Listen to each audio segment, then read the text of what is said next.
0CV033. All right. Good morning, everyone. Just a couple of administrative matters before we bring in the jurors. First, scheduling obviously is of prominent concern to me in this case.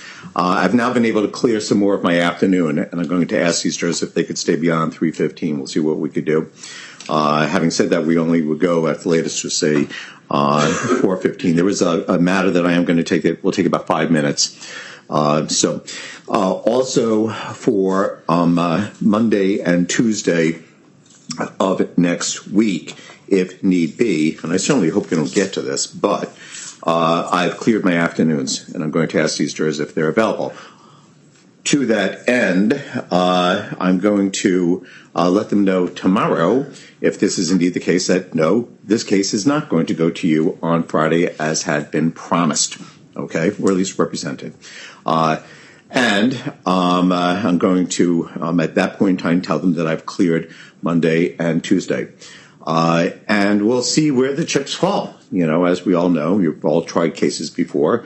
Once you lay that on a jury who has been contemplating a 2-week-long trial, not a 3-week-long trial, that there might well be people who say, I just can't miss any more work. Okay, I've got a vacation planned or whatever have you, at which point I will entertain anything from these jurors. This is a civil case. We could go down, I suppose, if the parties agree to, down to about 5. I've never tried a case with 4 jurors.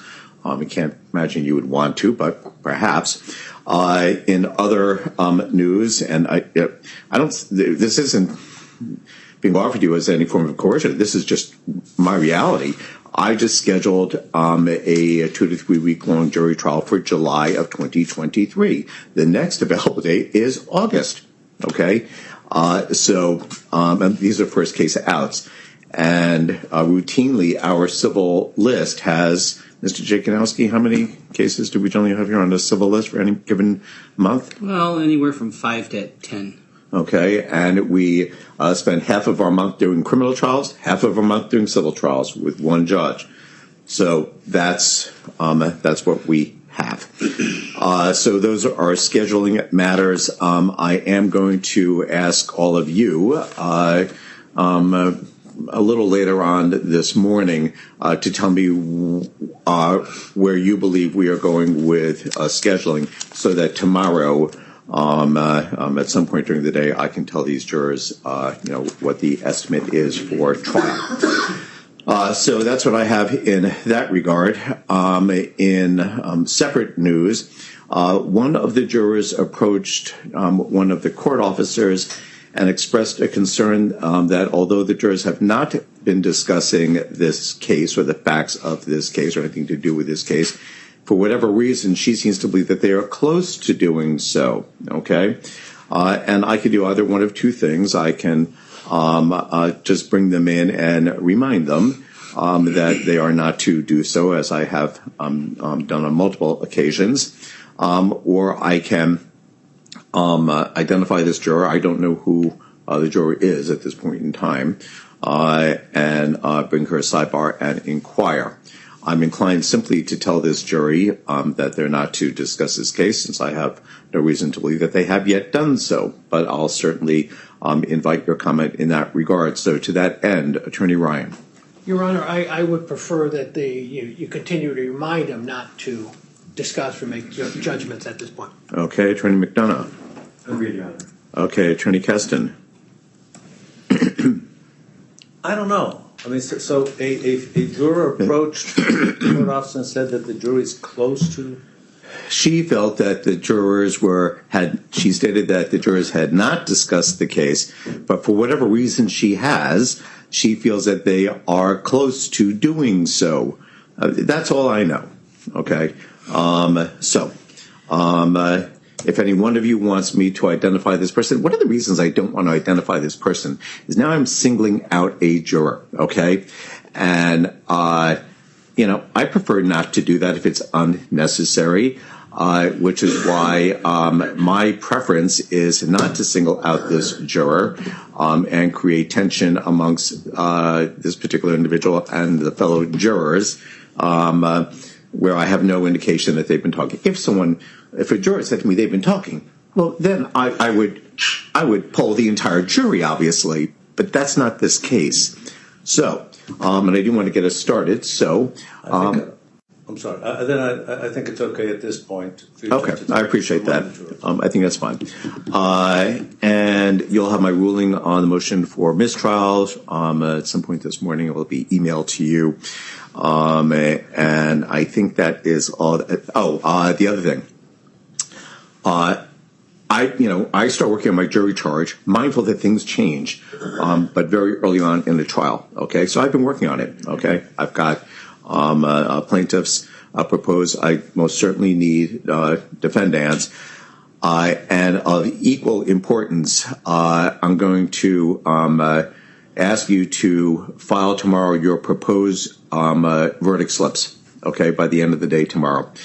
I think that Attorney Keston was quite correct when he identified from the start, and I think that, I don't know if counsel agrees or disagrees, but there were two causes of action, so to speak, relative to Mr. Buchanan. That is the two jumping points for the claim for discrimination, and then on top of it, there's a claim for retaliatory discharge, actually, so there may be multiple jumping points. And the verdict slip needs to identify them because they happen at different points in time, okay? That is to say there were two failures to two demotions, okay? And damages would be different depending upon where the jury felt the burden of proof has been met.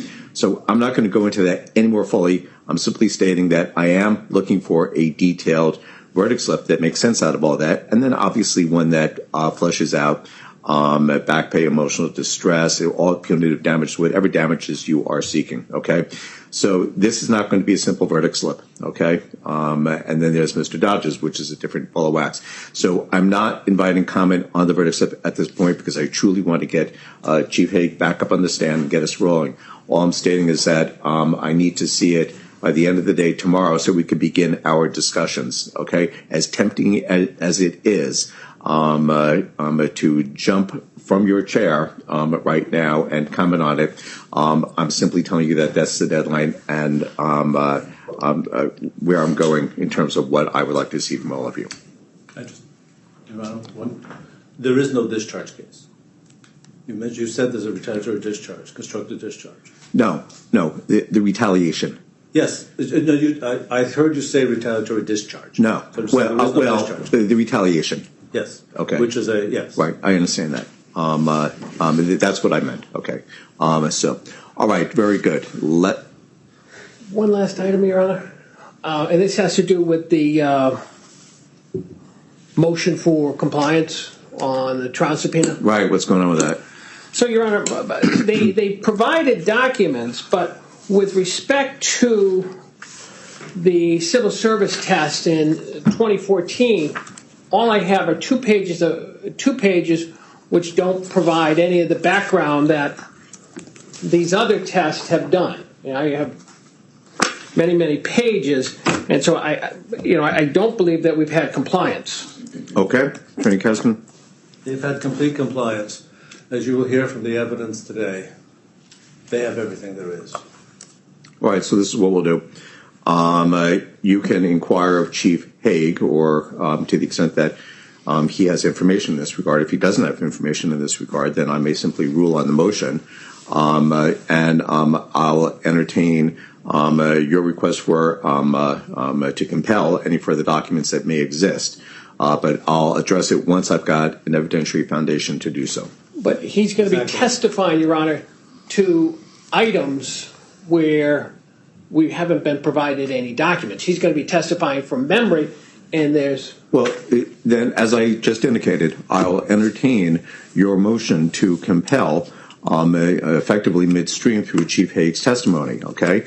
And if necessary, I will suspend his testimony, and you can move on to your next witness to the extent that I order the city to produce further documents. I'll address that once counsel has at least attempted to lay a foundation, okay? All right, let's bring him in.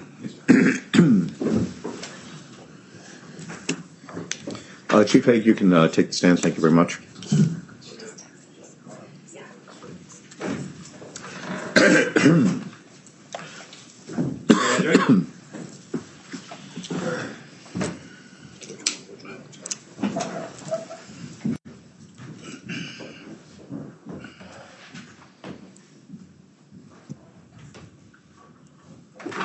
Hampshire County Superior Court is now in session. Please be seated. Well, good morning, ladies and gentlemen, and thanks for your patience while I was conferring with counsel on some administrative matters. As I've asked before, I'll ask once again, has anything come to your attention since I last saw you here in court which has affected your ability to remain fair, to remain impartial?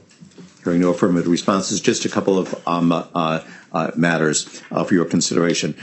First, I've been able to clear a couple more items this afternoon.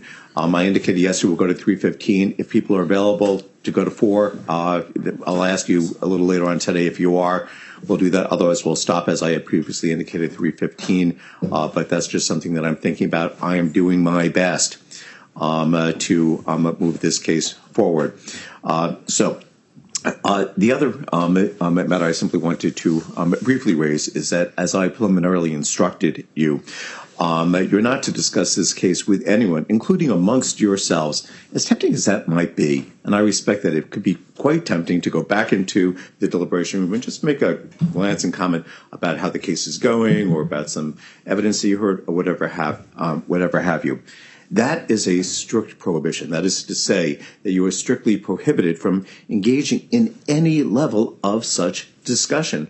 And that's because, as I told you at the onset of this trial, a case doesn't happen all at once. It necessarily evolves over time, okay? One witness after the next, one exhibit after the next. And if you begin to talk about a case and you begin effectively to deliberate, which indeed is what you are doing, then you're missing the whole point of a trial. So please bear in mind that you are not to discuss this case with anyone, including amongst yourselves, until you retire for your deliberations. Having said that, let's return now to the direct examination of Chief Hague, who remains under oath. Good morning, sir. Good morning, sir. Okay. Thank you, Your Honor. Chief, I'm going to give you the big binder, which is Exhibit 1.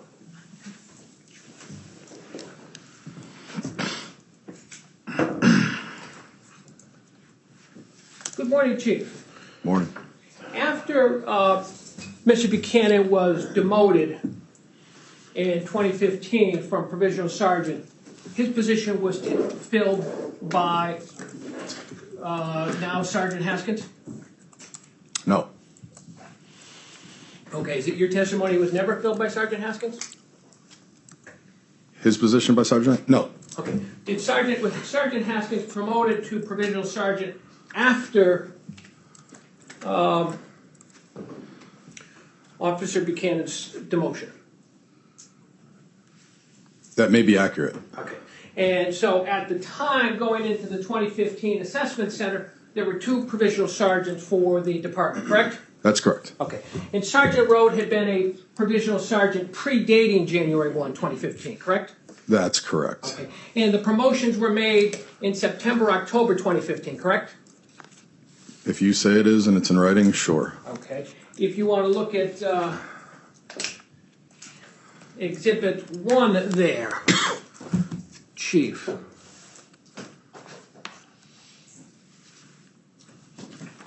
If we look at tab 14,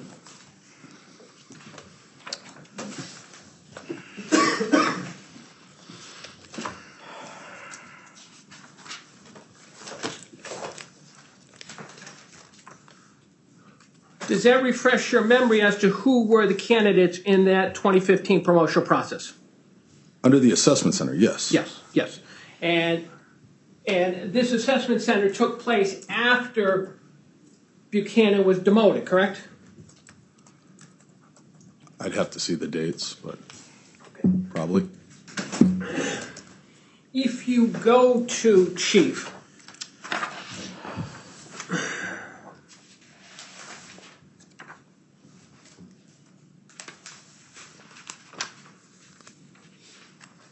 tab 9.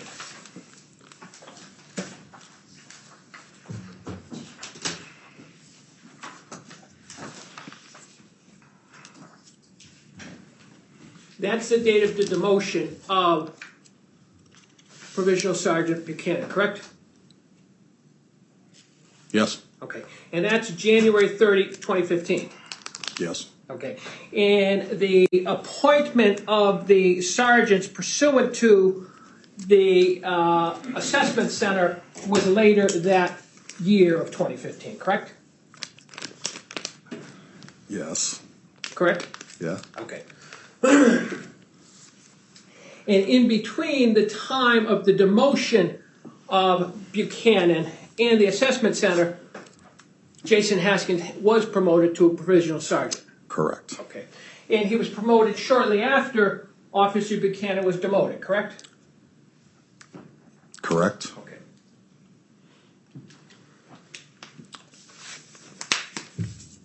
I would love to explain. You'll allow have an opportunity on cross-examination. Returning to exhibit or tab 18, sir. Yes, sir. And these are the internal affairs rules. The same ones as yesterday, sir. Yep. And on page 12, Yes.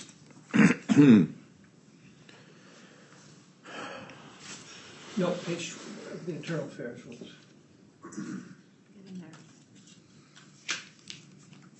And so that indicates Page that 12, page 12. this is report of investigation? Yes, Okay. correct. And midway down that page, it indicates what is supposed to happen with respect to any internal affairs investigation, correct? Correct. Okay. There's supposed to be a finding of either sustained, not sustained, unfounded, or exonerated. Correct. All right. And with respect to the IA, with respect to Detective Clark, there was never any such finding made, correct? Same as yesterday. Correct. All right, Chief Haig, please refrain from the editorializing. Yes, sir. Go ahead. I object, asked and answered. Overruled. Move forward.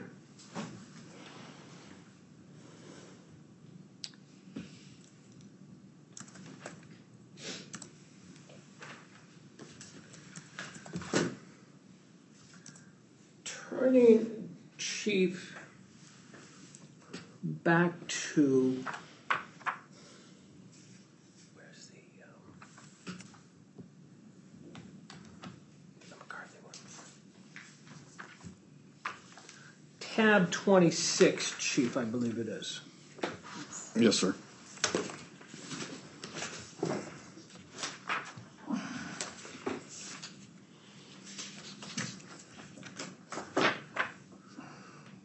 Now, in connection with the Buchanan internal affairs, the tape that was played to the jury stressed the importance of truthful statements by Mr. Buchanan, correct? Correct. Okay. If we turn to page 4 of the narrative report,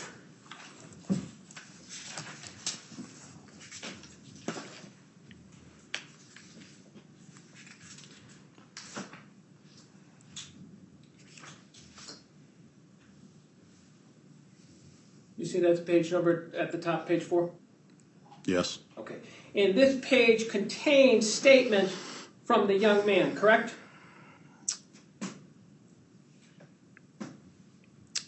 It may. I just have to read it.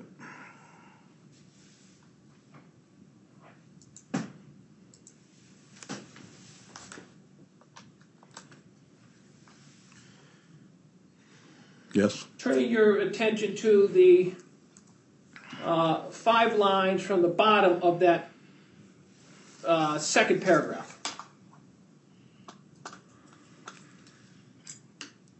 And it states, Max said that, told Sergeant McCarthy that he felt demanding his phone was illegal, correct?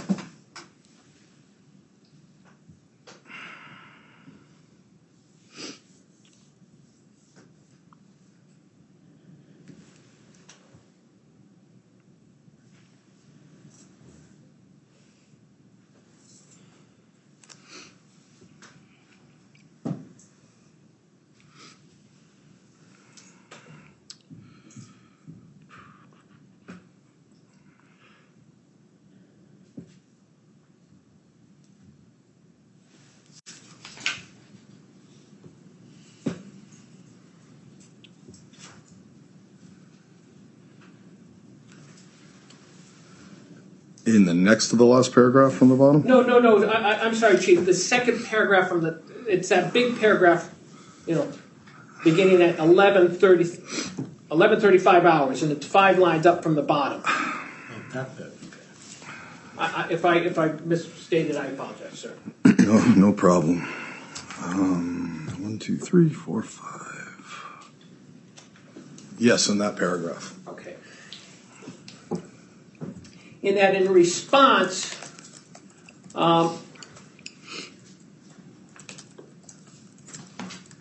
Max stated that McCarthy told him, if you want to talk about legality, I can put you in my cruiser and lock you up right now, correct?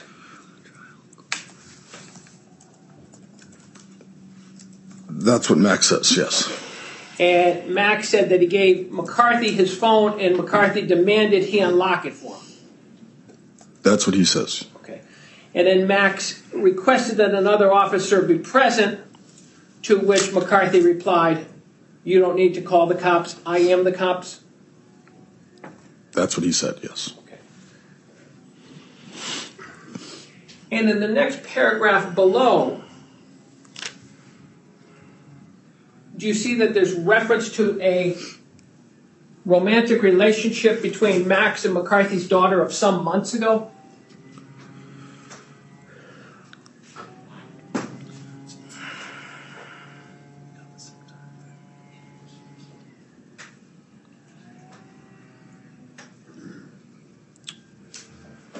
Yes. Okay. And that Max had told young Miss McCarthy's significant other about the relationship just days before. If that's what it says, sir.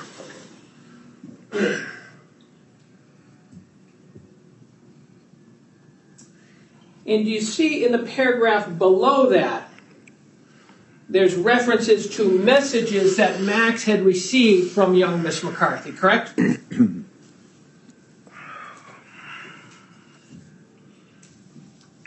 That's what he said. Okay. That the messages said she hopes something happens to him.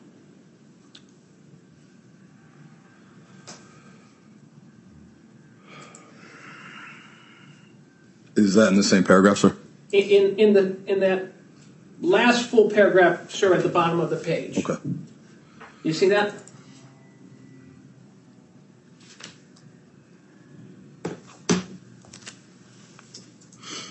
Yes. Okay. And that he also said that she wrote him, if I tell Fernando what's going on, I'm going to regret what happens after, correct?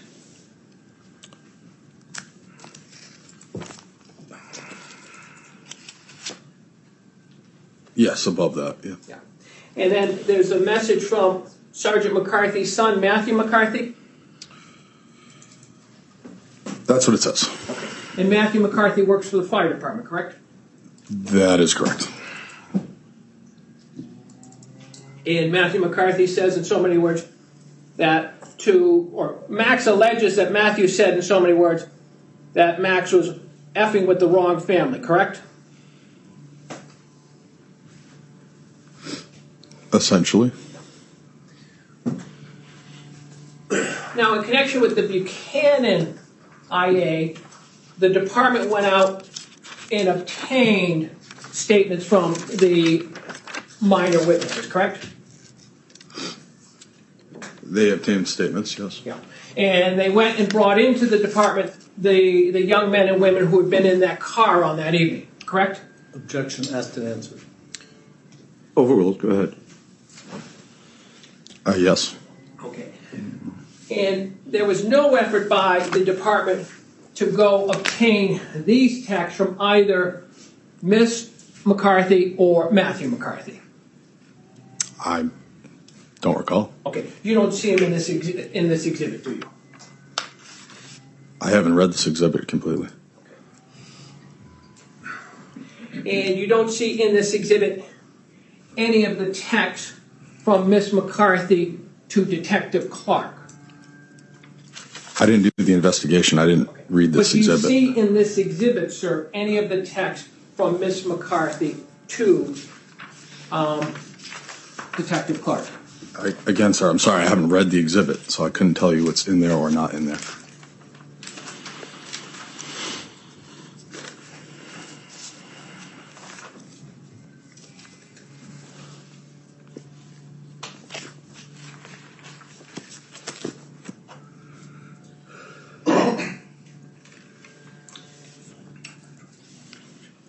Turning to page 5.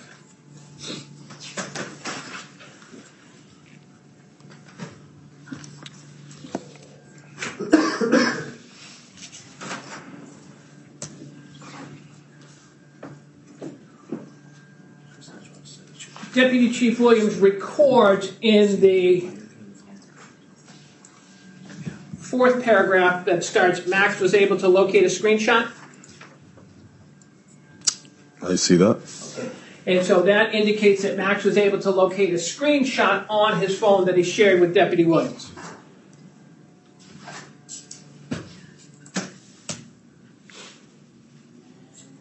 Correct?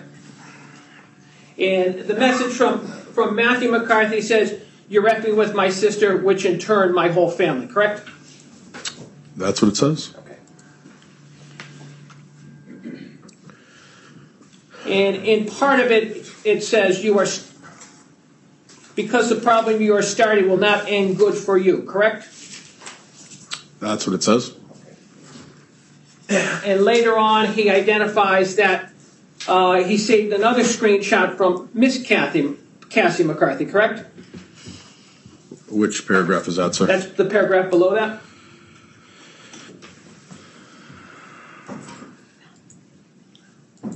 Yes. Okay. And that's a statement from her. I tried to help you, and I hope something happens to you. I'm done with you, correct?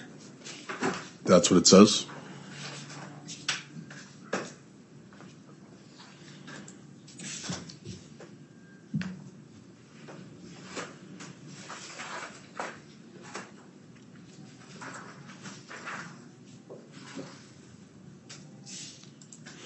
And at the top of page 5, this is the paragraph there. The top paragraph details the end of the confrontation between Max Hamill and Sergeant McCarthy, correct?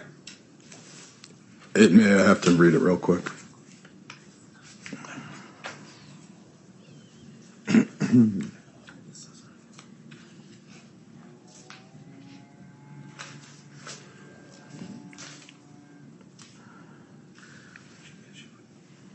I would say that's accurate. Okay. And so Max says that as Sergeant Dodge pulled up to the scene, Sergeant McCarthy approached him, correct? Approach to. Max.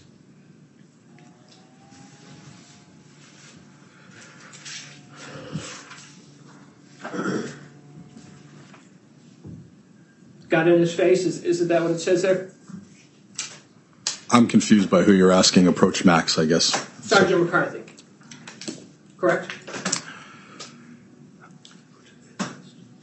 That's what Max says, yes. And that Sergeant McCarthy got in Max's face? That's what Max says, yes. And Max quotes him saying that Sergeant McCarthy said to him, "If you come near my daughter or family ever again, next time I see you, you will not be on this side of the ground," correct?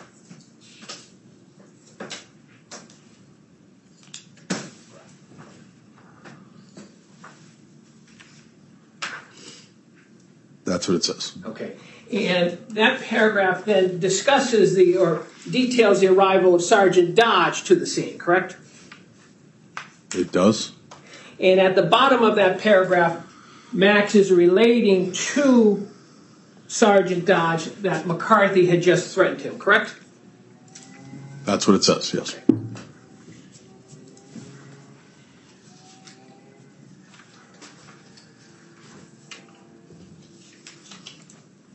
It is clear from this, IA, that Sergeant McCarthy did take and access this young man's phone, correct? I don't know. Okay. Is there any doubt that Sergeant McCarthy accessed this young man's phone? I don't know to the extent that you're asking.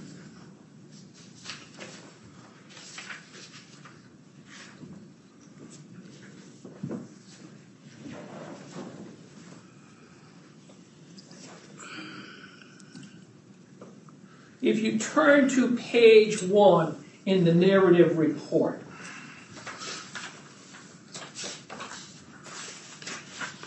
Of the same narrative, sir? yes, sir. Okay.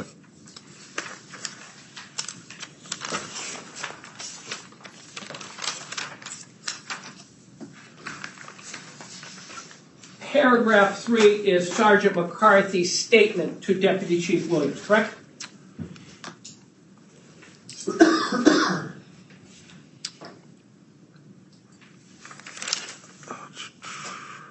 I think both statements are from Sergeant McCarthy, both paragraphs. Okay. But in paragraph 3, doesn't Sergeant McCarthy admit that he received and accessed the phone that afternoon? He said he looked at Max's phone. Okay. So he accessed the phone, correct? Says he looked at Max's phone. Okay. Which means he looked at the contents of the phone, not the outside, but he looked at the contents. I can assume. Okay.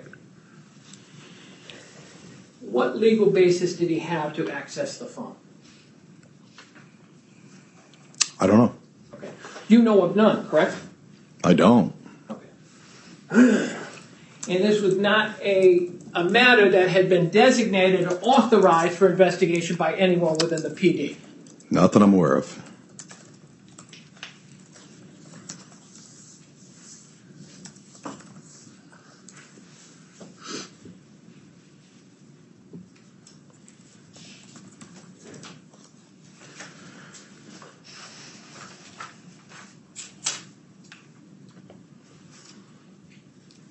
Is it clear from reading this IA that the incident created a scene?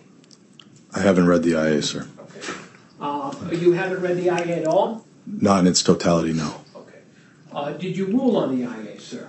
I did after conferring with Deputy Chief Williams. Okay. There was a call to the police department while this was going on? I believe so. Okay. That's how Sergeant Dodd was dispatched there? I would assume so. And there were the owners of the property at this Traverse Street, Congress Street, correct? I don't know, sir.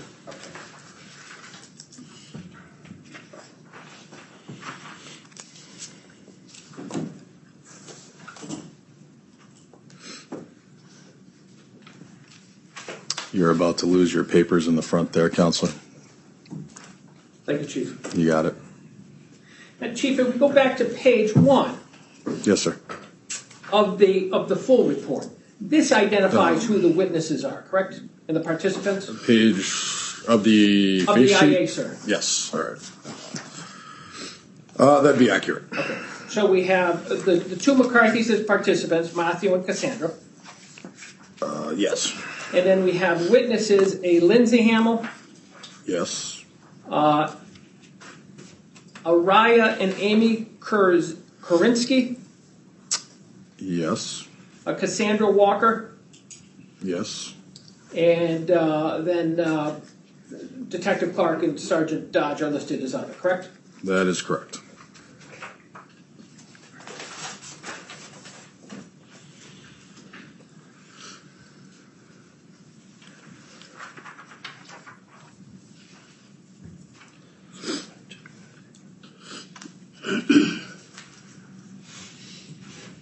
Now, if I could turn your attention, Chief, back to page 5 of the narrative.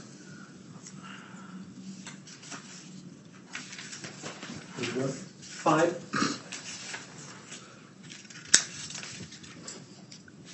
And this is the paragraph that Max said he was so scared. You see that? Yes. And so it reads that Max said he was so scared and upset by the incident that he became sick and started vomiting, correct? That's what it says. Okay. And he said that he went to the hospital right after Sergeant Dodge left the scene. That's what it says? Okay. And these would have been statements that he gave to Deputy Chief Williams, correct? I would assume so.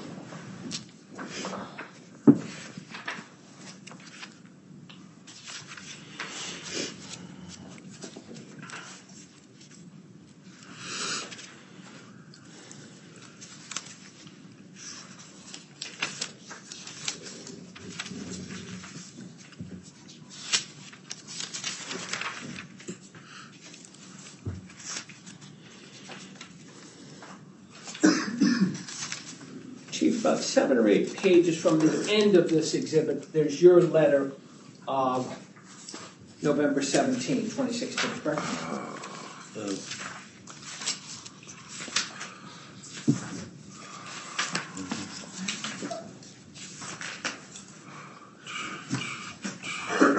Starts with November 17th. Is that the one?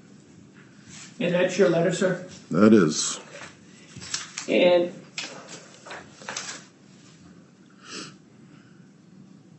the charges that were listed in the IA include neglect of duty, identification, department vehicles, and conflict of interest, correct?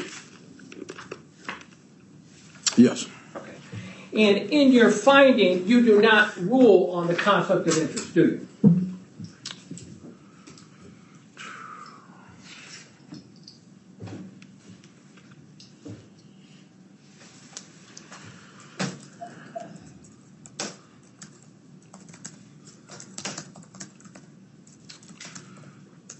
No, it appears I did not. Okay. And so the only thing you found Sergeant McCarthy violated was his failure to identify himself as a police officer on that occasion. Is that correct? That's correct. Okay. You didn't find that he violated the department rules as to use of departmental vehicles or neglect of duty, correct? That's correct. All right. And so the only violation you found was that when asked, he did not identify himself as a police officer. Yes.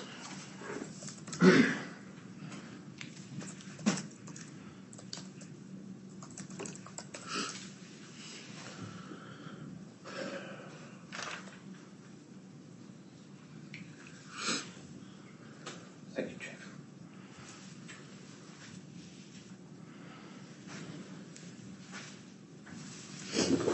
Your Honor, could I be voted sidebar? Certainly.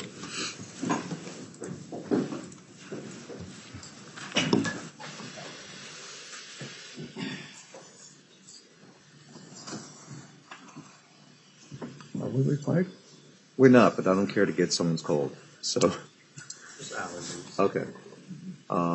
Yes. Your Honor, so this is the newspaper articles that have been certified by the librarian. Rule 902 of the rules allow a certification of the articles By the library? by the librarian. It's in Rule 902. Okay. Yes. Why don't you address the hearsay issue? Your Honor, these What are are you seeking to introduce these for? that there was an ongoing concern, and these are For articles the truth of what is written in these articles, is that correct? for the fact that there was a report of this incident. Okay. Yeah. And this incident is? The Confederate flag, Your Honor. Okay. Wish to be heard. Have you provided these to counsel? Your Honor, other than the certificate of authenticity, yes. All right. And by the way, this is really the sort of issue that should have been raised at final trial conference, so we don't take up this jury's time in my now reviewing all this. But go ahead. Your Honor, What is this? It's the same thing, Your Honor. Okay. the Confederate flag issue, you have the current ruling is that the only thing that had major relevance is to ascertain whether McCarthy had racial animus, McCarthy and McCarthy only, had racial animus towards the flag. They want to get into all the forbidden stuff, which is that this was a controversy and the chief should have done So something. let me just inquire. First, let me just say that it appears to me that you're seeking to introduce these for the truth of the matter, that there was a Confederate flag which was being hung, okay? It also appears to me that this is your basis for arguing comparative evidence in terms of the department's failure to have sanctioned it. I am not going to Then address why are you this asking section. this witness about that? Because I've already ruled in that regard. Well, one, Your Honor, I'd have to ask him because there's You have to ask him what? what he knows about the flag, what he was told about the flag, who owned the flag. I'm talking about 50 pages of newspaper articles. 30. But yeah. That's all I'm talking about. The objection is sustained. It's all hearsay. Okay, thank you. Your Honor, if I just may have said, And it's also to be used for comparative evidence. if they're trying to do the comparator thing, no matter how he's disguising it, the chief will testify that he found out. Okay, I just ruled in that regard, so thank you.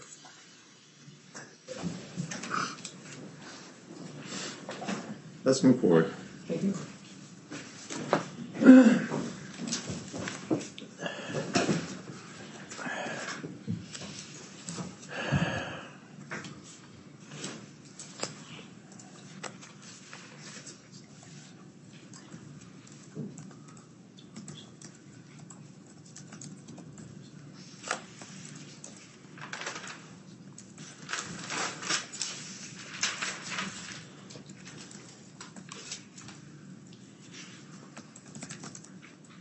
At some point, Chief, in December of 2015, did you become aware of an issue having to do with the Confederate flag?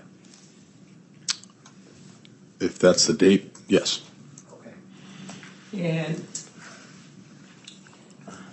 in connection with that, did you have discussions with Sergeant McCarthy as to the flag? Specifically, did you discuss with Sergeant McCarthy whose flag it was? Yes. Okay. And what did Sergeant McCarthy tell you? It was his. Okay.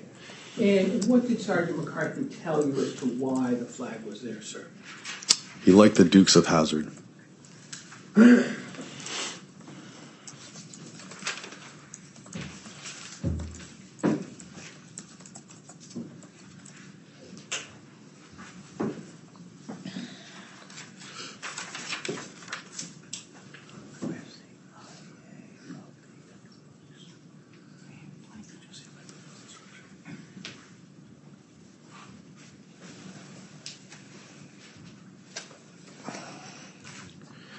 Chief, can I turn your attention to tab 27? Yes. And this is another internal affairs investigation related to Sergeant McCarthy. Yes. And Sergeant McCarthy at that time was in charge of the Detective Bureau. He was. Okay. And this IA was started by Lieutenant Burge and Deputy Chief Williams. No. Okay, who started it? Lieutenant Gordon Oh, and okay. Deputy Thank Chief Williams. Thank you. And so they started this IA, sir, correct? Correct.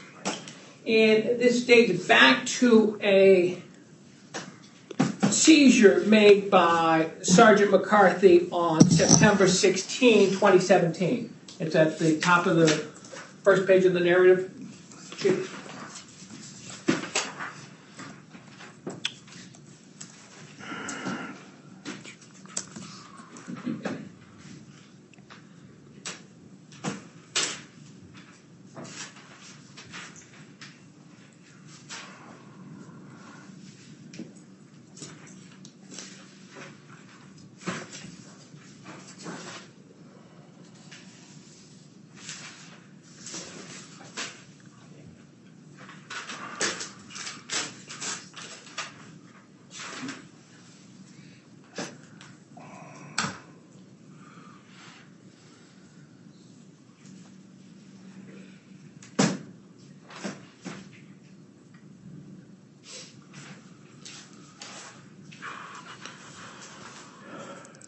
Could you help me by just telling me what you're looking at? On the narrative, page 1.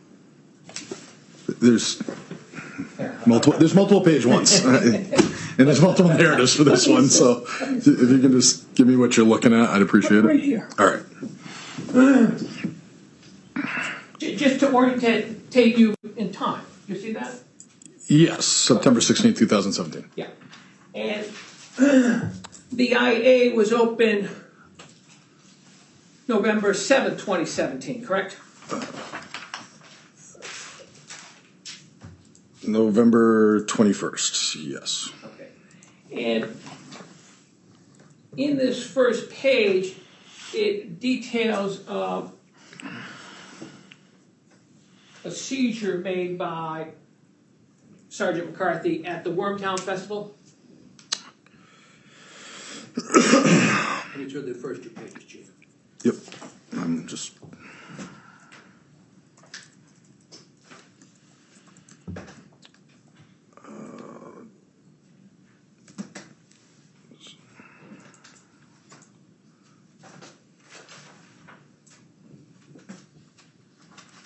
It references him and Detective Rowell.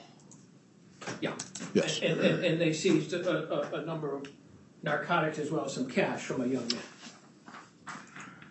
That's what it appears, yes.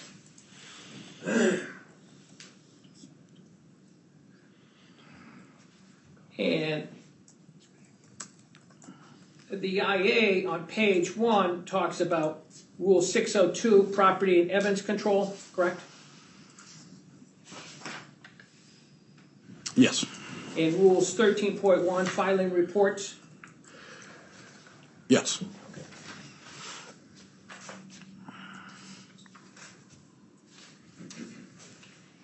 If you go in about 5 pages, there's a memo from Lieutenant Gordon to Deputy Chief Williams.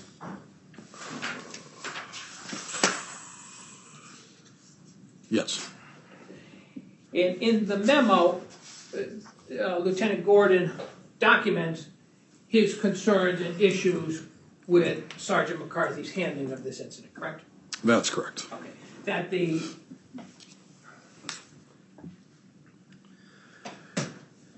evidence or the items were seized on 9/16 but wasn't entered into the computer until 11/7/17, correct?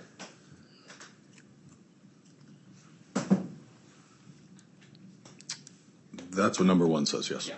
And in paragraph 2, Lieutenant Gordon raises a concern that because they were stored elsewhere, the chain of custody seems to be broken.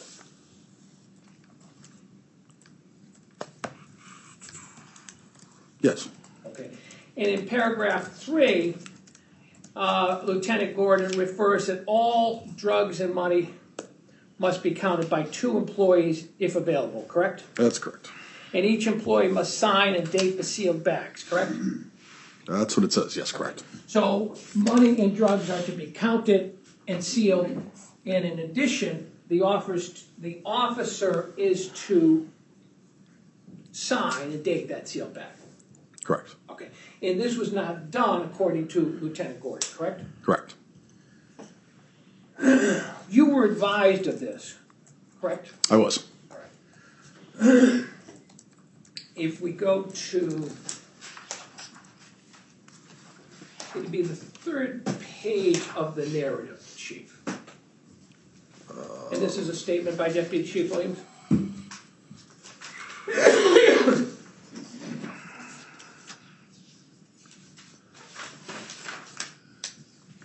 Is it also titled page 1? Is that Yes, sir. It is. All right. I am there. How does it begin? It begins on Tuesday, November 21, 2017. It's a half page. Just trying to find the right page. I believe that's it. This. Yeah.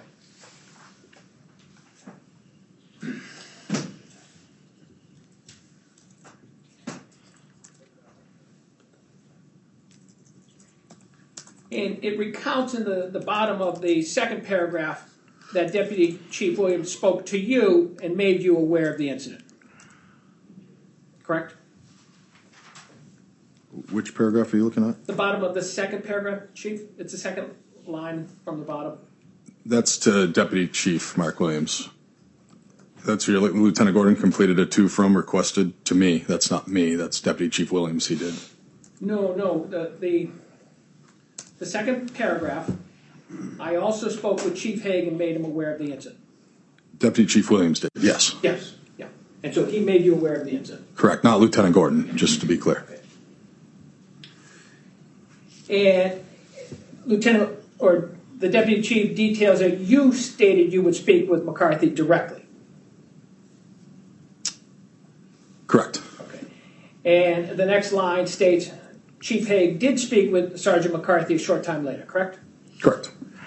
See his report for further information. Not sure why that's in there. I never wrote a report.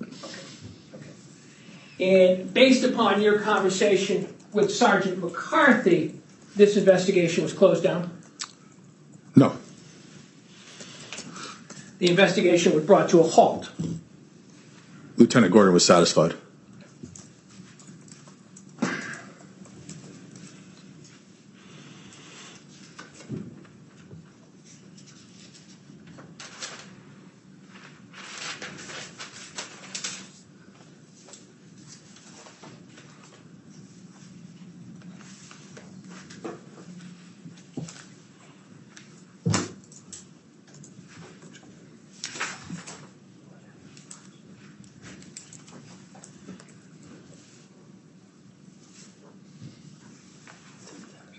Give you Exhibit 3.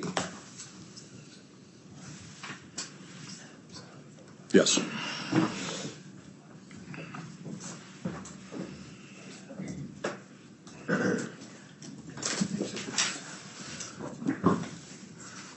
Are you familiar with that document, Chief?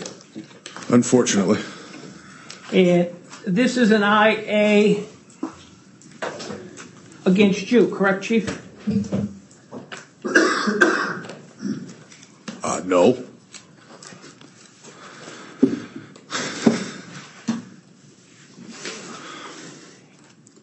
It has to do with the. Do we have an extra copy of it? Exhibit 3 is the road IA, I believe.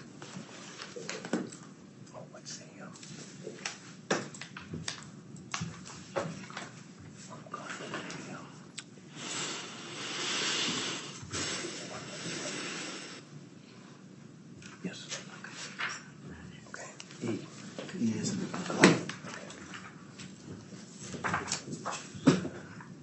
Do we have a copy of this in the box?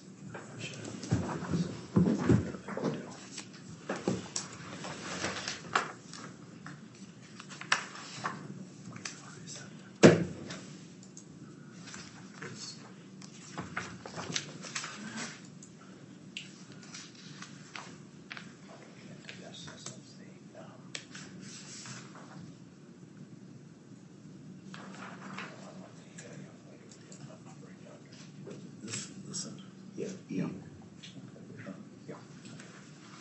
I apologize, Chief. Let me substitute this. Any objection to my meeting?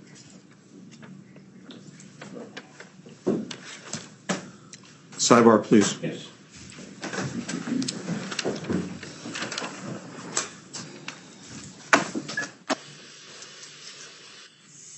All right. Has this IA been admitted into evidence yet? No. Okay. You're seeking to admit it, I take it? Yes, Your Honor. Is there going to be an objection? I was trying to remember what the history here.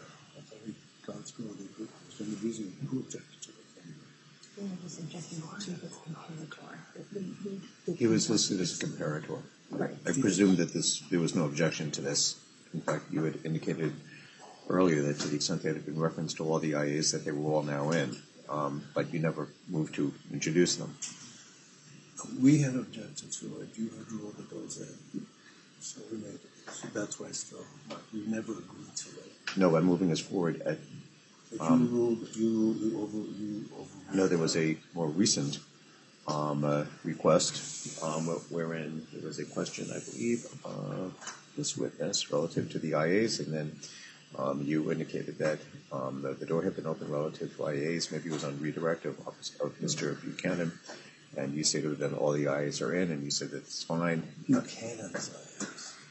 That's what we were talking about. Oh, okay. So you were talking about all IAs. No, Okay. all IAs. Okay. You said all IAs. Okay. No, we were talking about Buchanan's IAs. Gotcha. They had objections Okay, to gotcha. some. Okay, thank you. In any event, is there an objection to this?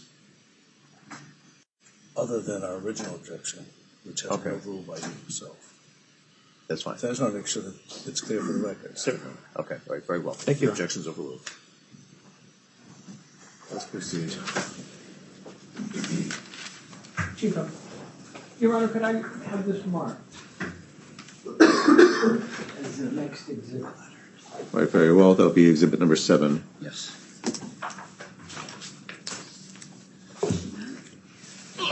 Thank you. You didn't want I have Chief Haig. Thank you.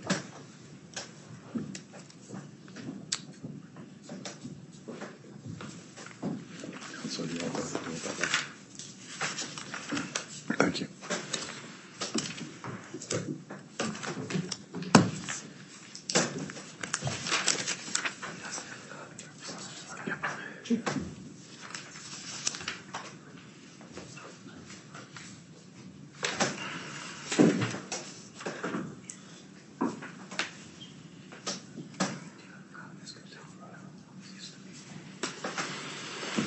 Chief, this is an IA dated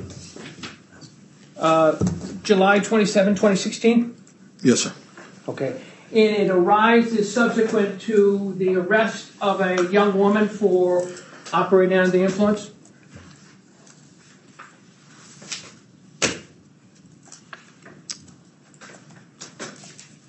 I would definitely call 44 young, sir. I'm 47, so, you know. I stipulate that 44 is young. That's something Attorney Kessler and I can both agree on. So,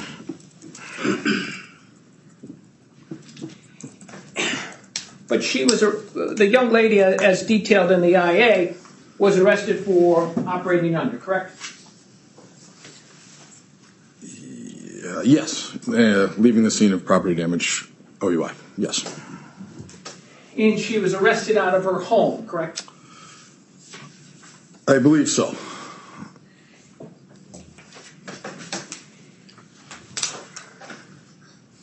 And she would have been taken down to the station and processed and then released, correct? That would be my assumption. You're aware that subsequently this woman called one of the arresting officers, correct? I believe I recall that.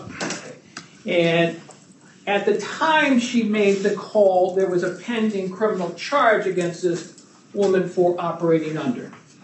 I'm not sure of the timing. Okay. But it was within days or so of the arrest, correct? Again, I don't know. I'd have to read the arrest report. Okay.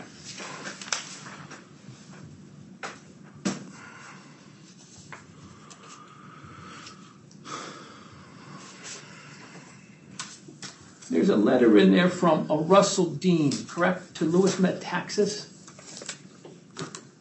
Yes. Where's that? That's within the report. There's a letter dated July 4, 2016. Yes. Okay. And the arrest was in June, correct?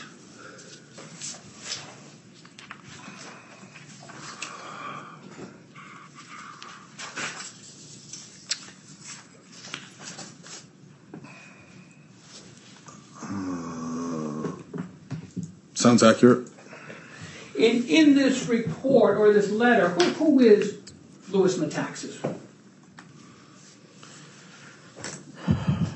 To the best of my knowledge, he's a disbarred attorney that was the head of the Human Rights Commission for a while in Greenfield. Okay, so he had some office within, or some position within the town of Greenfield. I'm sorry, sir? He had some position within the town of Greenfield. At some point, I don't know when he ended.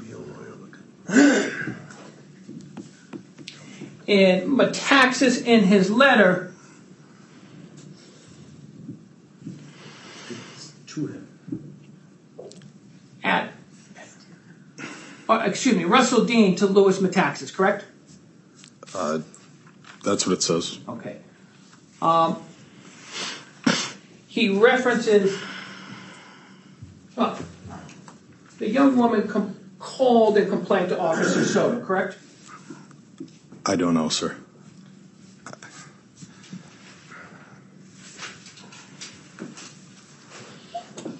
If you look at the July 4 letter, Okay. it says a phone call with Officer Soto, an alleged threat to Officer Soto.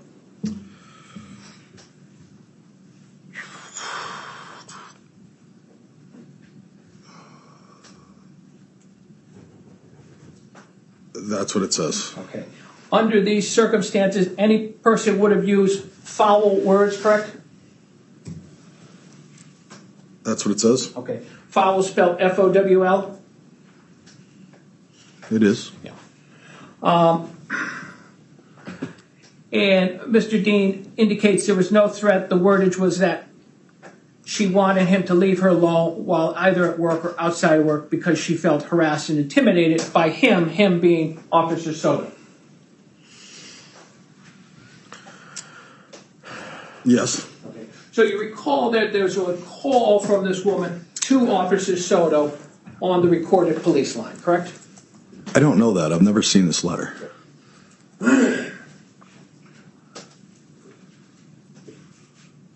You were aware that this woman called Officer Soto, correct?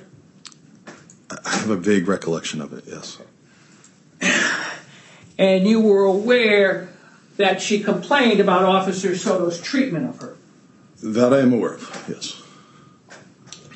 And the department had the right, if Officer Soto felt threatened, to charge her with intimidating a witness, intimidating a police officer, correct? I don't know what the extent of the calls were, sir. Okay. But if the officer were threatened, that was an avenue it could pursue. Correct? If you're saying so, I don't know the circumstances. I haven't read it. In response to hearing of the call, there were no further criminal charges presented against this woman, correct? Not that I'm aware of. Okay. But instead, you knew that she worked at the Franklin Medical Center, correct? I learned that sometime later, yes. Okay. You learned that in time to call the president of the Franklin Medical Center. I did speak with the Franklin Medical Center president. And you spoke with the head of the Franklin Medical Center about this young woman. Yes. Okay. And as a result of your speaking to the Franklin Medical Center about this young woman, it's your understanding she lost her job. I don't know why she lost her job. Okay. But it's your understanding that after your call with the Franklin Medical Center, this woman lost her job. I learned that afterwards, sure.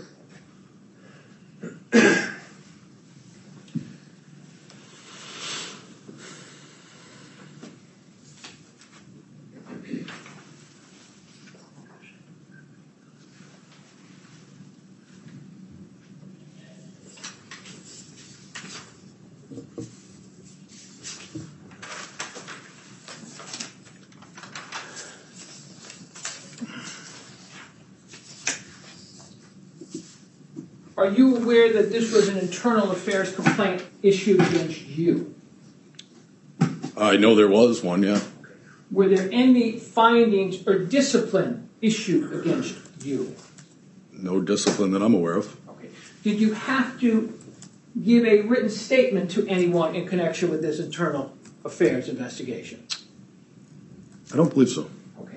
Did you have to submit to an audio or a taped statement in connection with this incident? No. And in making the call to the hospital, a sanction was imposed on this woman that the chief of police doesn't have the right to impose. I don't know that. Okay. Well, you do know that after your call, she lost her job. I was made aware of it. I don't know what the timing was. Okay.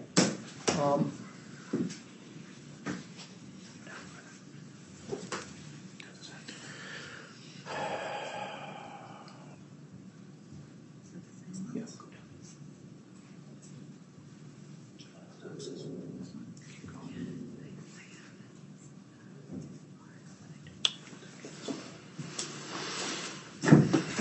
Look over your shoulder, Chief. Paper challenge.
showing you the letter from Mr. Dean dated July 10. By that time, He didn't give this to me. okay, but by that time, he's stating that she had lost her job. If you say it's in there, I'll believe you. I haven't read this. Okay, if you go down,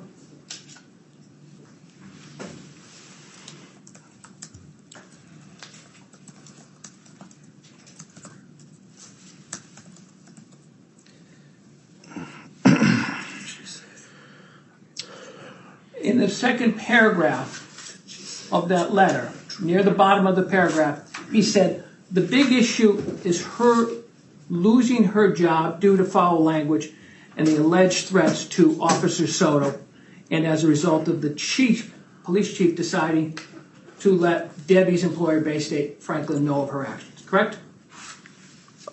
Sure. Yes. If you're reading it.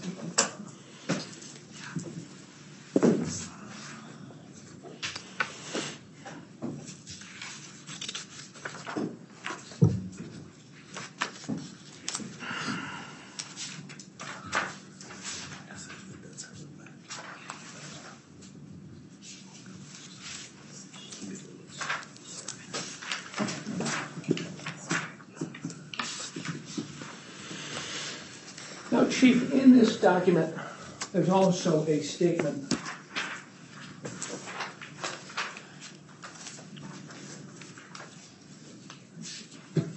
Certainly.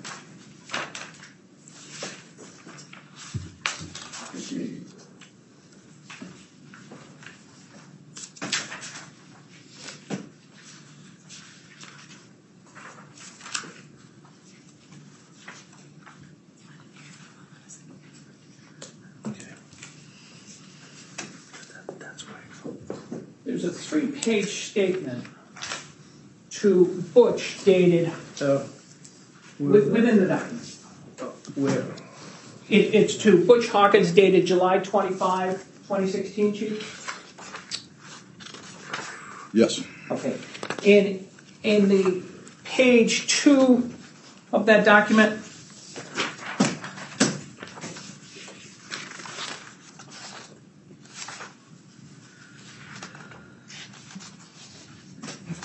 Yes. at the bottom paragraph, could you read aloud what Miss LaFlamme wrote to Public Safety Committee member Hawkins? The last full paragraph or the half paragraph? The one that begins a few days later. Okay. A few days later, I was going to work and was put on administrative leave by HR because apparently the chief of police called my place of work and said I threatened Officer Soto. 1 week later, to the date, I was fired for placing a phone call while I was at home on my off time. What the chief of police did crossed the line. My phone call to Officer Soto was my constitutional right to freedom of speech. And does that refresh your memory that in response to the call to Officer Soto, you did in fact call the hospital? I'm not denying I called the hospital. I absolutely did. And subsequent to your call, the young lady was discharged? That's what she says.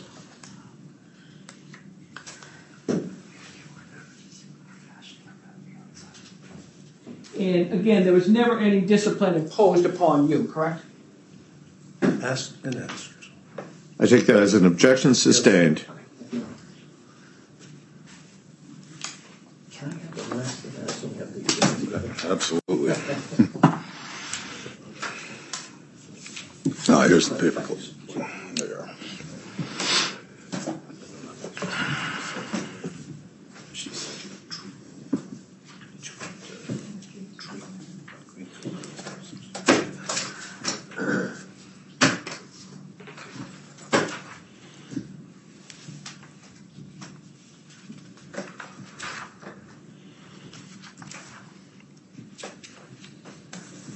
This exhibit has to do with Sergeant Road, correct?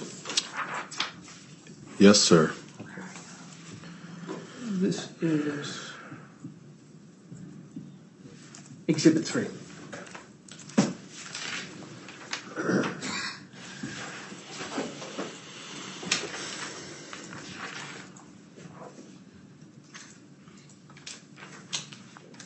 And in connection with Sergeant Road, there was a catastrophic, That is an understatement, but yes. catastrophic accident. Yes, sir. Sergeant Road was driving a police cruiser, Yes, sir. and he was driving to intercept a report of an erratic driver. Yes, sir.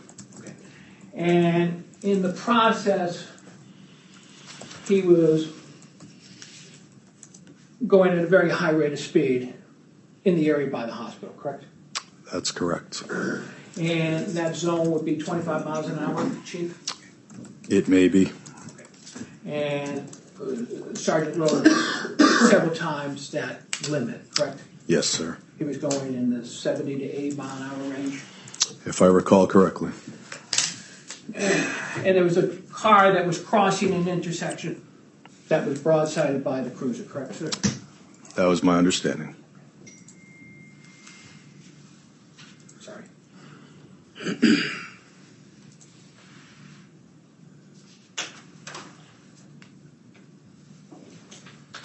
The accident occurred on October 1, 2017. Sounds about right. Sergeant Road went out injured on duty, Chief, Yes, sir.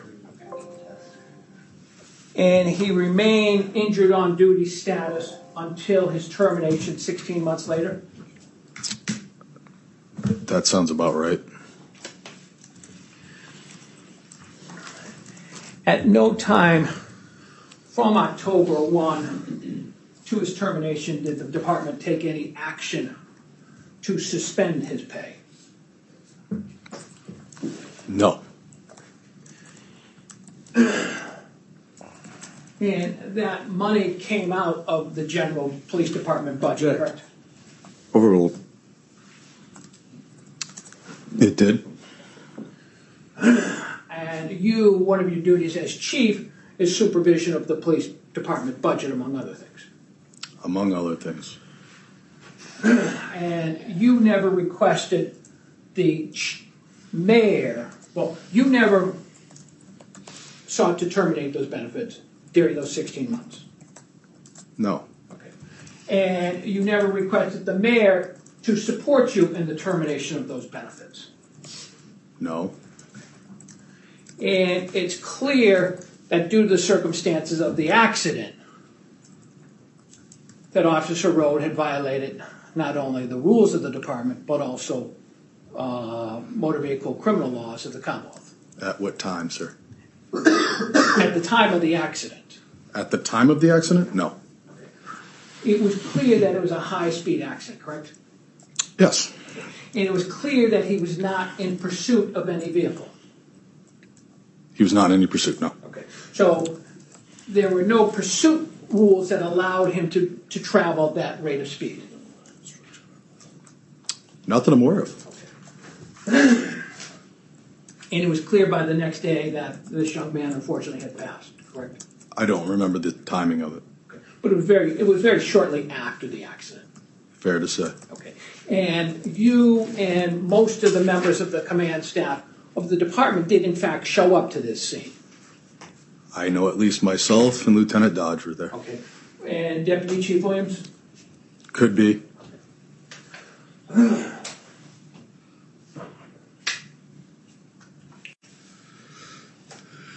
And you, as the chief, had the right to cut off benefits, correct? No. Okay. You didn't have the right. I can't cut someone's benefits, no. You could suspend them, couldn't you, Chief? For up to 5 days under civil service, yes. And you could suspend them long-term for violation of the rules. I can suspend up to 5 days under civil service. Okay. And the mayor could suspend them long-term. Correct. Okay. And if the mayor had done so, he'd been cut off from benefits. Not necessarily. Subsequently, there was a criminal investigation and complaint issued against Sergeant Road. Yes. Okay. And that was handled by State the police. state police. And there was a conviction subsequently, correct? There was what? A conviction. Okay, please repeat your question. Please repeat your question. There was a conviction subsequently. That's correct. And in fact, the termination of Sergeant Rowe occurred in January 2019 before the conviction, correct? I'm not sure of the timeline, but sounds accurate. And so he had yet to be adjudicated by the criminal courts, but the mayor terminated his status in January 2019. Sounds accurate.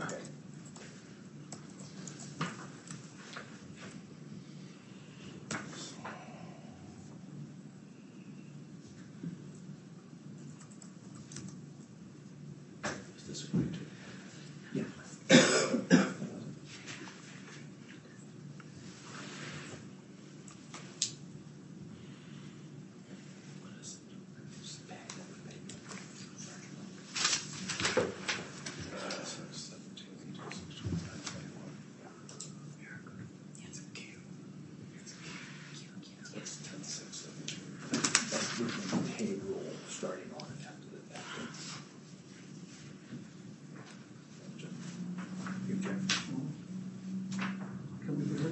Yep.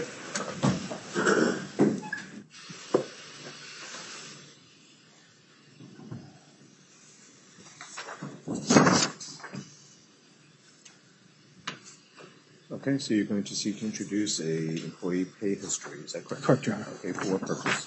Just to show the benefits that were paid to him during the interim.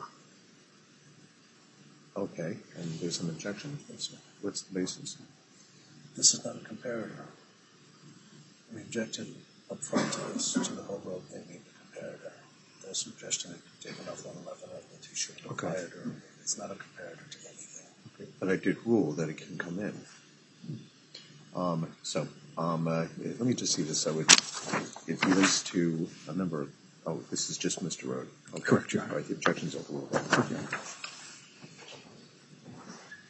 You need to lay a foundation before you seek to introduce these exhibits, okay? So please do so.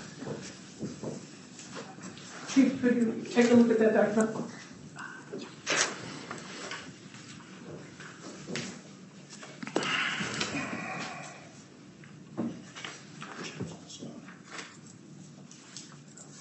Do you recognize that this document is entitled Employee Pay History Totals by the Town of Greenfield? Yes. Okay. And the dates in question are from 10/6/17 to 6/29/21, correct? Yes. Okay. And it refers to James B. Road, Yes. and that's Sergeant Road. Yes. And this document at the bottom line, under earning totals, identifies what he was paid during the period of time that he was out injured on duty. It could be. Okay. Well, the accident that's on the exhibit in front of you is 10/1/17, correct? That's correct. Okay. And so this picks up the payroll beginning 10/6/17. Okay. Okay. So it's the next payroll after the accident, Okay. correct? Yes. Okay. And so does this summarize the payments that were made to James Road during the interim?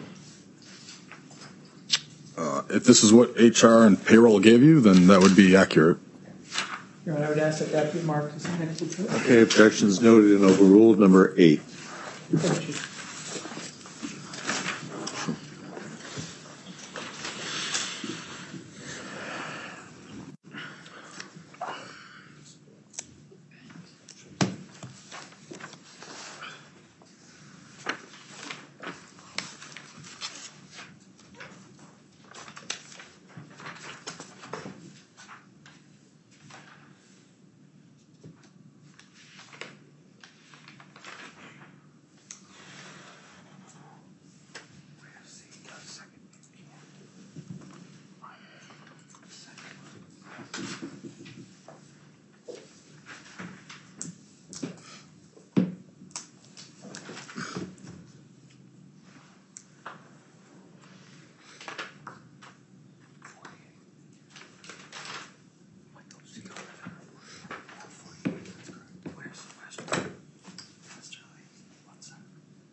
Chief, I'm gonna put in front of you.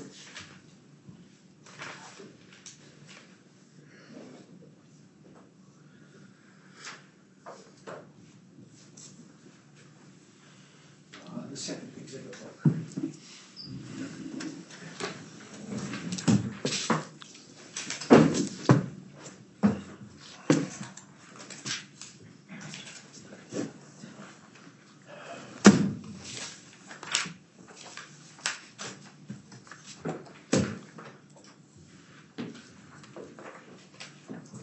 Chief, if we could turn to tab 37.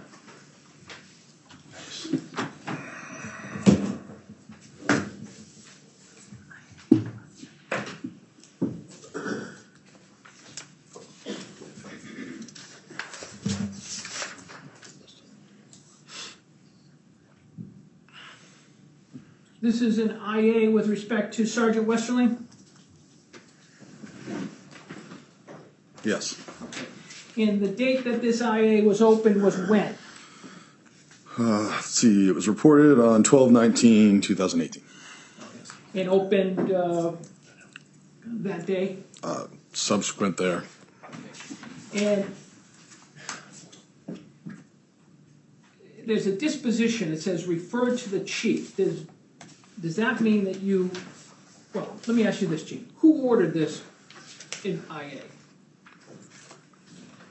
I told Lieutenant Joe Burge, who's retired now, to look into the complaints. The complaints by the The, by the li- patrol officers with respect to Sergeant Westerling? the listed people that are in there, yes. Okay. And Sergeant Westerling worked what shift, sir? I don't recall. Would it be the afternoon and evenings primarily? It could have. They bid twice a year. And the officers who complained about, well, under offenses, what's the offense that's listed for Sergeant Westerling? And it says non-supportive supervisory practices, neglect and impact on, I believe that would be morale, the MO. And so the charge was that Sergeant Westerling was not supporting the officers. That's what it says. Okay. And the officers who are identified are Corey Green, Cody Gilbolt, Justin Purrington, Jeffrey Soto, Jade Patinsky, and Patrick Merriman, correct? Those are the names listed, sir. And the nature of the complaints brought by these officers on page 1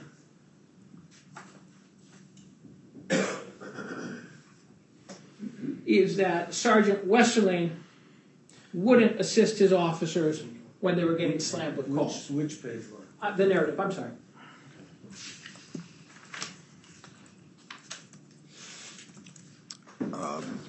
That was the gist of it. Okay. And in paragraph 2 of page 1, Officer Patinsky said that some of the shift complained Sergeant Westerling would not stop giving out road details or scrutinizing reports to assist his officers, correct? That's what it says. Okay. Officer Patinsky said that something changed a month ago.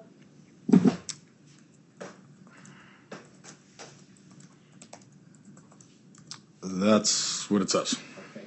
And then the next paragraph details Officer Merrigan's concerns with Sergeant Westerling.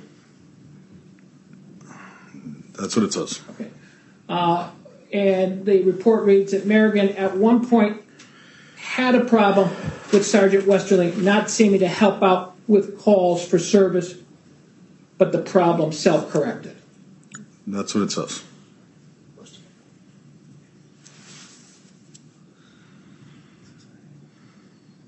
And then there's a larger paragraph down near the bottom of the page from Corey Green, correct?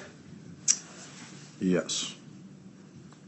Officer Green said in the past he felt Sergeant Westerling would not help out on the shift when they were getting a lot of calls for service. Yes. Officer Green said that Sergeant Westerling seemed to spend a majority of his time reviewing reports, doing details, and working on CIT stuff. correct? That's correct. What's CIT stuff, Chief? Critical incident. He was one of our very interested parties in that. Okay. And Sergeant or Officer Green indicates or goes on further to say Sergeant Westerling would not even leave the station some days at all, correct? That's what it says.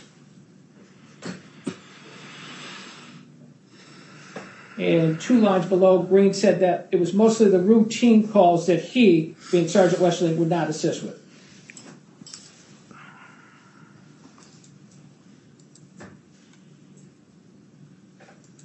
Correct? I'm just not finding it yet, but if it's in there, I'll agree with you.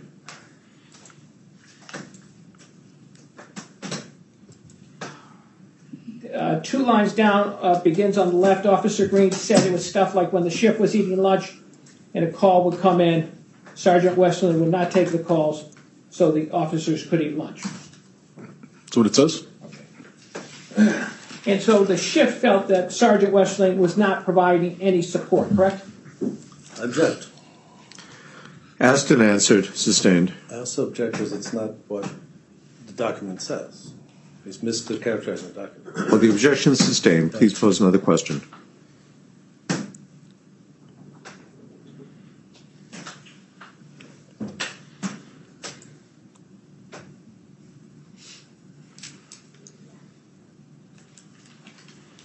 The second page at the top paragraph references discussion with Officer Cody Gilboa, correct? Correct. And Officer Gilboa states that he felt that Sergeant Westerling would not help the shift out at all and always seemed to be doing paperwork. That's what it says? And Officer Gilboa, in response to the question as to whether Westerling would help would assist with critical calls, said he felt that Westerling would not help with critical calls or routine calls for service for the most part. Is that correct? Correct.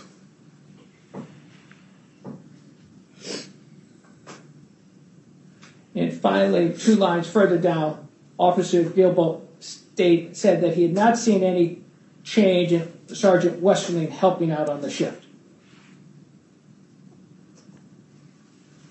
Correct. Officer Gilboa felt that Sergeant Westerling was not approachable and not helpful, correct? That's what it says. And that Sergeant and Officer Gilboa added the final line that Sergeant Westerling's lack of assistance adversely affected the morale on the shift. Is that accurate? That's what it says. Okay. And no action was taken with respect to Sergeant Westerling, correct? By who? By you as the Chief of Police? No. Okay. There was no discipline imposed, correct? No. Let's turn to tab 48.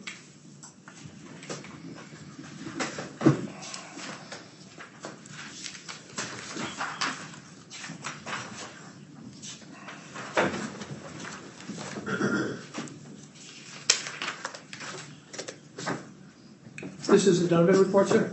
Yes. Okay. And Donovan, the department hired Donovan to investigate Officer or Provisional Sergeant Patrick Buchanan, correct? Correct. And Donovan was referred to you by the town's attorney, Attorney Keston, correct? I don't recall. I object. Sustained. Did you just say the town's attorney? Keston, Your Honor. Okay. What is the objection? It's not true. Can I see Councilor Sever?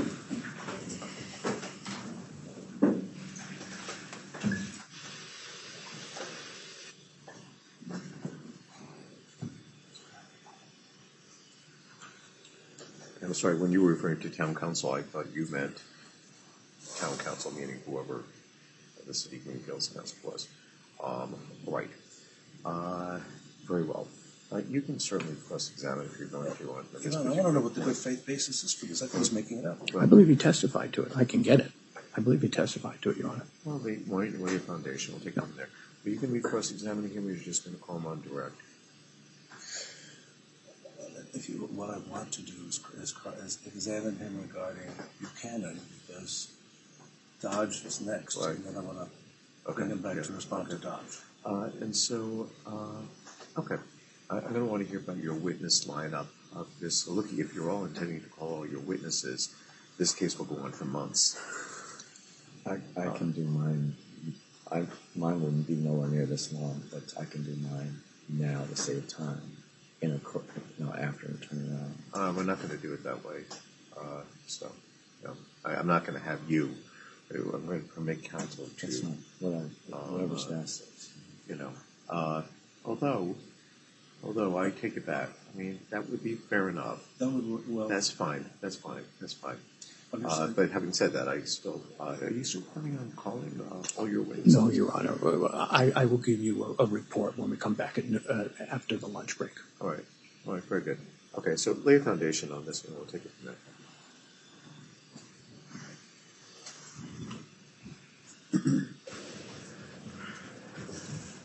Please lay a foundation.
Turning to page 2 under background information.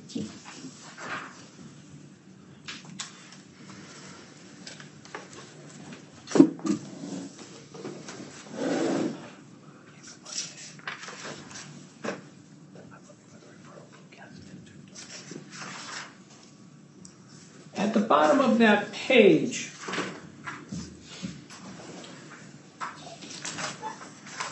Donovan indicates that you had a consistent theme, was concerned about two supervisors, namely Sergeant Westerling, Stephen Westerling, and Provisional Sergeant Buchanan, correct? Correct. Okay.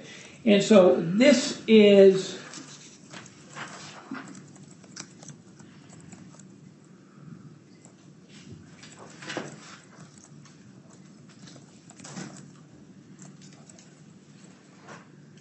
you were retained to work for the town by October 25th, correct?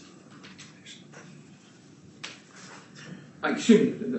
Mr. Donovan was retained to work by the town by October 25th, correct?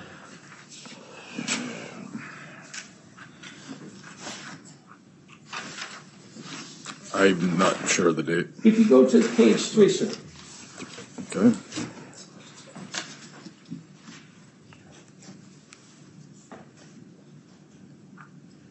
Mr. Donovan dates the various discussions he had with the 10 officers. Yes. Okay. 8 of them occurred on October 25th? Yes. Or 7 of them occurred on the 25th? 7 of them. And 3 on the 31st? That's correct. Okay. So he would have been retained prior to October 25th, correct? Correct.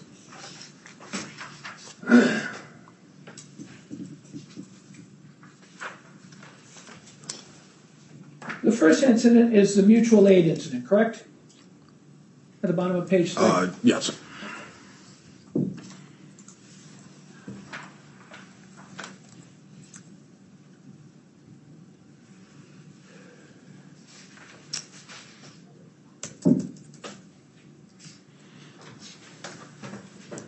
Yeah, may I assist you on this? Sure. Chief, if I could just kind of orientate you.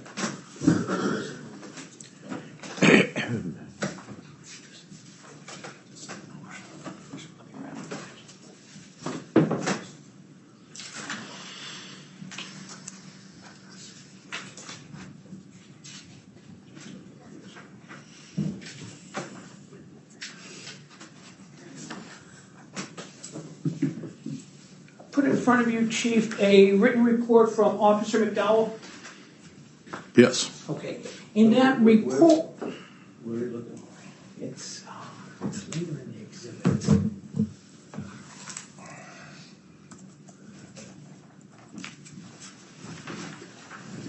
What page, please? Your Honor, it's a written report from Officer McDowell. It's dated October 3, 2018. And it is part of tab 48. Yes, It is, sir. Your Honor. Okay, It's- I have it. Okay, I have it too. Officer McDowell wrote this on October 3rd, 2018, correct? That's what it says. And it dates back to an incident of 11/29/2017. That's correct. Okay. So 10 to 11 months prior. Correct. Okay. And this had to do with him going outside of town on what he called a mutual aid, correct? Yes. And Provisional Sergeant Buchanan would have been the shift supervisor that day? That's what it says. And did Provisional Sergeant Buchanan have the right and the authority to direct where his men were posted? Men and women, yes. Yes.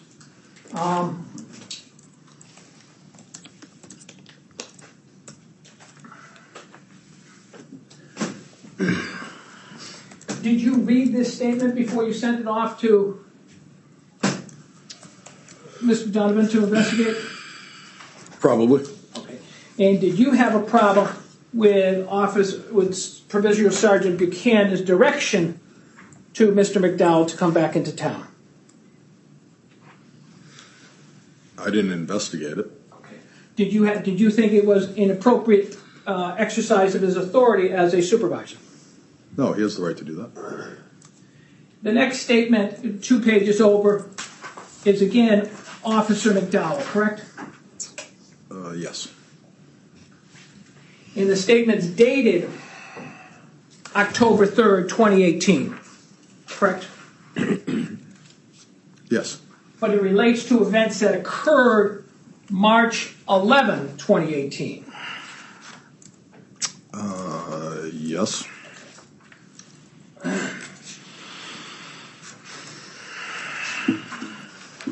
And this had to do with a traffic stop?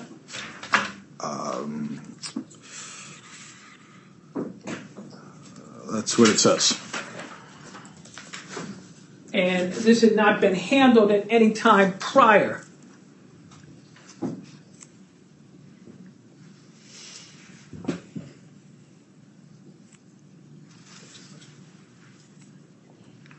To October.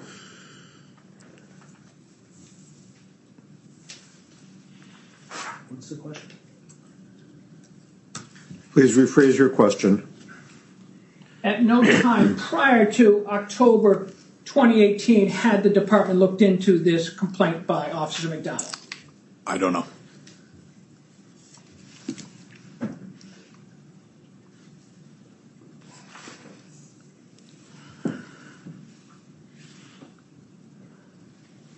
No, Chief.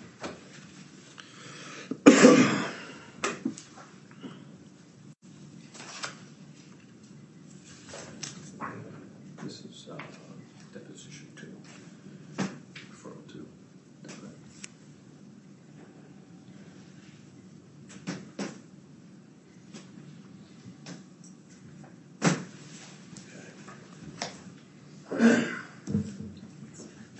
May I approach you?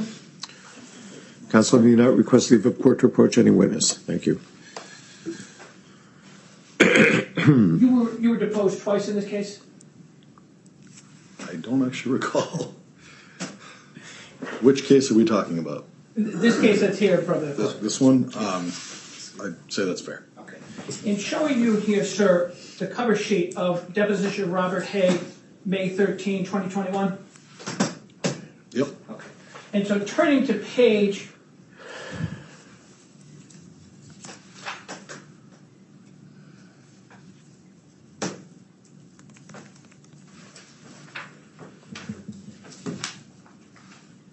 30, I'm going to read the question, and you can read the answer. Why was this sent to an outside investigator? Because he's suing me. And as of 2018, the claim was against the town, correct? Yes. And was it on the recommendation of counsel, or was it your sole decision to send this out? I consulted with counsel about doing an No, investigation. This was on the recommendation of counsel. Okay. And you would have been the primary contact with Chief Donovan As in, with respect to this matter? I am the one that hired him. Okay.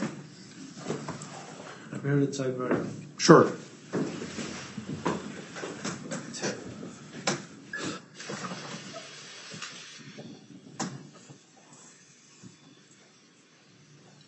Yes? This is deceptive. He's trying to suggest I suggested Donovan. I did not. I told him to do it outside, to do an outside investigation. That's what this says. Not that I told him to hire Donovan, which is what he's got to say. There's no good faith basis for that. Your Honor, I had him read question and answer. You can cross-examine on that point. Thank you very much. You may pose your next question. Ladies and gentlemen, we'll break in just about 10-15 minutes.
Returning, Chief, to page 2 of the background investigation.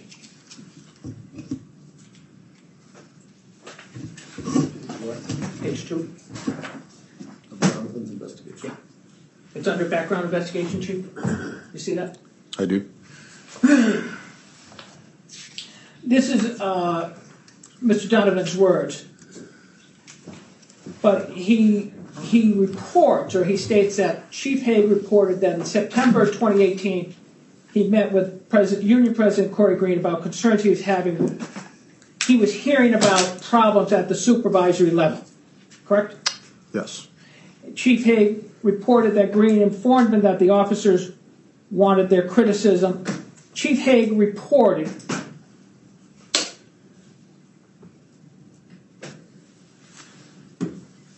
that if the officers wanted their criticisms to be heard and addressed, they should put them in writing as complaints. Yes.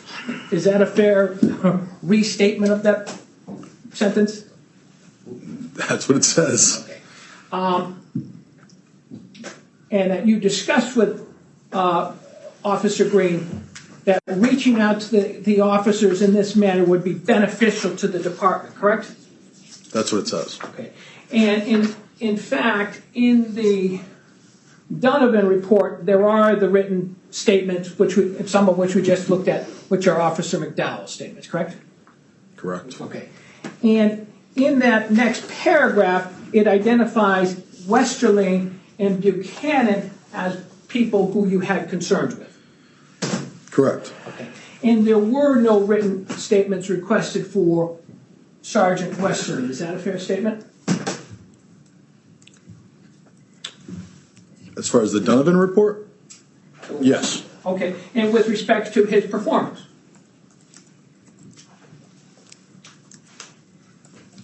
It wasn't part of this report, so no, I don't see it And it anywhere. wasn't part of his IA, correct? Not that I saw.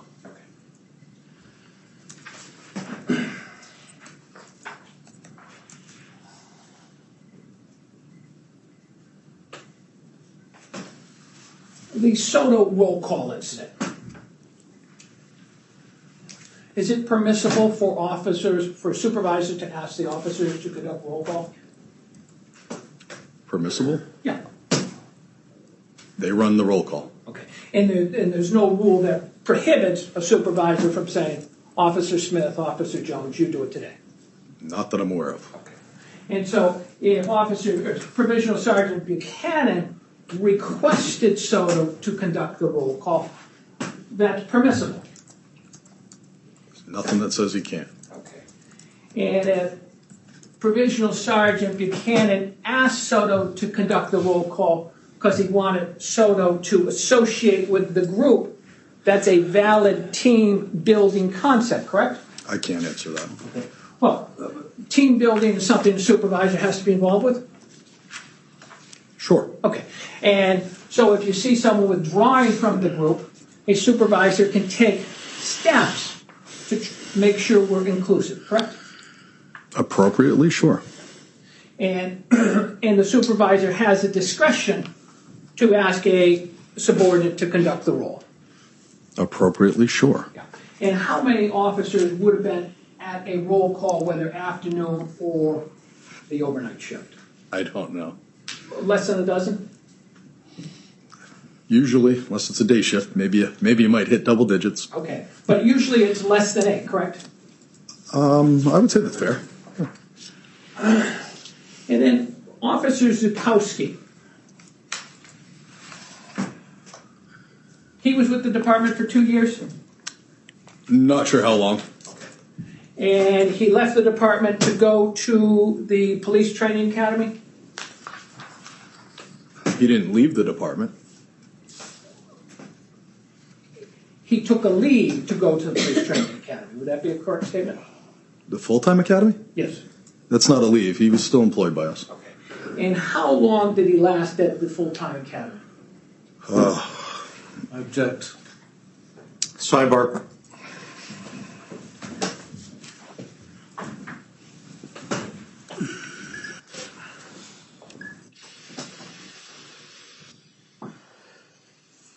Right, so Zukowski is not a comparator.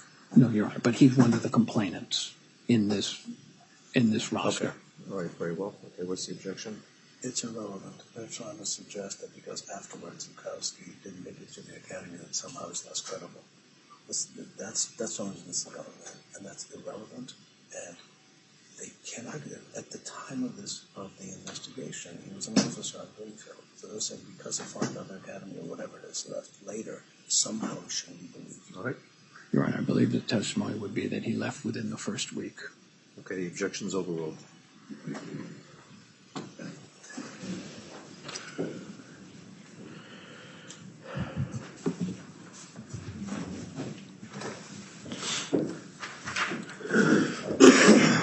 Chief, what's your best memory as to how long Officer Zukowski lasted in the police academy? Not very long. Less than a week, Chief? That could be very possible. And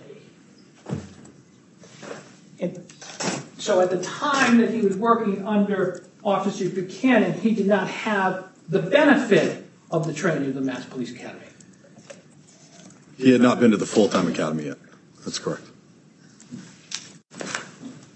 And virtually every other officer on your force had graduated from that academy, correct? I'm not sure. I don't think we had anybody else. Okay. And certainly all the commanders, anyone in a command position, had the bare minimum of the police academy, correct, Chief? They did. Okay. As well as other training. Yes.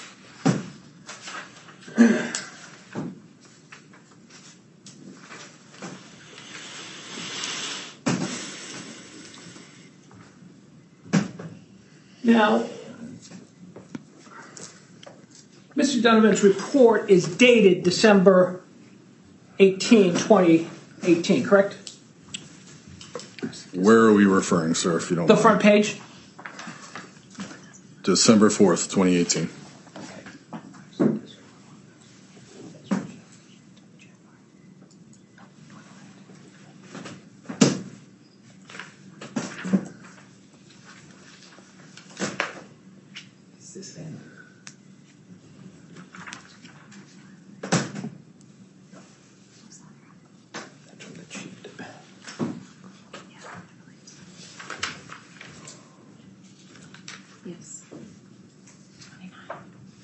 Chief, I'm putting in front of you what was previously marked as Exhibit 6.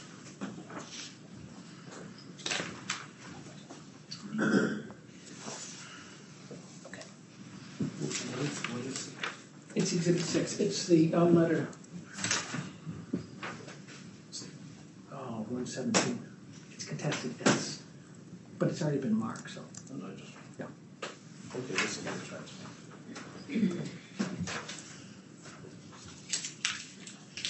And this is a letter dated January 17, 2019, Correct.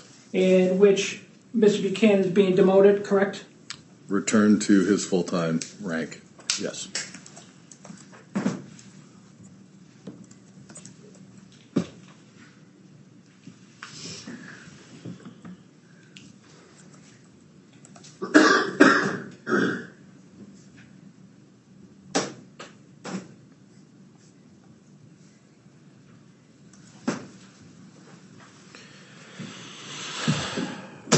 And then if we turn to Exhibit tab 28. 29, excuse me, Chief. Exhibit 1? Yeah, let me get you the Chief. I don't believe that.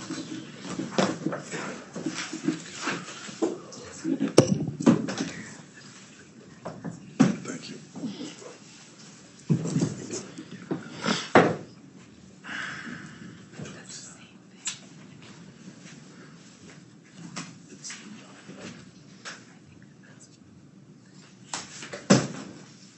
Tab 1. That's book 1.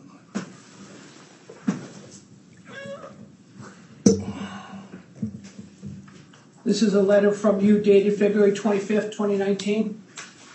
Yes. And the rules that we reviewed yesterday indicated that the report should be completed within 30 days, correct? Should be, unless And otherwise. the investigation with respect to Sergeant Buchanan began sometime in late October. Yes. Okay. And the Donovan report was available to you on or around December 4, 2018. I'm not sure when it arrived to me. Okay, but it's dated December 4th. It's dated December 4th. And this is now several months later, correct? Yes. Okay. And you reference in the first line, after speaking with you on January 7th. Yes. Okay. And you had spoken with Officer Buchanan on January 7th, correct? That's what it indicates. And you state in here that you are supporting and sustaining various rules violations, correct? Yes. Okay, found in the Donovan report. That's correct. Okay, you're sustaining a violation of conduct unbecoming. Yes. You're sustaining a violation of the rule regarding incompetence. Yes. You're sustaining a violation of the rules with respect to public criticism of the department.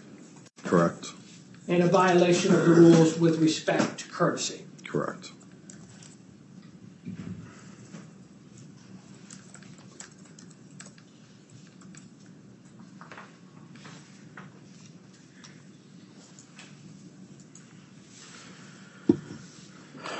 And you were directing him to work with the deputy chief to find training courses which address the issues of leadership and professionalism, correct?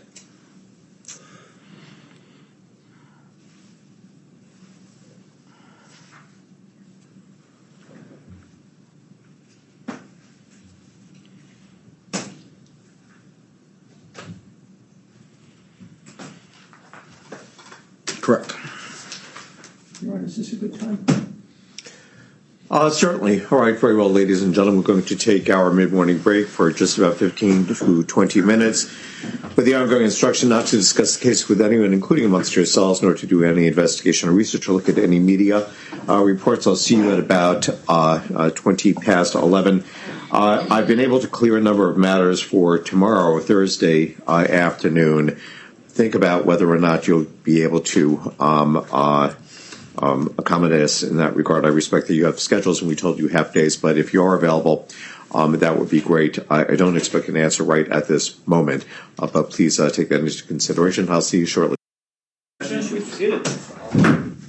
Welcome back, ladies and gentlemen. Has anything come to your attention which has affected your ability to remain fair, to remain impartial? Hearing no affirmative responses, I understand we're good to 3:15, and once again, with my appreciation, thank you very much for your consideration. I'll ask you to get back to the court offices by 2 o'clock relative to tomorrow afternoon. And once again, I fully respect that you have schedules and that we preliminarily at least told you that the case would go half days. But whatever we can do to press forward is certainly greatly appreciated. Let's return now to the direct examination of Chief Haig. Thank you, Your Honor.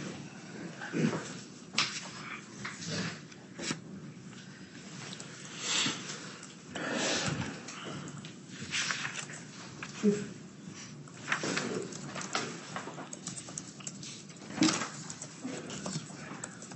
You recognize this two-page document, Chief? Yes. Okay. And this has to do with a civil service promotional exam, correct? Yes. Okay. And these were the only documents that the town was able to find? The town, yes. Sidebar.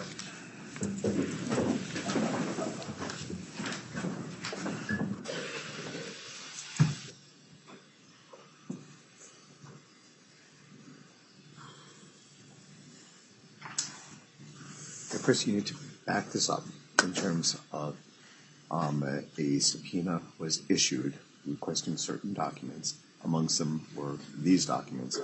Otherwise, the question floating out there like that really has little meaning. All right. Let me see the 2 pages. And do you have the subpoena? Not on me, Your Honor. I believe my assistant does. We gave him a bunch of documents, not just those 2 pages. Oh, yeah, I agree. They gave me a volume. Yeah, so these aren't the only documents. We gave him everything. We gave him, I don't know, about 20 pages. Well, Once more. all right. So the complaint here is that relative to at least, I really need to see the subpoena, so I can get that. One particular line item of the trial subpoena, that there has not been a full production, which is why I want to see the subpoena.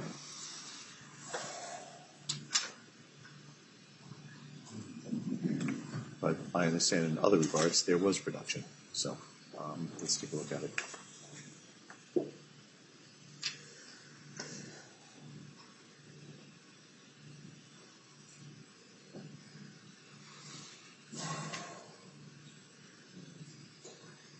Those windows open. You know, I've been in this building as a judge for 14 years and as a lawyer since 1985. And I complained back then that I was concerned that a shower of plexiglass was going to break down and impale us all. Being Western Massachusetts, they laughed. They continue to crack, though, and I'm pleased to say that they haven't reached that critical point yet when they're ready to explode on us all, okay? But at least I am wearing a robe that is relatively impermeable. For the rest of you, We're screwed. it's very unnerving, and it's even worse, actually, as you probably observed. Yeah, when we were out there. The other side first. You know, I've toured this building with seat jams, with all sorts of folks from facilities, from DCAM, and made them sit out there. Okay, at a bare minimum, I think it causes emotional distress.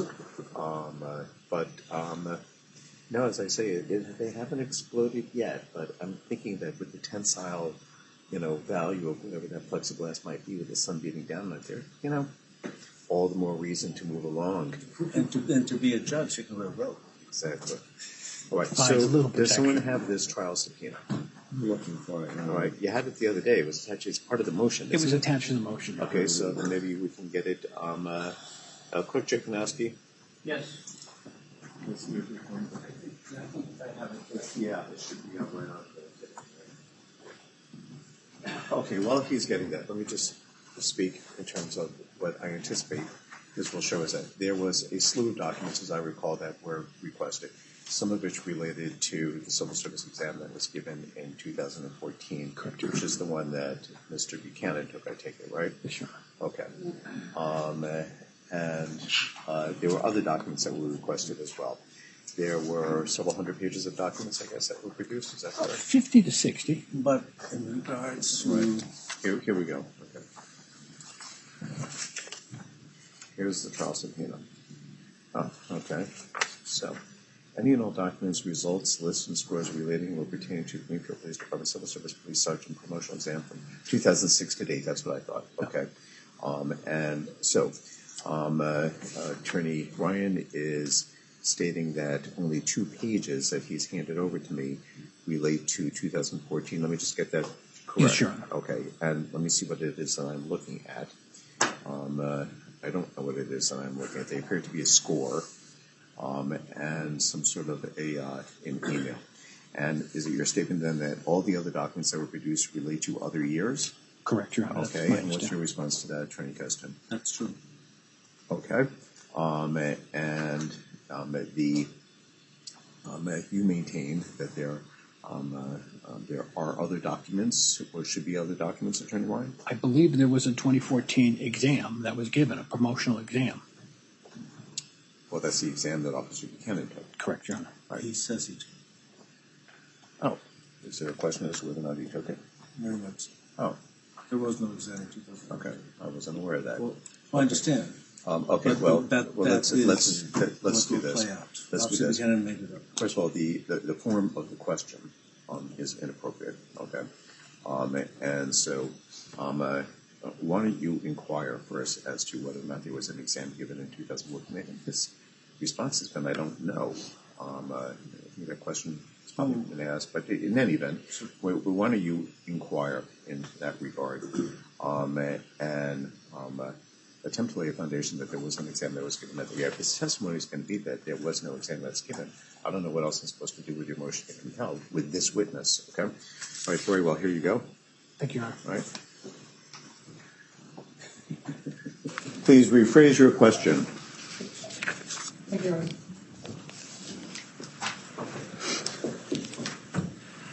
Chief, in front of you are 2 pages, correct? Yes. And it has a referred rank, correct? Your Honor, It- he hasn't offered it yet. Now, let's mark them for identification purposes as B for ID. I have no objection to it, if you're going to offer it. Okay, very well. Then, are you going to seek to offer it through this witness? Yes? Yes. Okay, very well then. Number No 9. Just give me 1 second here.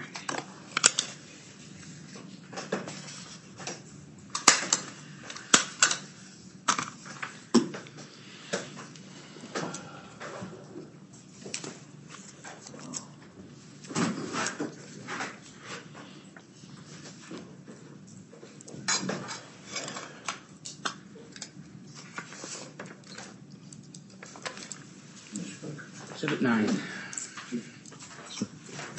Exhibit 9. 9.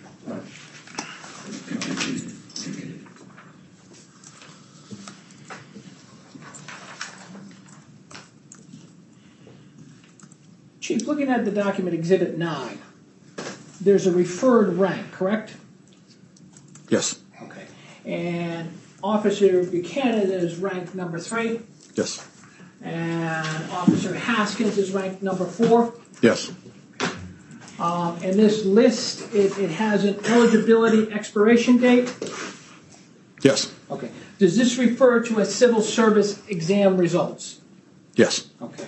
And up top it says a total of 4, correct? Yes. Okay. And 2 referred and 2 rejected? Correct. And this exam was given when, sir? I believe October of 2013.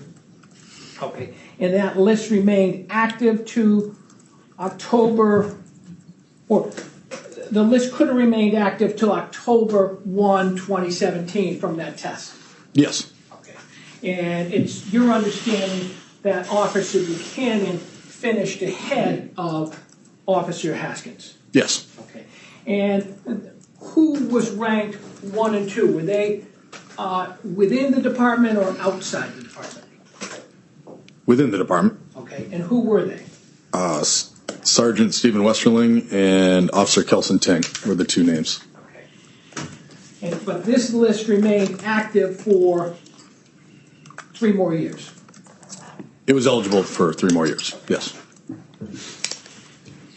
And so as of the time of the 2014-2015 promotions, Officer Buchanan was in fact ahead of Officer Haskins on a valid civil service test list. Can you, I object to the term valid. As, Mrs. Danis, to the form of the question, please rephrase your question. as of the time of 2014-2015, when you decided to go to an assessment center, there was an eligible list in which Officer Buchanan ranked ahead of Officer Haskins for promotion. correct. Okay. And there were no other incumbent Greenfield police officers who passed that test below Haskins or Buchanan. Below, no. Yeah. So that was the reservoir of people you could choose from in terms of going forward with promotions if you use this list. Yes.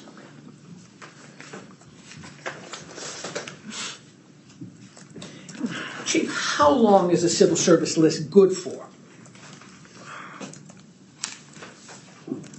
Typically 2 years. But this looks like it'd be good for 4 years. It's based off the certification date when the scores come in. Okay. But if the test was given, you said in October 13, this has a expiration date of October 1, 2017. That's what it says. So it's at least 3 years old, or correct? That's what it says. Okay. And the department has the right to request the right to extend lists, correct, for an additional year? Through HR. Through HR and through Mass Civil Service Commission. That's my understanding. So you'd have to make the request to HR. HR would have to go get the approval from the people down in Boston. That's my understanding. And so with respect to the assessment center list, that would have been established in August or September of 2015? Could be. Okay. The promotions were made September, October 2015? I believe so. That sounds accurate. So the list probably would have been established sometime in that August, September timeframe. Potentially, yes. And so that list is good for 2 years. Yes. And the department had the discretion to ask for a 3rd year. That's my understanding. Okay. And so if the department had asked, that list could have remained in effect till August or September 2018. Which list are we talking about? The assessment center list, Chief. I would agree with that.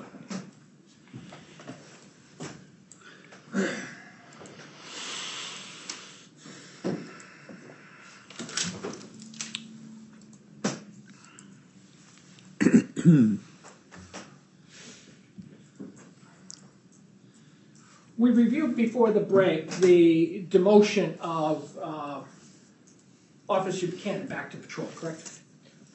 I object. Which one? The January 17 letter of 2019 returning him patrol, correct? Returning him to patrol, yes. Subsequently, the department, there were 2 additional provisional sergeants made. Yes. In 2020? Correct. Okay. And you were the person making the decision? I was. Okay. And it was your decision, you spoke to Detective Clark Yes. and asked him if he wanted to be promoted? I asked for people to put in for letters of interest, so I spoke to anybody that was interested. And you spoke to Detective Clark in connection with the promotion to provisional. That's correct. Okay. And you also spoke to Officer Kevin Rowell, correct? No. Chris Rowell? Yes, sir. There's one of each, right? There is. So you spoke to Chris Rowell about whether he would seek a promotion to provisional. Yes. Okay. And both of those individuals were appointed to provisional sergeant by you in early 2020? In 2020, I can't recall exactly when.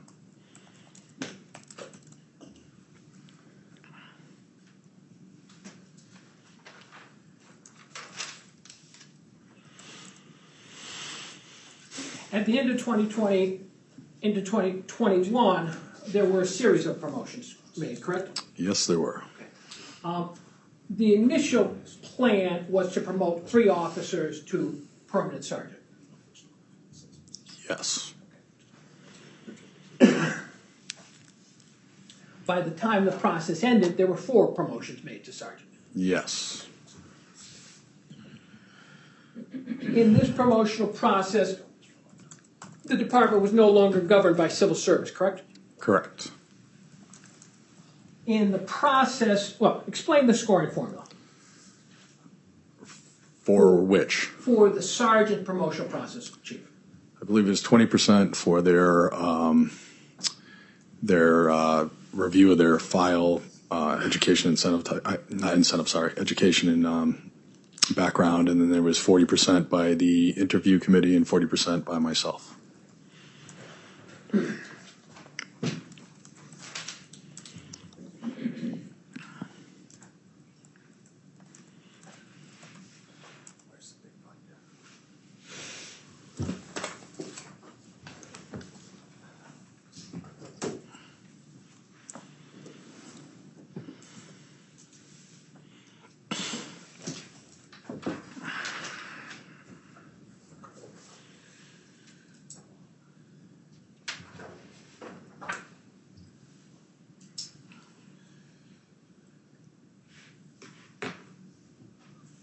If we could turn, Chief, to tab 31, the last page.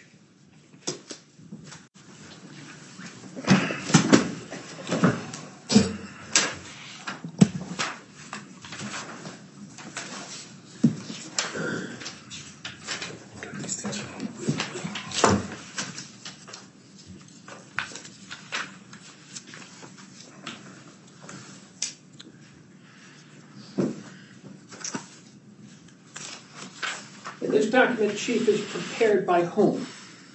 HR. Diane Letourneau was the director of HR? Diana Letourneau. And she would have been working in conjunction with the department in tabulating these scores, correct? Yes, HR took all the information and they did the math. And so they took the information that ranked the candidates on promotional scoring guide, correct? That's correct. And with respect to the promotional scoring guide, Laura Gordon was ranked number 1, correct? Yes. And Officer Clark and Officer Buchanan were tied for second. Correct. And then there's the oral interviews. Yes. And the oral interviews is before the board. 3 members of the Public Safety Commission and 2, in this case, was 2 lieutenants from other departments. And they ranked the officers based upon their response to questions. Correct? And the members of the Public Safety Commission who participated, would that include Butch Hawkins? Yes, I believe so. And Gary Longley?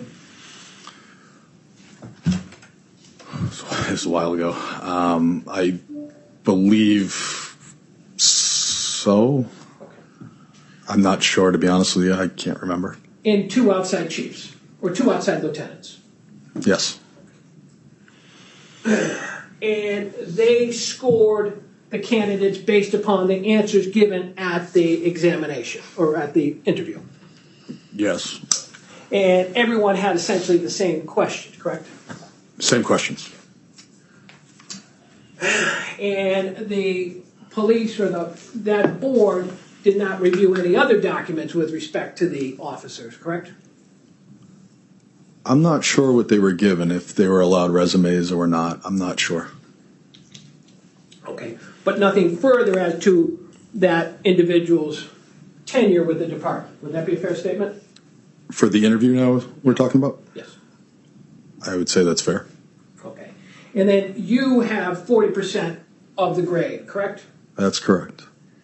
And in ranking Officer Buchanan, you have him 8th, correct? Correct. And there is no 10th.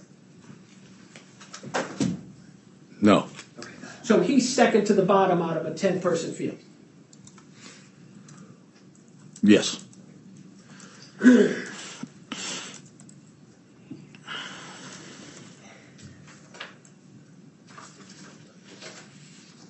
If we turn to tab 32, Chief.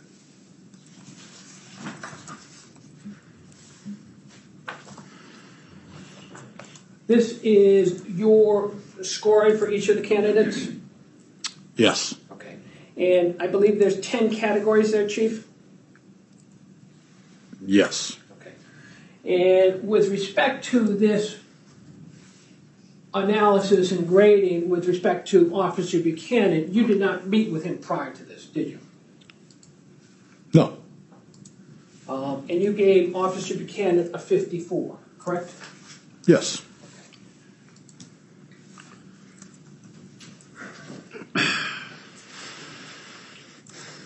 You gave him a 2 for attendance? That's correct. Okay. And you agreed earlier that nobody had ever sent them any notes or memos regarding his attendance? Correct. You gave him a 6 for discipline and Correct. nature of reprimands, correct? Correct. Okay. If we turn to the next page, that's Detective Clark. Yes. He has an overall score of 80, correct? He does. And his score for nature of reprimands and disciplinary measures is the same as Officer Buchanan's, correct? Correct.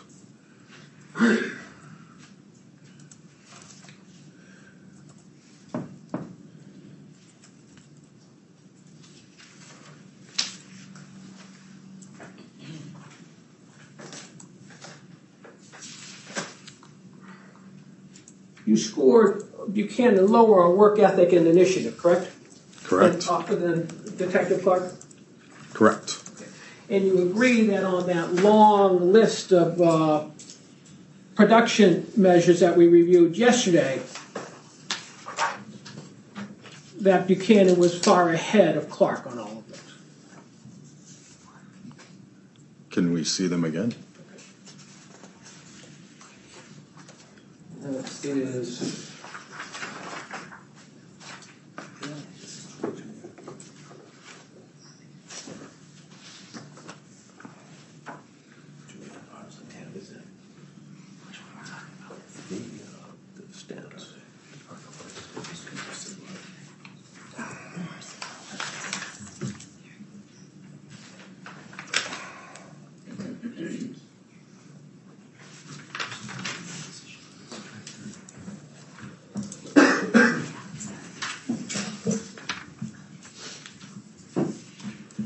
Chief, let's go to tab 33. Okay.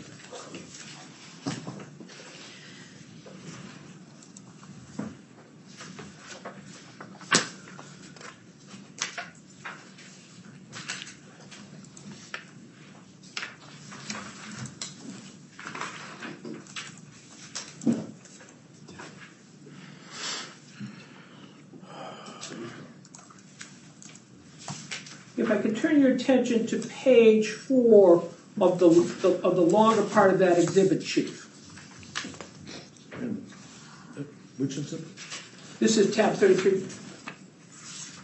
33. This one? 2 pages.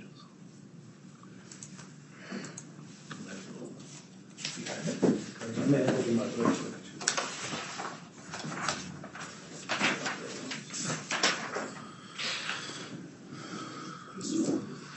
Yeah, yeah.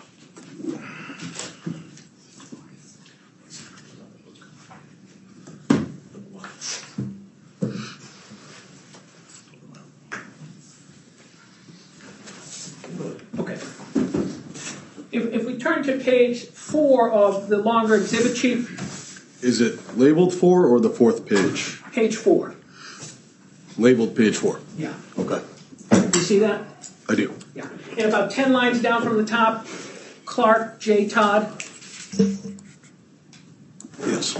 and it has total arrest for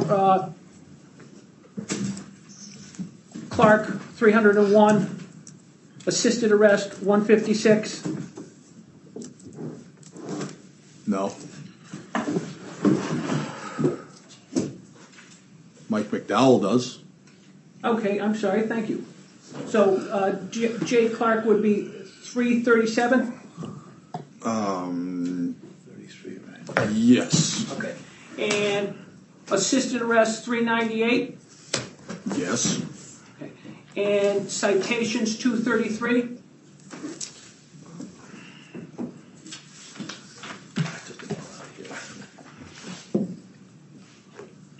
Yes. And Officer Buchanan would have 821 for arrest, correct?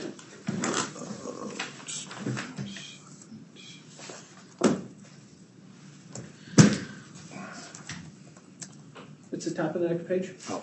That's where I'm not finding it. Yes. And you have 681 for assisted arrest. Yes. He'd have 822 for bookings. Yes. And in comparison, Officer Clark had 312 in bookings.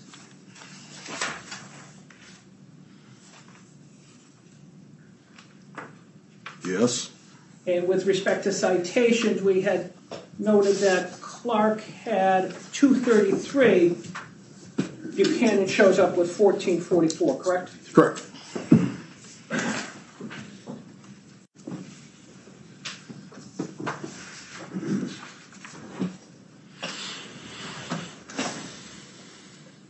And so it's your statement that those numbers show that Detective Clark had a greater work ethic? Those numbers? Yeah. No. And Detective Clark was in the DB for many years, correct? Most of his career. And that's a position that it's your discretion whether someone's in the DB or not. It's the chief's discretion, yes. Yeah, you as the chief. Yes. And at no time prior to his promotion to provisional sergeant was Clark removed from the Detective Bureau. Not true. Okay. When was he removed from the Detective Bureau? I don't recall the date, but he was put back to patrol because we needed patrol officers. Okay. And that was at the time of his appointment to provisional sergeant? I'm not sure of the timing. Okay. They were more or less contemporaneous, Chief? Pretty close. And that was in connection with your conversation that if he went back to patrol, he could be in line for a promotion. No.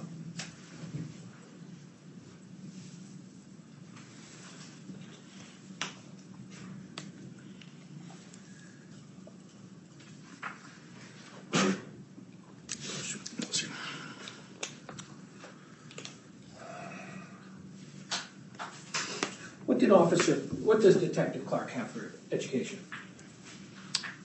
I'm not entirely sure. Okay. Does he have a bachelor's degree? I believe so. Okay. Does he have a master's degree? Not that I know of.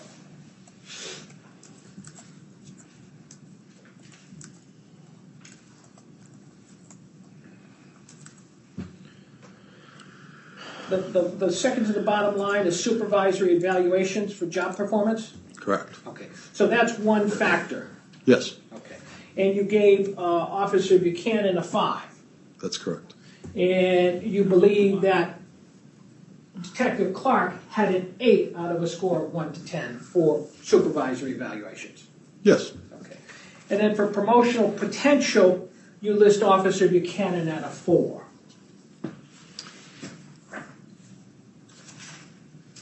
Which one was that, sir? I'm sorry. The bottom one, Chief. This is on tab 32. Yes, correct. And you list Clark's promotional potential as an 8. Yes. Double. Correct? Yes. In what objective assessments had the department performed with respect to reaching this calculation Which calculation, sir? as to promotional potential? I spoke with all the permanent supervisors about every candidate. Okay. But isn't that in the block above, sir? Isn't that in the block above where it's supervisory evaluations of job performance? They go hand in hand. Okay.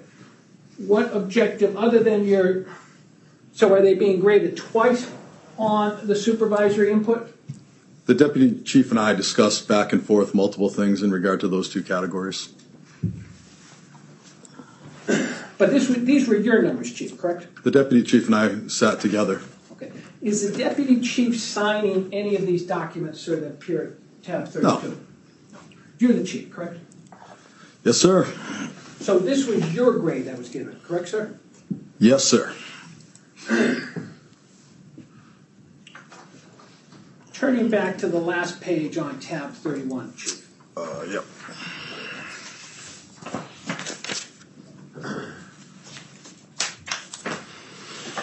Initially, the thought was there'd be 3 promotions, Correct. and you recommended 3 people for promotion, correct? Yes. And you recommended Detective Clark, Yes. Officer Green, Yes. and Officer Megan Cloutier, correct? Correct.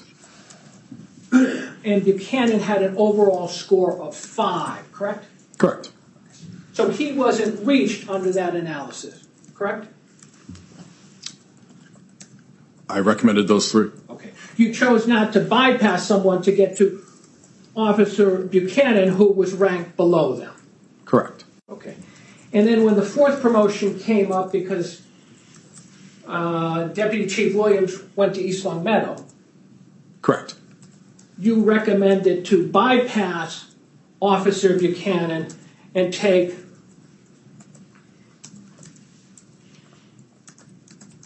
Christopher Rao, who was scored below him. I did.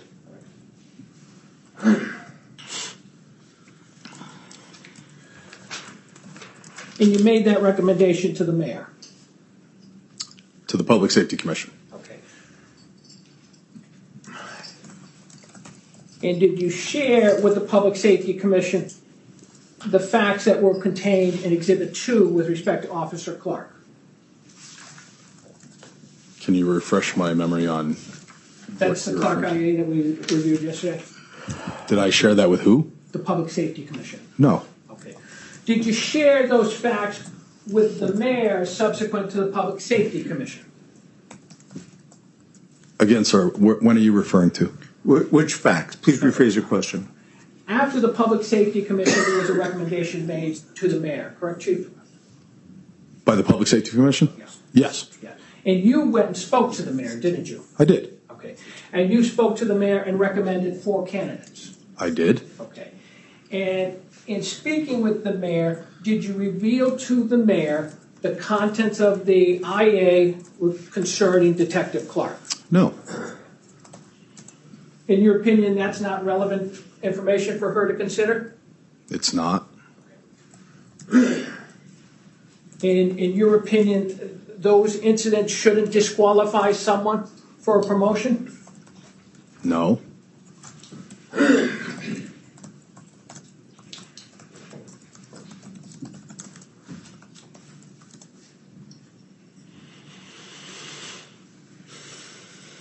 In getting to the disciplinary record, despite the fact that Officer Buchanan's first discipline had been reduced to a letter of warning, correct?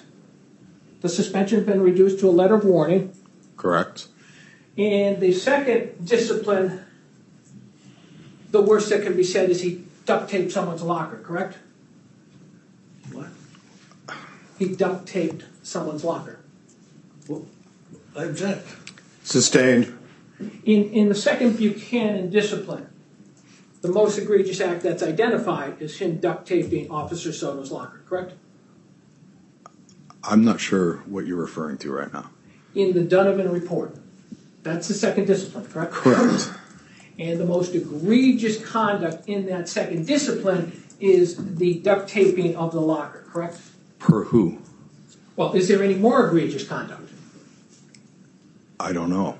Okay. Well, you sustained a violation. I did. Okay. And so what was the most egregious conduct that you sustained a violation based on? I don't know how to answer that. Is there anything that's more objectionable to you than duct taping the locker? Again, I don't know how to answer that. You reviewed it just a while ago. I did. Okay. And you don't know of anything that you can't identify what's the most objectionable part of that report. I object. Asked and answered. Sustained. He's already answered. Okay. Thank you, Your Honor.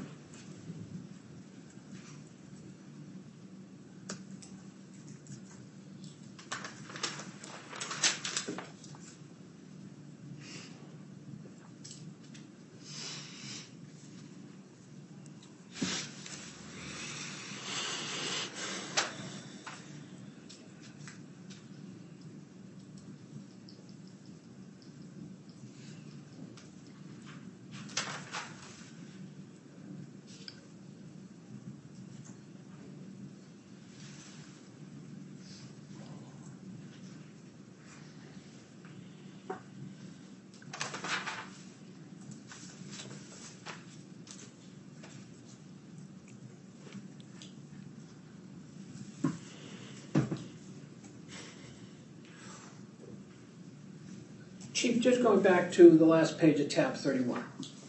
Yes, sir.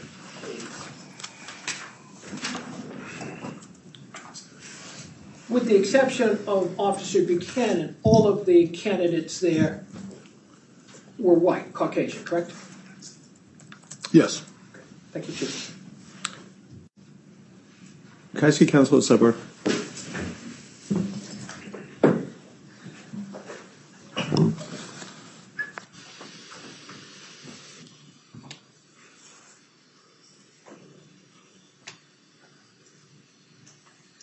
All right. I've been waiting for this question now for more than a week.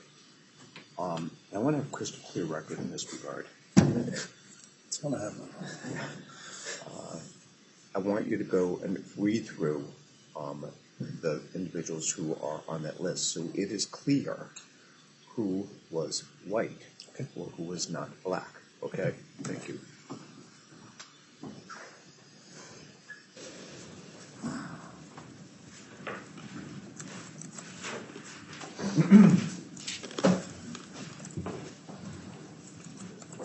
Chief, again, returning to tab 31. Christopher Green, is he Caucasian or African American? Your Honor, we'll stipulate they're all Caucasian. Well, I just want a record as to these names, okay? You can read them into the record then if you wish, okay? Chief, Christopher Green, Christopher Rao, Chad Sumner, Emily Rao, Justin Purrington, Laura Gordon, Megan Cloutier, Todd Clark, and Cody Gipple. Agree that all of them are white and Caucasian? Yes. Agree that Patrick Buchanan is the only person on that list that's a minority, Yes. and specifically he is African American? Officer Buchanan. Your Honor, he's Jamaican. That would be African American or however he wishes to identify. Why don't you use the term black? Would you agree that Mr. Buchanan is black? Yes.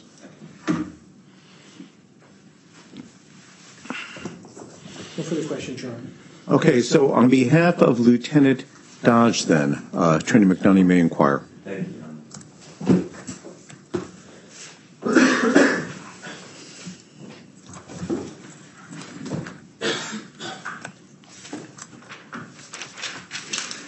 Good afternoon, Chief.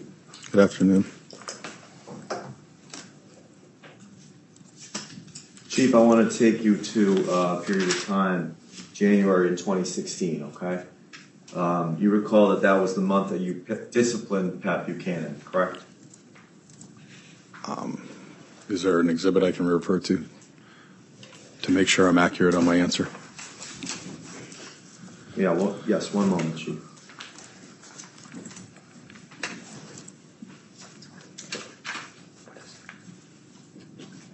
Could you take a look at Exhibit 1, Tab 8, Chief?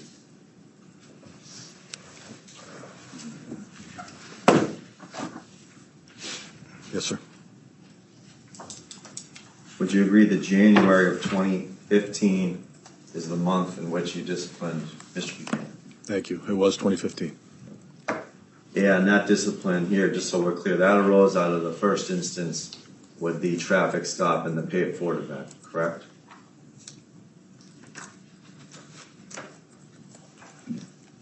Agreed. And you gave him a 3-day suspension and a demotion, right? Agreed. And Officer Buchanan objected to your discipline, right? Also agreed. Specifically, it was my client who sent you the objection, correct? I believe he's the union president. Yes. Well, you understand I'm Mr. Dodge's lawyer?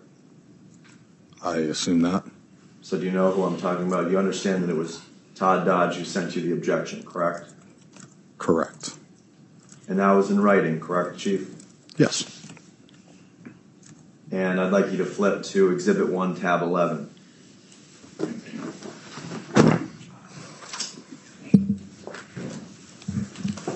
Do you see that, Chief?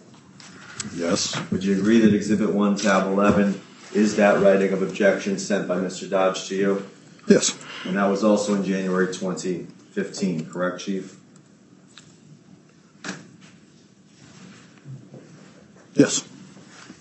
Flip to page 2 of Tab 11, please, Chief. Do you see that document, Chief? Yes. Would you agree that my client, Mr. Dodge, also wrote an objection to the mayor of Greenfield, Mayor Martin?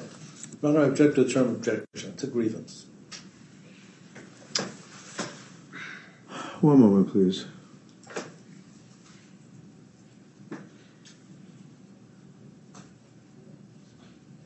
The objection is sustained as to the form of the question. Please reform your question. Do you recall that, do you agree that Mr. Dodge also sent a writing to Mayor Martin in January, just like he did with you, sir? Yes. And was Mr. Dodge agreeing with the discipline in these two writings? Object. Overruled.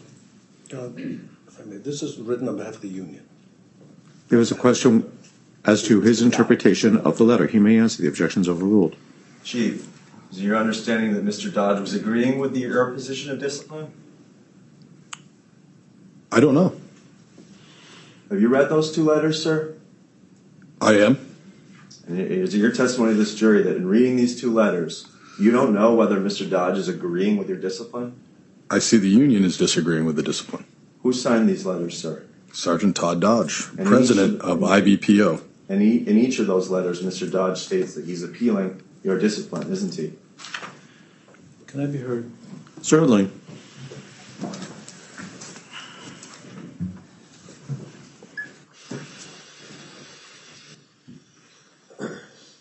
Yes. The only reason we're doing this is just trying to establish that this somehow satisfies the written whistleblowing. Okay. And it cannot, as a matter of law. Well, you can argue that. That's my You can job ask these now. questions. Okay. So I think he's wasting our time. I won't even go there. Thank you. All right. All right. The objection's overruled. Objection overruled. Please repeat your Question. Chief, is it your testimony looking at these two writings under tab 11 that you don't understand whether or not Mr. Dodge agreed with your discipline? I don't know what his personal feelings are. No. I'm not asking about his personal feelings. I'm asking about your understanding of what's written in these one-page letters. I don't know how to answer that question. You don't know whether Mr. Dodge is or is not agreeing with your discipline. No.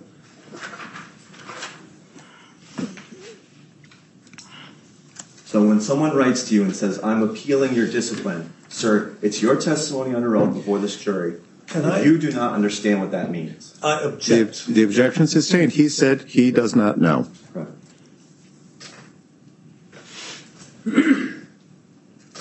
After these writings were submitted, there was a hearing about whether your discipline should remain in place. Correct? Yes. And that was before Mayor Martin, correct? Yes. And you went to that hearing, correct? Yes. Mr. Dodge was at that hearing, correct? Yes. And he was there on behalf of Mr. Buchanan, correct? That is correct. He was representing Mr. Buchanan and participating in the hearing, right? I don't know what his participation level was. Did you think he was on your side of keeping the discipline in place? No. You knew that he was on Mr. Buchanan's side, representing him, opposing the discipline, correct? Yes. Okay. So at that time, you did understand what his intent was. No. After that hearing, Mayor Martin kept the discipline in place, correct? Correct. Mr. Buchanan, through Mr. Dodge, continued to object to the discipline after the hearing, correct? Correct. And that resulted in the external arbitration process, right? Correct. For the first time, the subject of whether your discipline should or shouldn't stay in place went before an external person outside the purview of the city of Greenfield, correct? Correct. And that arbitrator got rid of your discipline as far as the suspension, correct? Yes. And at that process, Mr. Dodge again was representing and assisting Mr. Buchanan in participating, correct? Yes. Specifically, with respect to your 3-day suspension of Officer Buchanan, that external arbitrator removed the entire suspension and ordered back pay, correct? Yes. And that arbitrator reduced it to a written warning, correct? Yes. Which is below a reprimand, correct?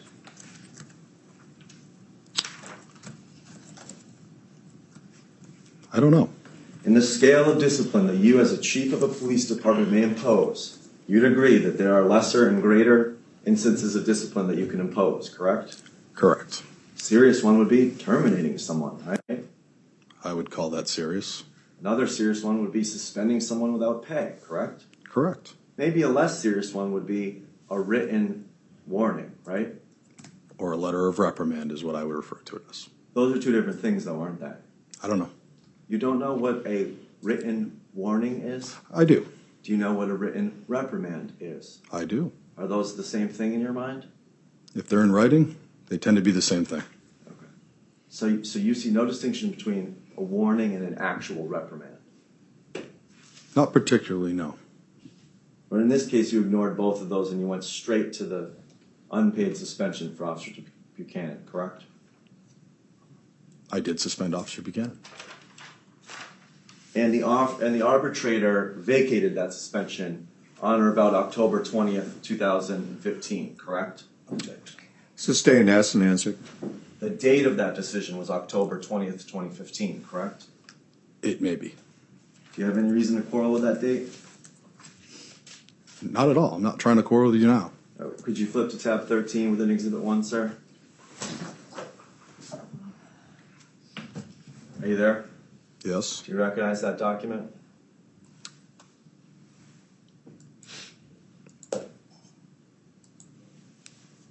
Yes. Would you agree with me that that's the external arbitrator's decision for Mr. Buchanan's appeal of your discipline? Yes. Would you agree to me that the date was correct, October 20th, 2015? No disagreement. Within 2 months of that decision, overturning your discipline of Officer Buchanan, you initiated a new case against then Sergeant Dodge, didn't you? Objection to the term case. Overruled. Can you repeat your question, please? Within 2 months of the arbitrator vacating your unpaid suspension of Officer Buchanan, you initiated a new case against my client, Sergeant Dodge, didn't you? If you could show me the dates, yes.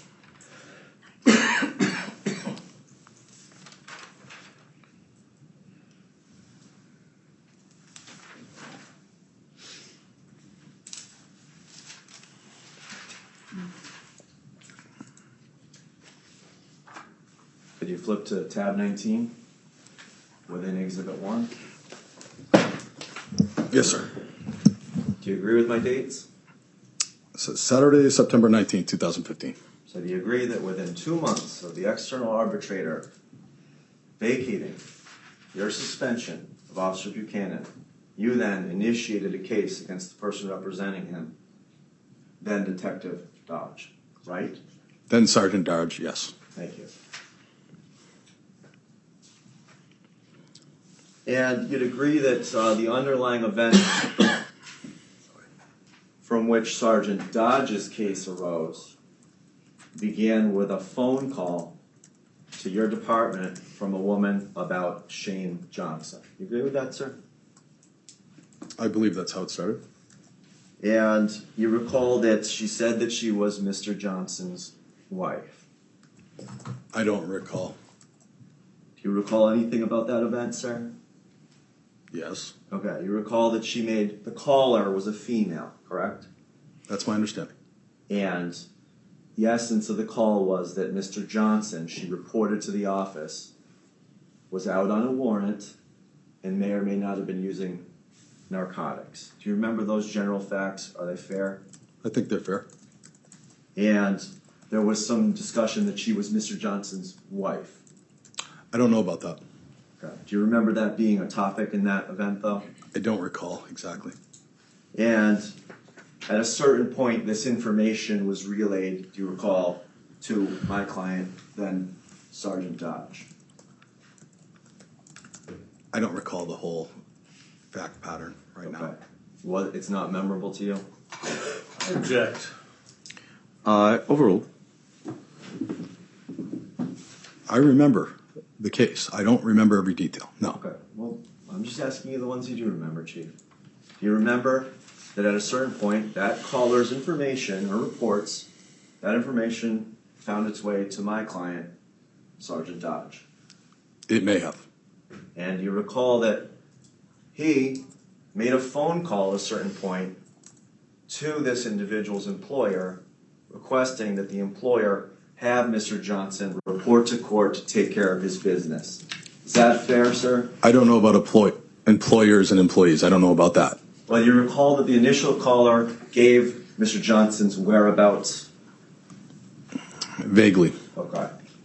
And Sergeant Dodge, you recall then, called that person and said, hey, would you send Mr. Johnson to court so he can take care of his business? Words to that effect. I know it's not verbatim, Chief, but would you agree with that generally? Generally, sure. And that Mr. Dodge or Sergeant Dodge then included your wife. His wife is calling and complaining about him. He included that the wife was the one who was the caller. I don't recall. It's not noteworthy to you? It's not. I'm sorry. Okay. But it was noteworthy enough then that you decided to take disciplinary action against Sergeant Dodge, right? Overruled. The totality of the case, yes. Okay. As it turns out, it wasn't actually the wife calling in the first place. Do you remember learning that? I do recall that. And then the wife, the real true wife who never called the station and was upset that someone was impersonating her, correct? I don't know about the impersonating part, but I do remember the phone call. Right. She was upset, right? Oh, yeah. Because somebody had called posing as her, correct? I don't know that part.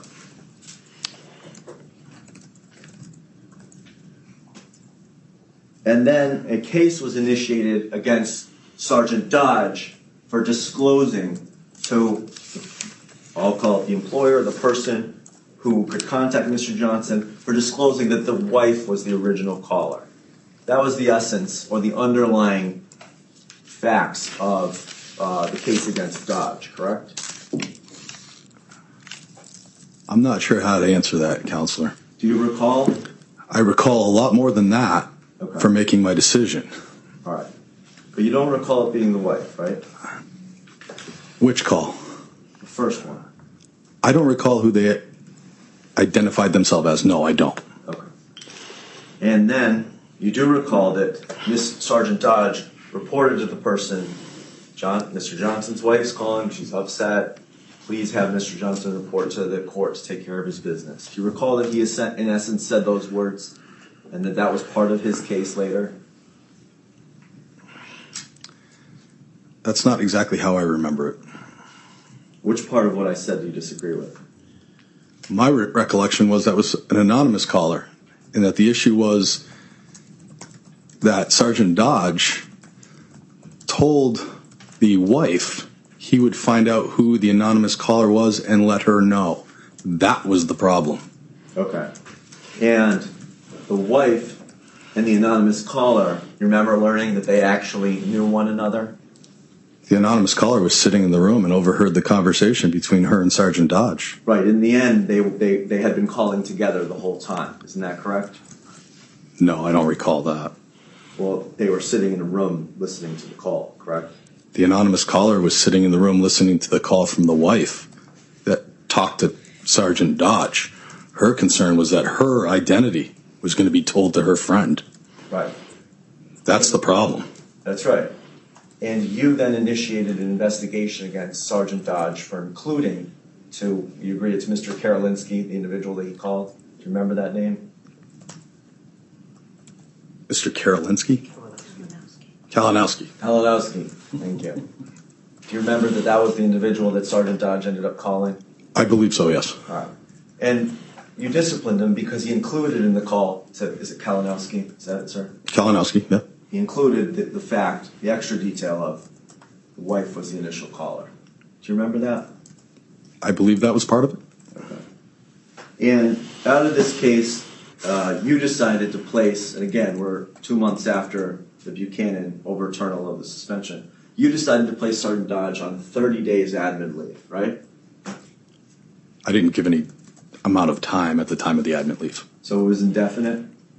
He was put on admin leave. Indefinitely? So we could look into it. Correct. And he had no idea how long he'd be out on admin leave, right? That'd be a fair statement. And then at that time, he was an 18-year veteran of the force, right? Quite possible. We went to the academy together in '99. That's right. So how many years are we talking? 17, am I off by a year? So somewhere in there. Okay. No prior discipline of any kind, right? Not by me. None that you were aware of either, right? I was only there since 2013. In addition to placing him on admin leave and starting your own investigation, you referred the whole case to the district attorney's office, right? I spoke with the assistant district attorney at the time because I had concerns. That would be who? Jeremy Bucci, assistant district attorney. And also Steve Gagney, was he also contacted? Down the road. Okay. He's the first assistant for that office. That is correct. That's the Northwest District Attorney's Office. That is. And for those of us who haven't been prosecutors, first assistant, that's like the top prosecutor under the actual DA, him or herself, correct? That's my understanding. So your office sent this over to the District Attorney's Office. I talked to Jeremy Bucci. And your deputy sent it over to Steve Gagney, the first assistant, correct? My deputy chief, yes. Who operates under your purview, right, sir? Yes, he does. And you wanted them to look at it to see if there was a crime to charge against Sergeant Dodge, right? After speaking with ADA Bucci, he felt we may have an issue with intimidation of a witness. I'm asking about what you thought, sir, initially in referring it over. Yes, absolutely. You sent it to them because you wanted them to see if you could charge Dodge with a crime. I was concerned there was a crime, yes. And you remember the date that you sent it over to the DA's office? I don't. Well, it all happened, what was that date earlier? December 19th, right? Yes. Now it's 2015? Yes. Do you remember when the DA's office got back to you on whether they thought that there was criminal activity? I don't. Can you flip to tab 21 within Exhibit 1, sir?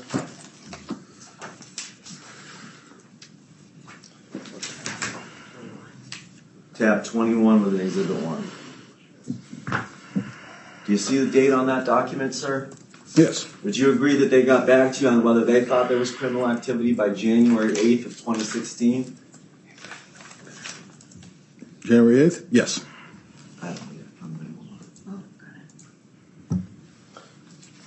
And you'd agree, sir, that the DA's office determined, after looking at a number of criminal statutes that might possibly apply to this situation, the DA's office, this is the first assistant speaking, said, I have determined that no viable criminal charges can or will be pursued in Sergeant Dodge's case. You agree with that language, sir? I do. And then, moving on past that, sir, did you call Sergeant Dodge and say you can come off admin leave? Your Honor, for the issue of completeness, I would ask that he read the rest of it. You'll have that opportunity on cross-examination. Let's proceed. So this is good, right? One of your sergeants. All right, just a brief moment. Please rephrase your question. I'll withdraw my question. I lost my attention when my brother stood up. The new question, sir, is this was a good thing that one of your sergeants wasn't going to be charged with a crime, right? I would agree. You must have been very happy about this, right? I don't recall happiness, sir. No, because you wanted to get him, right? You wanted to go after him, even after the DA's office passed, didn't you? Absolutely not. Oh, did you call him that day and say, good news, Sergeant Dodge? This must be very stressful for you. You can come off admin leave and come back to work, which is your identity, your career. All right, just a brief moment. There's multiple questions wrapped into that one. I'll break it down, Your Honor. I heard. Sidebar.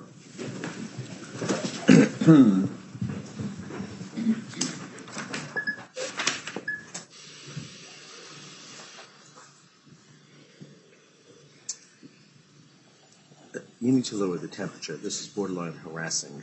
Okay, I respect your high tensions here, but your questions are getting out of hand. I'll just fire, Your Honor. Thank you. Your Honor, this is the problem with the completeness issue. He is intentionally deceiving. This is the next paragraph. There's no way the chief can say he's That's happy fine, with but under the doctrine of completion, you have the opportunity to go back and read it through. And you can point out that counsel can never read it. That's the doctrine of completion, not to require him to read it all. It doesn't require the doctrine of completion. Sometimes it's up to the judge's discretion as to whether they only read it all. That is the doctrine. You can on Well, I most certainly cross-examination will. say, attorney McConnell didn't point you to the next paragraph. I just Okay. feel he's being intensely deceptive. The doctrine applies to admissibility, not what I decide to question. Well, it's, okay. Thanks.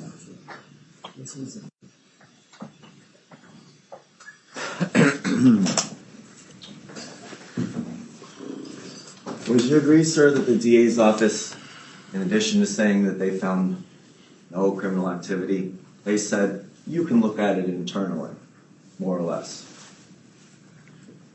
Yes. Okay.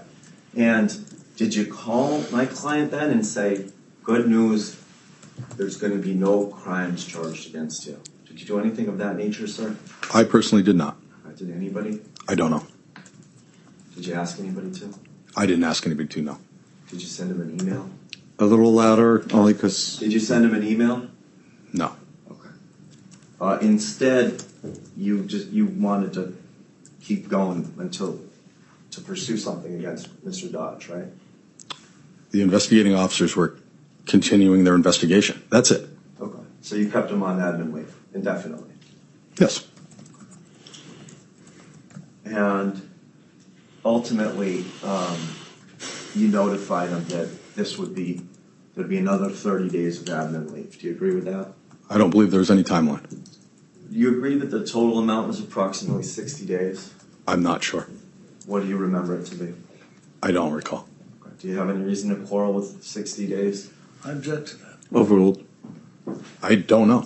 Would you agree that around February is when it ended? I'm not sure.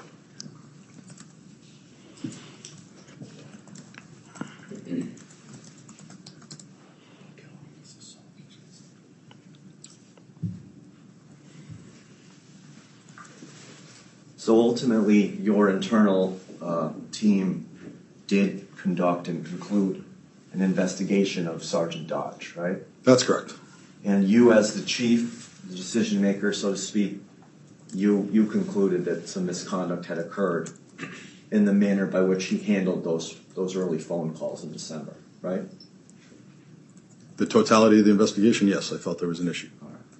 And you recall earlier that you were talking about written warnings, reprimands, things toward the lesser side of the spectrum with respect to disciplinary sanctions that you can impose. Remember that discussion? Yes. You decided to go all the way to the other end and suspend without pay Sergeant Dodge. Isn't that right? That's correct. And what's the maximum amount of days that you could suspend someone? Me, 5 days by civil service. Okay. And so did you give him, what, 1 day or 2 day? I gave him 5. You gave him the max? I did. Okay.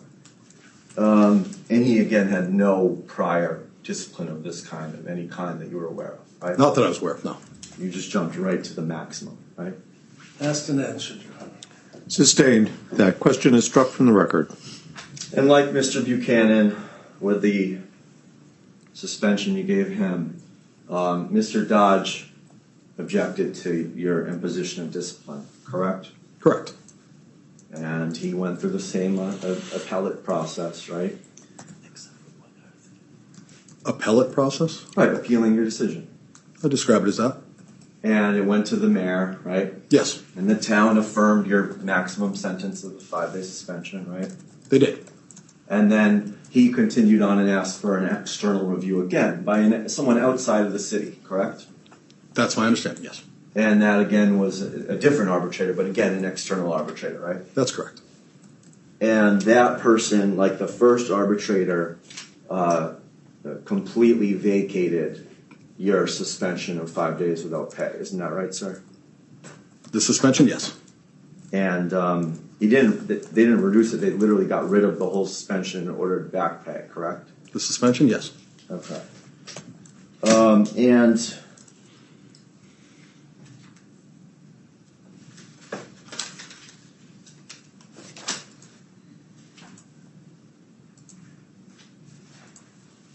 one of the things that the arbitrator based his decision on was that Sergeant Dodge had an 18-year career, maybe 17, whatever the number is, but with no prior discipline of any kind, right, sir?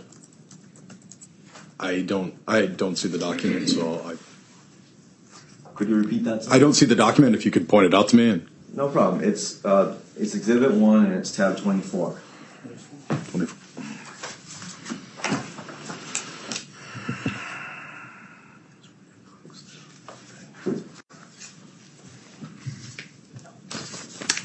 Harry, you can have that back. Thank you. Let me know when you've gotten there, Chief. I'm here. Okay. And just looking at that cover page, you agree that we have the right document here? November 25th, 2016. That's what I'm looking at. And it's about 15 pages, so. Looks that way. All right. Let's flip forward to the arbitrator's final decisions with regards to the case and the penalty. Could you flip to page 14 of that document, sir? Yes. Sir, the 5th paragraph of page 14, would you agree that it says, it is relevant that the grievant, Sergeant Dodge, was investigated criminally, put out on paid leave for 2 months while the district attorney investigated, and that no charges resulted? Did I read that accurately, sir? Yes. And then, sir, could you read, that's the 5th paragraph, could you read for the jury the 6th paragraph, please? Starts with discipline. Yes, sir. Discipline is to be corrective, not punitive. The purpose is not to punish, but to correct inappropriate behavior, with penalties that classically begin with a written warning, escalate to lost time disciplinary suspensions if the conduct continues. So, as a supervisor and as a chief, are you aware of the term progressive discipline? Yes. What is that, sir? In situations that it's called for, you start low and you go high. That's the idea of it. Do you agree that that's what the arbitrator was referencing in that paragraph you just read? Yeah. And the very next paragraph, would you agree that the arbitrator said that in Dodge's case, he is, quote, an excellent long-term officer with no prior discipline? Would you agree that he said that, Chief? That's what it says. And then if you flip to the last page that has the arbitrator's conclusion, you see that page 15? Yes, sir. The second paragraph begins with the words lost time. Would you agree that the arbitrator stated in his last page here, lost time penalties in the first instance must be supported by particularly serious charges, which are lacking in this case, which essentially involved a single unintentional slip of the tongue. Did you see the arbitrator's decision there? That's what he said, yep. And he's referring back to those phone calls from December of 15, right? He's referring to that investigation. So. And then could you read for the jury, we'll split up the work here, could you read that next paragraph, paragraph 3, for the jury? The grievant deserves the benefits of progressive discipline and notify him by written warning and maintain confidentiality of information in the department. Accordingly, I will reduce the suspension to a written warning and make the grievant whole for lost pay. And then in that very last paragraph, Chief Haig, do you see that on the third line there, the arbitrator just added in at the end, the 5-day suspension was excessive and unjustified. Did you see where he wrote that, sir? I do. Okay. So, sir, that topic of progressive discipline, is that something that over your time as chief or even as a supervisor in general, have you embraced that concept, sir? Yes. But not with respect to the IAs that we've looked at in this trial. You have not embraced that, would you agree? Not for the totality, no. Okay. And so in some instances you've issued no discipline, and in others you've gone to the max. Isn't that correct? That's fair to say. So for instance, with Detective Clark, we had 3, 4 maybe instances where it was reported that he may be under the influence of alcohol that Mr. Ryan covered. Rumors, yes. And well, sir, to be fair, the courthouse one, you yourself determined that he was under the influence of alcohol. 100%. So that wasn't a rumor, sir, correct? That was not. And you yourself removed a bottle of vodka from his vehicle parked in your own office's parking lot, isn't that correct? On the same day, yes. All right. And in that case, sir, fair to say, with respect to progressive discipline, actually, you didn't even institute any discipline with respect to Clark, correct? That is correct. He received the benefit of progressive discipline, I guess, right? No. Or no discipline, no discipline, correct? Correct. And then Sergeant McCarthy, in the case where Mr. Ryan talked about where Sergeant McCarthy went to Mr. Hamill's home and threatened him about putting him under the dirt and essentially threatening to kill him. Do you remember that episode, sir? Yes. Okay, and you didn't discipline Sergeant McCarthy for that, did you? He had a letter of reprimand. Okay, letter of reprimand for that, for threatening to kill someone? That wasn't exactly how the outcome came. That was Max Hamill's words. I'll agree with you on that. Okay. So you didn't discipline him for that, correct? He was given a letter of reprimand. So that would be on the more lenient side of progressive discipline, correct?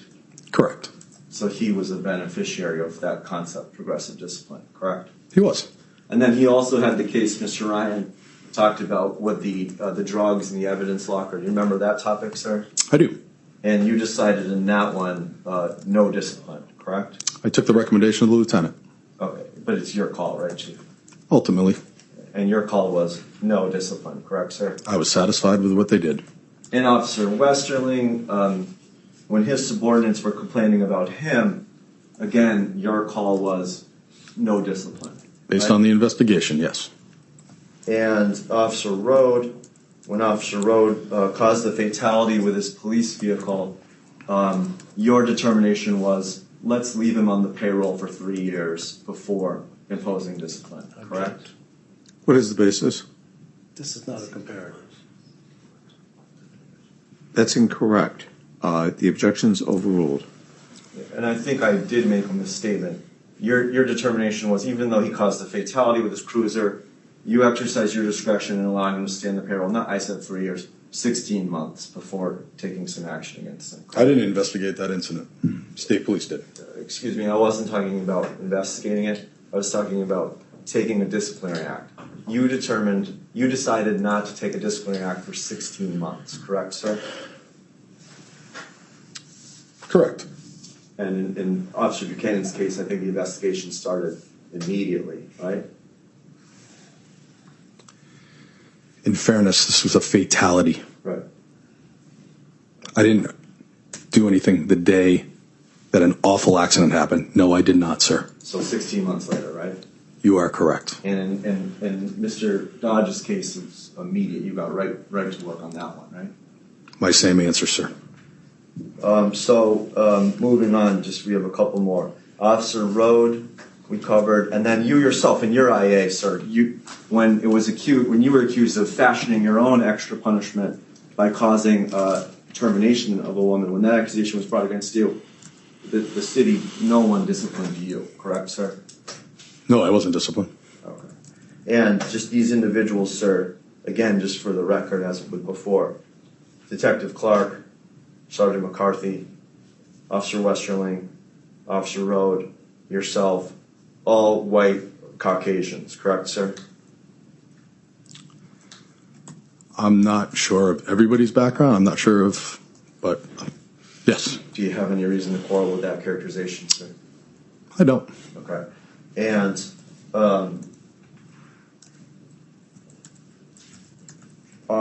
Officer Buchanan was the only black officer in the force, correct, sir? For which period of time? 2016, sir, when you disciplined him. That's probably fair to say. And when you disciplined Sergeant Dodge, he was the only one who had objected to your disciplining of Officer Buchanan, correct? I object to that characterization. Overruled. I don't know. Are you aware of another person right now? I don't know. Okay, well, he did. You don't know of another person who objected other than Dodge, correct? I don't. Okay, no further questions, Your Honor. Thank you. Cross-examination. Can I be heard outside now? Sure. Feel free to stand up and stretch, ladies and gentlemen. Chief Haig will go to one following, please.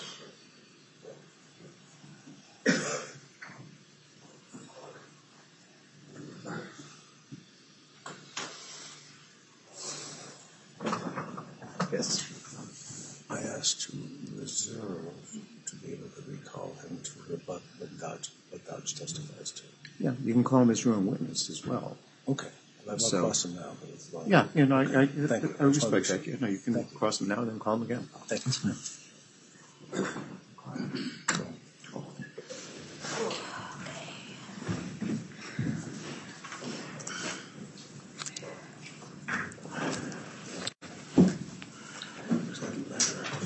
Attorney Keston.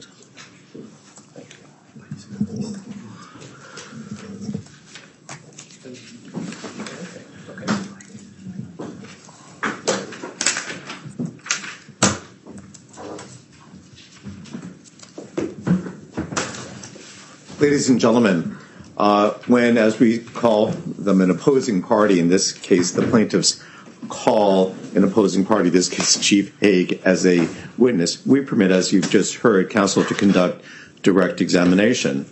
And as awkward as it may seem, we then permit Chief Haig's attorney to conduct cross-examination. And our rules further provide that Attorney Keston may, if he wishes, during the defendant's presentation of the evidence, recall Chief Haig if he wishes on direct examination. Those are part of our standard operating procedures. Okay, let's proceed. Sir, How long have I represented you in this matter? 7 years? How do you feel about sitting here being accused of being a racist? Objection, Your Honor. Overruled. Sick to my stomach.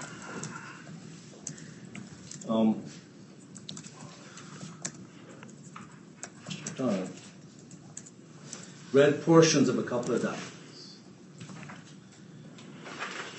Let's read all of them. The arbitrator's conclusion. What he read was that the suspension was excessive and unjustified. What he didn't read is the employer established just cause to discipline the grievant for disseminating confidential information in violation of the department's rules. He forgot to read that, right? Correct. And on the DA's letter, he read that the DA was not going to bring criminal charges. And asked you if you were happy, and Buchanan was, and Dodge was happy, and everybody was happy, right? Correct. What he didn't read was, having said that, the allegations in this case are concerning, and perhaps there are internal or administrative options available to your department to address what occurred in this case. Correct. That's what the DA said. Yes, sir. And that's what you did. Yes, sir. Did you note that when he was having you read selected portions of the exhibits, he didn't put them up on the screen so the jury couldn't see. Did you notice that? Objection, Your Honor. Overruled. Did you notice that? I didn't.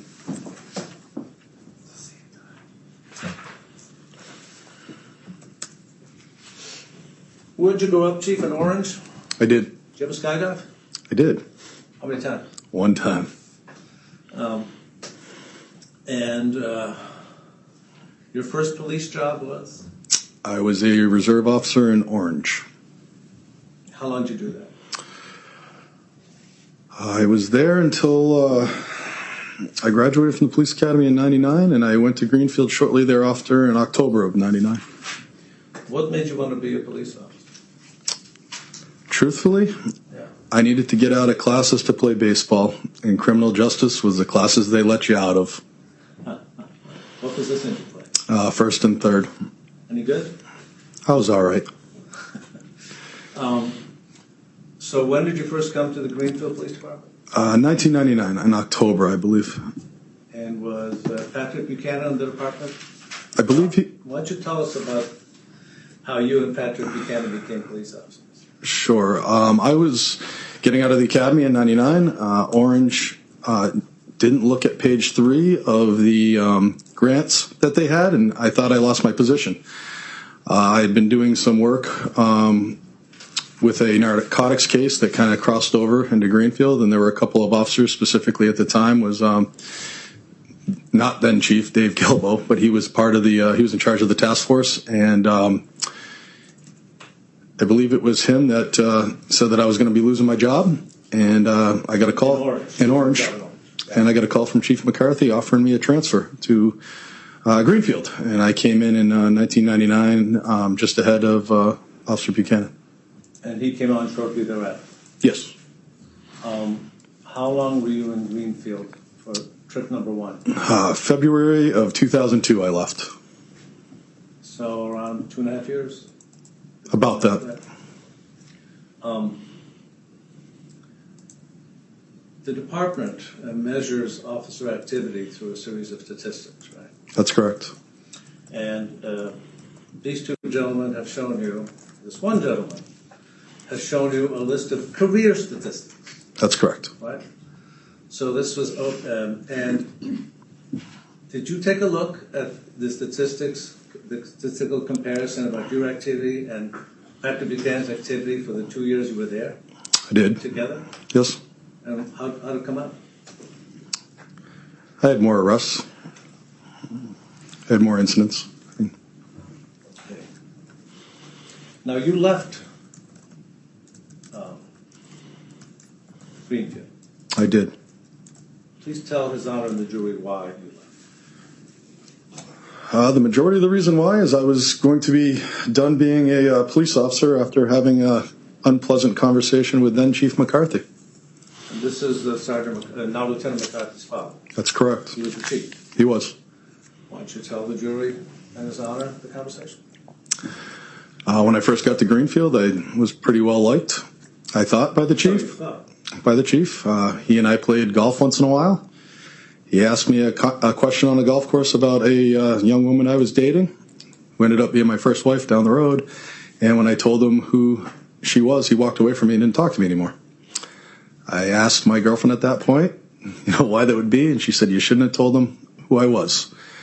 I had a conversation with Chief McCarthy in the 911 room at Greenfield. What is the 911? It's where we keep all the equipment for the dispatch consoles. It's a room right off the dispatch room. And what was the conversation? He told me I was going to be a hell of a cop, just not here in Greenfield. Tell you why? He didn't get along with the Merrigan family, and my girlfriend was part of that. What was her name? What is her name? Her name was Jamie Hawkins. And her father is Butch Hawkins. We've heard so much about. Yep, Butch Hawkins. What is the Merrigan family? Well, it was a prominent name in Greenfield. Judge Merrigan, Thomas Merrigan. The father, the grandfather, was Thomas Merrigan, the attorney. You had Representative John Merrigan at the time, and there were several other Merrigans, including lawyers and such. And how was Miss Haskins a part of that plan? Hawkins. Hawkins. Nancy Merrigan was her mother. So, And the Americans didn't get along with the McCarthys, as far as you knew? as far as I knew, that was the first I found out about it. All right. So once the chief told you that you had no future in Greenfield, what did you do? I actually applied to law school and got in, and I was going to leave, and then we broke up, and I didn't have a place to go, so I transferred back to Orange PD. Wise move. So as a patrolman, I went back as the school resource officer, actually, right away. did you have a hard? Did Chief McCarthy give any problems about transferring? He refused to sign my transfer paperwork. So how did you get the transfer? I told him I was going to quit anyway. And back then in civil service, you could quit and go back to the department that you were at before. So did he eventually sign it? He did. Why don't you explain to the jury what a school resource officer is? At the time, I was the first kind of non-uniformed police officer in the schools. Before that, they had a uniformed officer in the school. And I was basically the liaison between the police department and the school district. At the time, it was both the elementary school district and the high school, which was regional. And why don't you tell His Honor the jury your progression in the Orange Police Department? I became a sergeant, I think, in 2006. I took the civil service exam. I then left the school resource position, and I kept my detective status. I was the only detective as well while I was the SRO. And I went to the 6 at night to 2 in the morning shift as my primary shift to be a patrol commander. Then? I took the chief's exam in, I believe, 2009, if I remember correctly. I passed it. And in 2011, I got put in as the officer in charge of the department with the upcoming retirement of Chief Spear, and I was promoted to chief under civil service, I believe, in 2012. I'm not sure of the exact date. So you were the civil service chief there until November of 13. That's correct.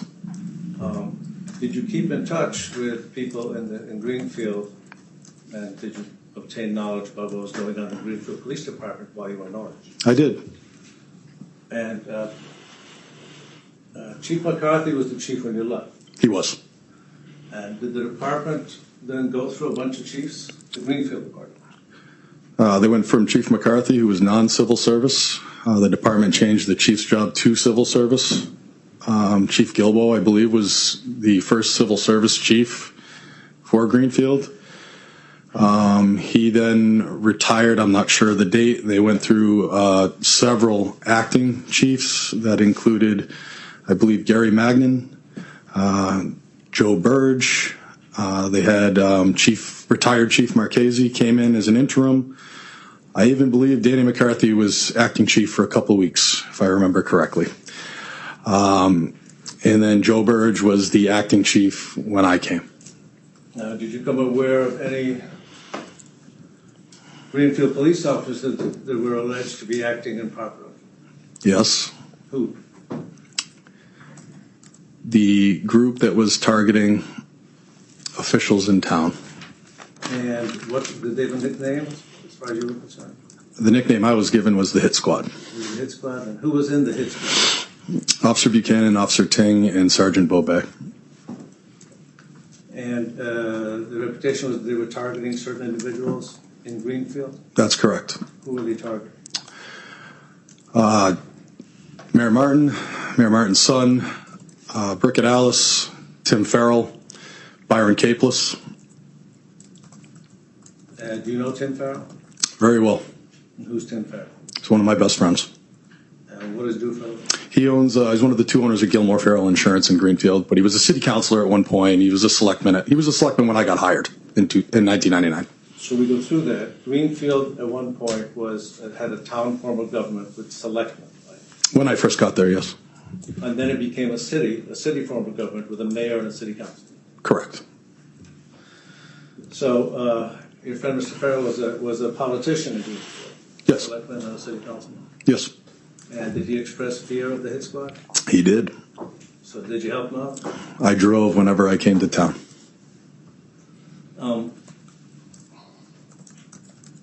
How did you come to be the chief in Greenfield?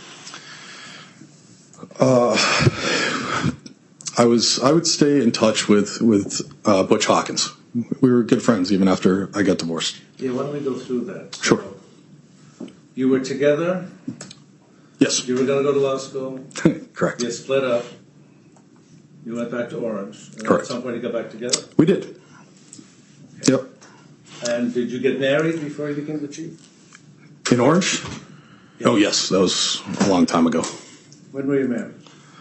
Oh boy, First time. I wish I could remember. I apologize. It's okay. That was a long time ago. You have any kids? Not with my first wife. I do with my second wife. Okay, and at some point, you divorced That's correct. the American representative.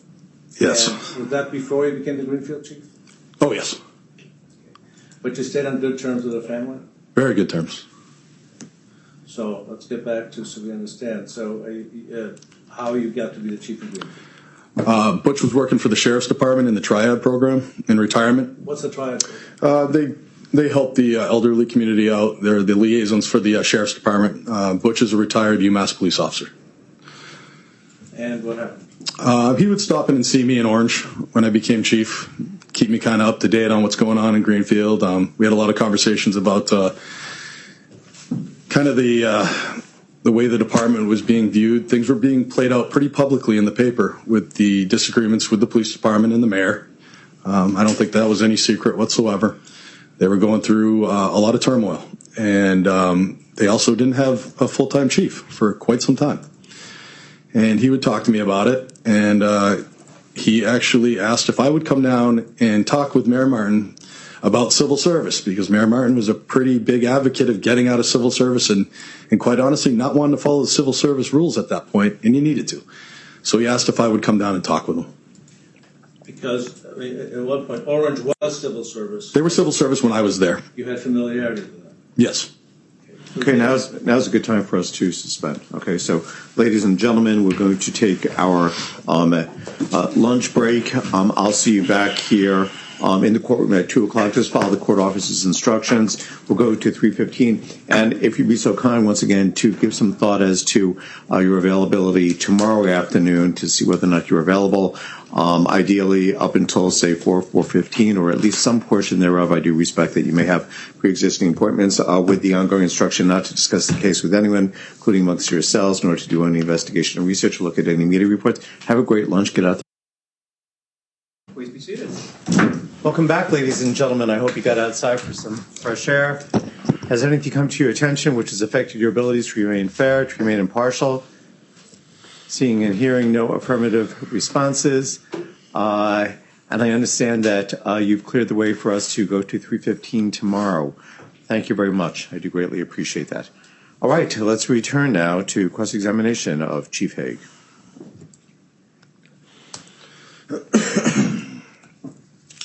Chief, prior to returning to Greenfield in the fall of 2013, what did you know about Todd Dodd? He was a very good police officer. How long did you know him? We went to the academy together in 1999. So,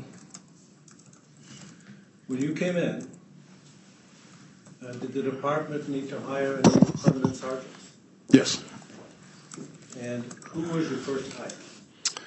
The first appointment when I was there was Steve Westerlin to permanent sergeant. So let's just talk about briefly about how people get to be. The appointing authority, under the city form of government in Greenfield, the person who hires police officers or promotes is the mayor. The mayor is the appointing authority for Greenfield. So you don't have any power to do that, you can only recommend. Correct.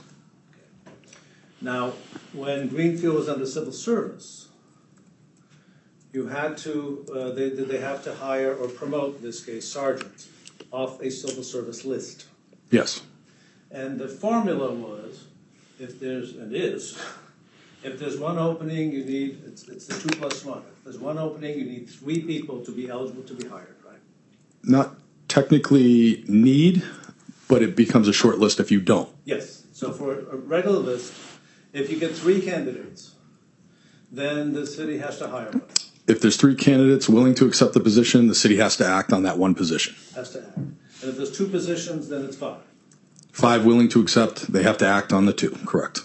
But the city, through the mayor, has the authority to hire off a short list. That is correct. But that's completely up to the mayor, That is. not you. No. Okay. So West and these lists to hire come off civil service exam lists, right? Correct. What's the approximate date of the exam that Westerling was hired off of? The list that he would have been hired off of would have been at least a 2012, if not a 2011. I don't know. It was prior to my arrival. The exam was prior. The exam was prior to my arrival, correct. And do you remember how many people were on that list? I don't. And who made the decision to hire Westerling? The mayor. Did the mayor explain to you why he wanted to hire Westerling? Objection, Your Honor. Please approach.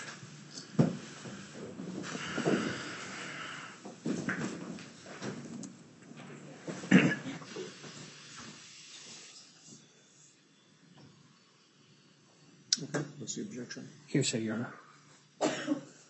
As to what the mayor's going to say. What do you anticipate as we probably? This is a veteran, Your Honor.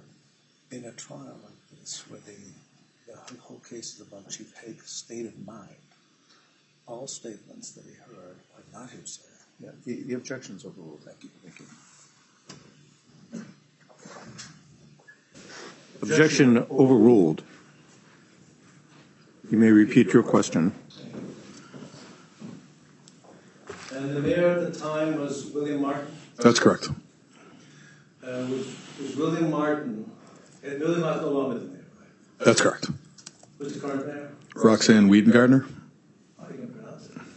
And is William Martin a veteran of serving our country? Yes. Did he serve in Vietnam? That's my understanding. And did William Martin have a soft spot for veterans and getting jobs? Yes, he does. Did he express that with regard to Westerling? Yes, he did. What did he say?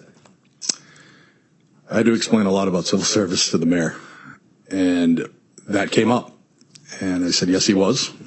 And he said he'd been in a while. Let's make him permanent. So he was made permanent. So then you had another position to fill in the spring of 14. Correct. Did you call for a list? Yes, called for a certified list.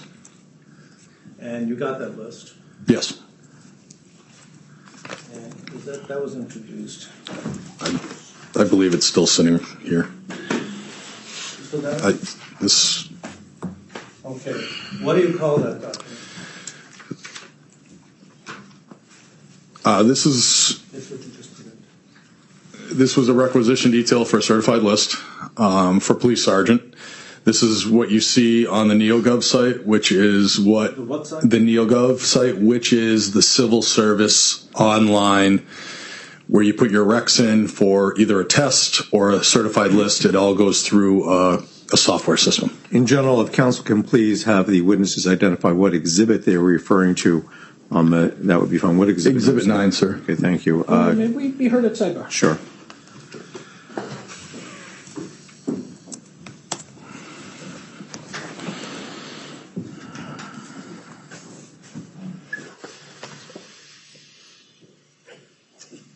Yes. Your Honor, this has to do with a question of judicial admission.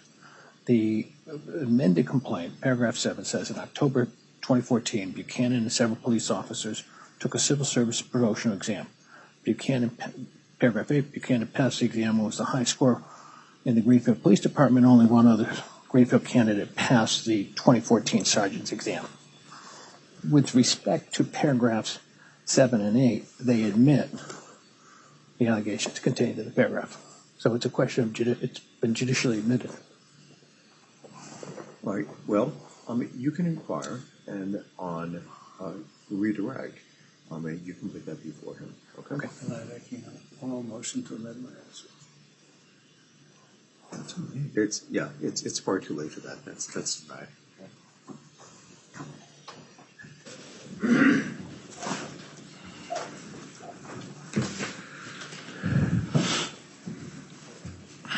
Let's continue. Did you, you were telling us what that document was, I believe, before the objection. Said it was exhibit number 9. And what is it? It's off the website. It's correct. This was the certification list from the website. And when did you get it? Dennis Helmus asked for this list created on 4/23/14. So,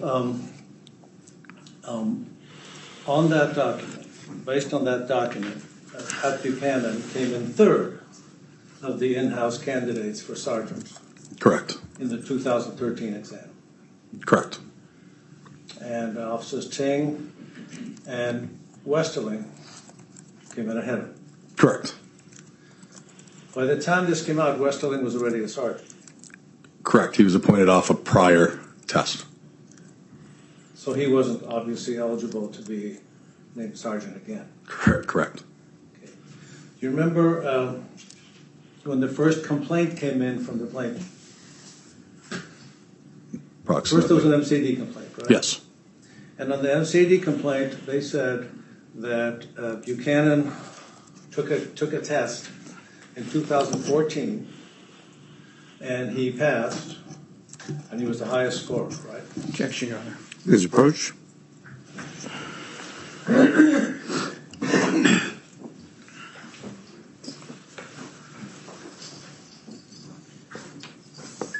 Okay, so the question relates to the petition that was presented to the MCAD. And there's been a representation that Mr. Buchanan stated in 2014 he was the highest score. Am I correct? Yes, the complaint that was filed, not in 14, but it was about 14. Right, regarding Yes, 14. yes, Okay, okay, what's the objection? Is he going to put the document in front of him? He doesn't need to. He's answered it. Well, I don't know if he quite answered the question yet, but he doesn't need to. If he can answer it, then he can answer it. If he needs to refresh his recollection, I suppose he might do that. But okay, all right.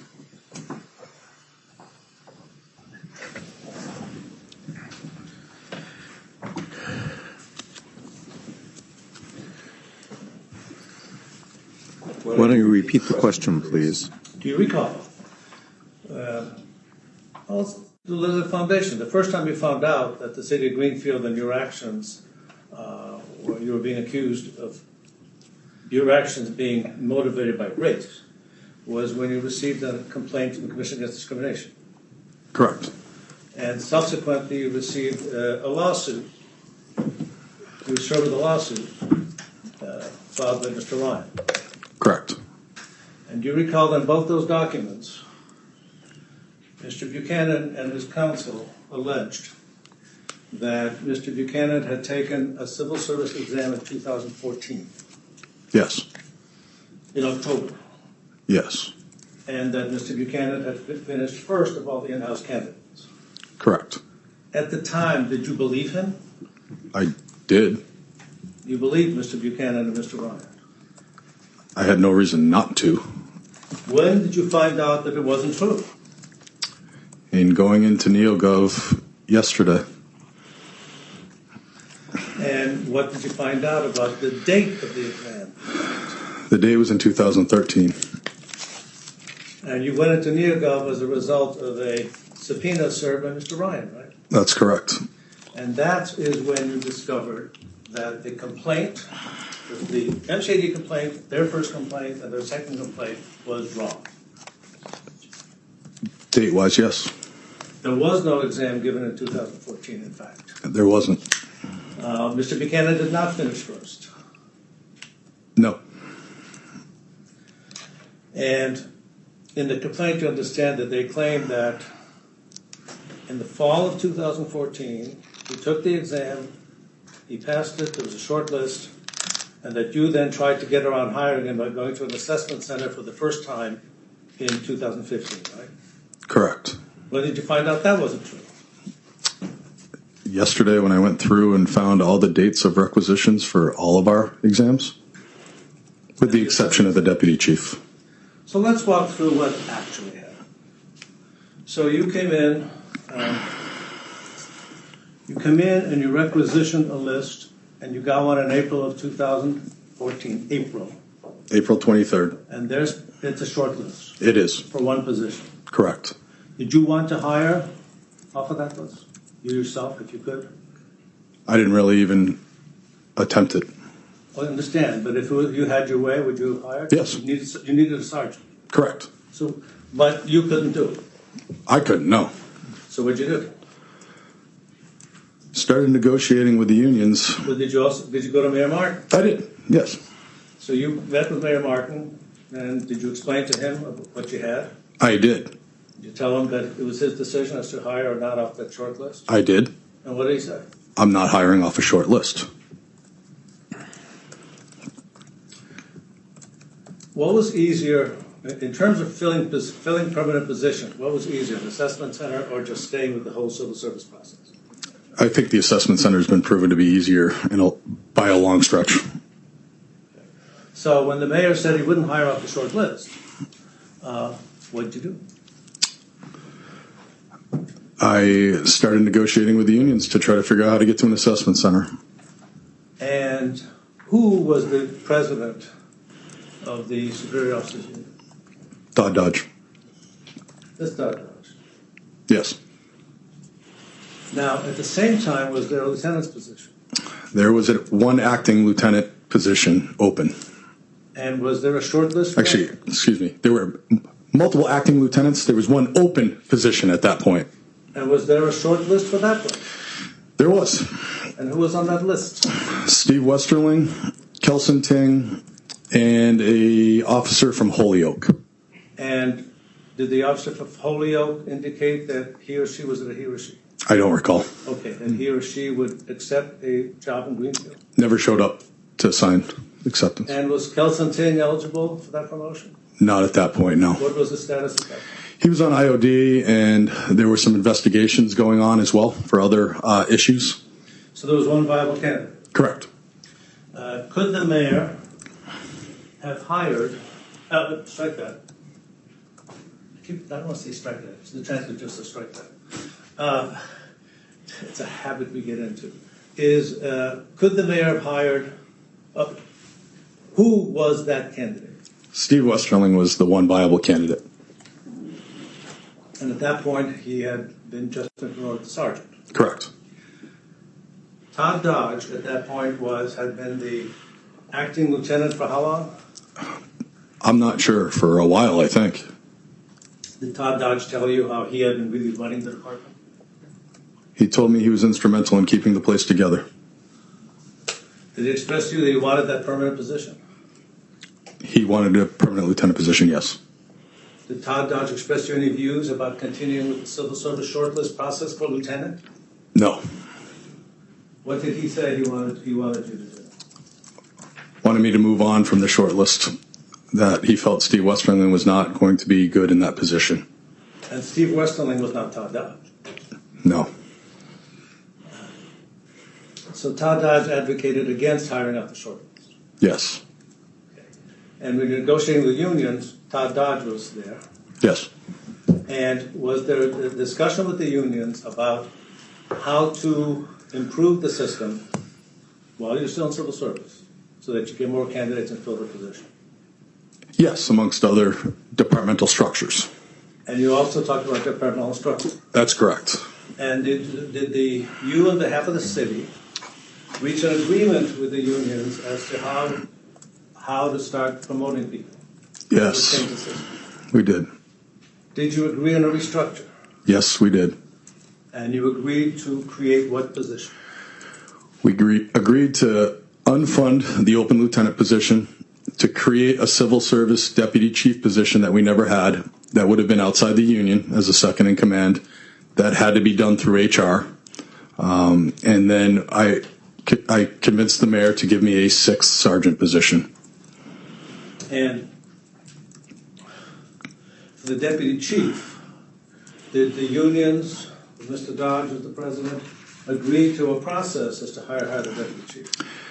The process is determined basically at the hiring level, so I convinced the mayor to contract out for an assessment center for the deputy chief position. And that was done in the summer of 14, right? Yes. And who conducted the assessment center? BadgeQuest, That's a company run by Robert Pomeroy. former police chief in Plymouth. That's my understanding. You met him? I have. Big guy. Very. And so was there an assessment center held? Was there any opposition to the assessment center by Mr. Dodge? No. So the assessment center was held in the summer of 14 Yes. for deputy chief. Yes. And Mr. Williams came out of that as a deputy chief. That's correct. Now, you then had to figure out, strike that. You then, you knew at the time, by the summer, that the mayor was not hiring off the Buchanan, who else was on the list? Jason Haskins. Jason Haskins. The mayor said he's not hiring off the Buchanan Haskins list. Correct. So then, who did you talk to about having another assessment center for the sergeant's position?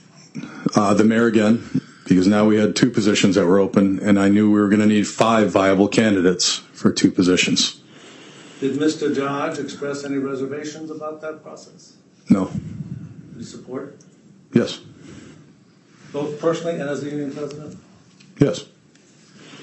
Okay, so then the next assessment center was the summer of 15 Yes.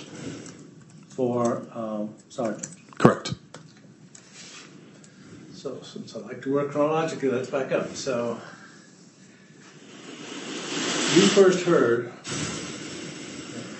pull up McCarthy's letter.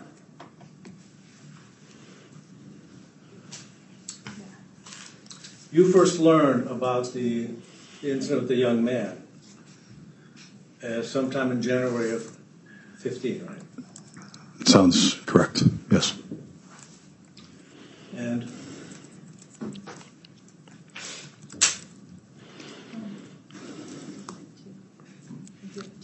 Exhibit 2, what?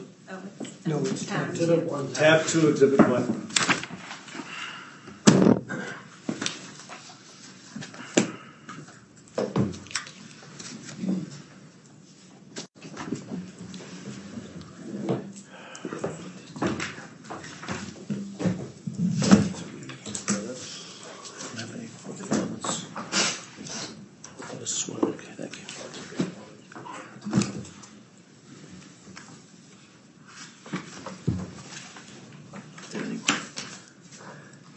Tab 2, Exhibit 1. Yes, Got sir. it? Yes, sir. You want to move up a little bit just to read it? Absolutely. Pull up the pages. And this is a letter from Sergeant Dan McCarthy, obviously Lieutenant Burge. Now,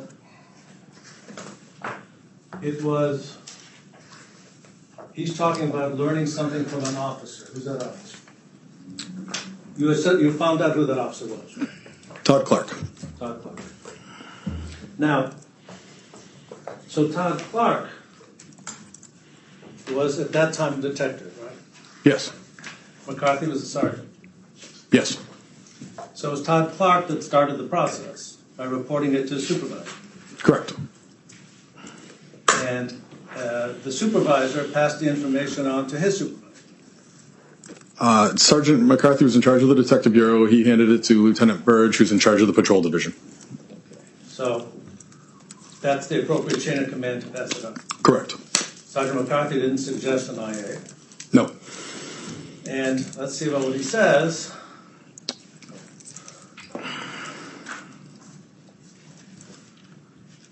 Lieutenant Birch conducted an investigation, right? Yes.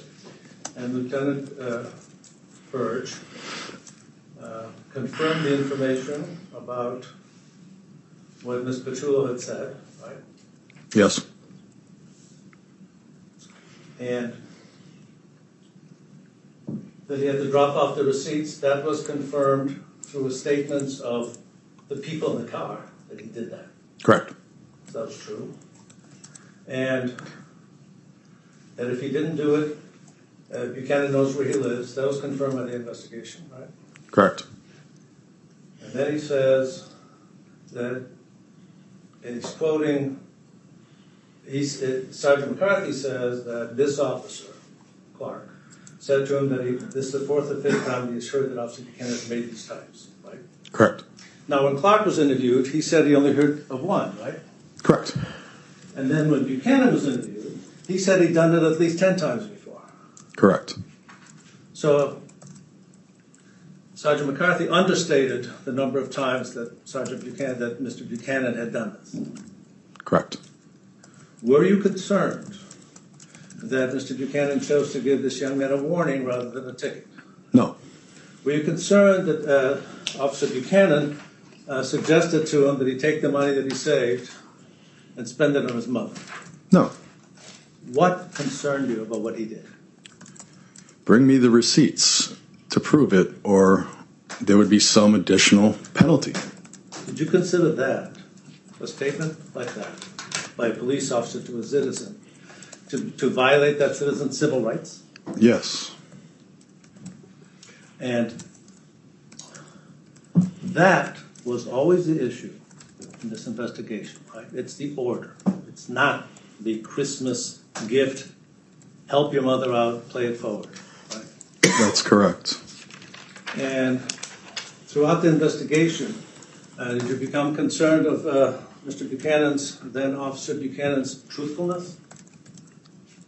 I felt there was less than cooperation. He denied giving the order initially, didn't he? Yes. And eventually he sort of admitted it. Yes.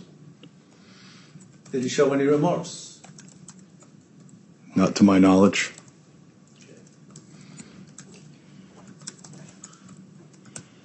Now, you determined to, you impose discipline on him.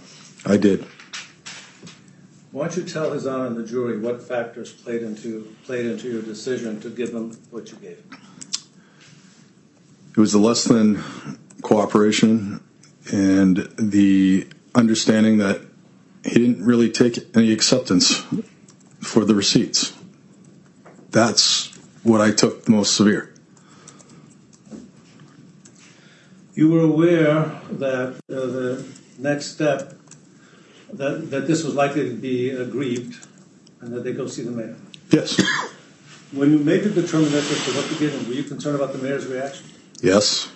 Please explain to His Honor and the jury why. The mayor wanted to fire him. How do you know? I knew it was coming. I knew they were going to appeal it. And when it came through, he wanted to fire him. The mayor wanted to fire him? Yes. And what did you tell the mayor? I told him, don't fire him. I felt that he had good qualities as a police officer, and I trusted his abilities. And I felt that this would be the last time. And that's what I put in writing. The mayor's decision.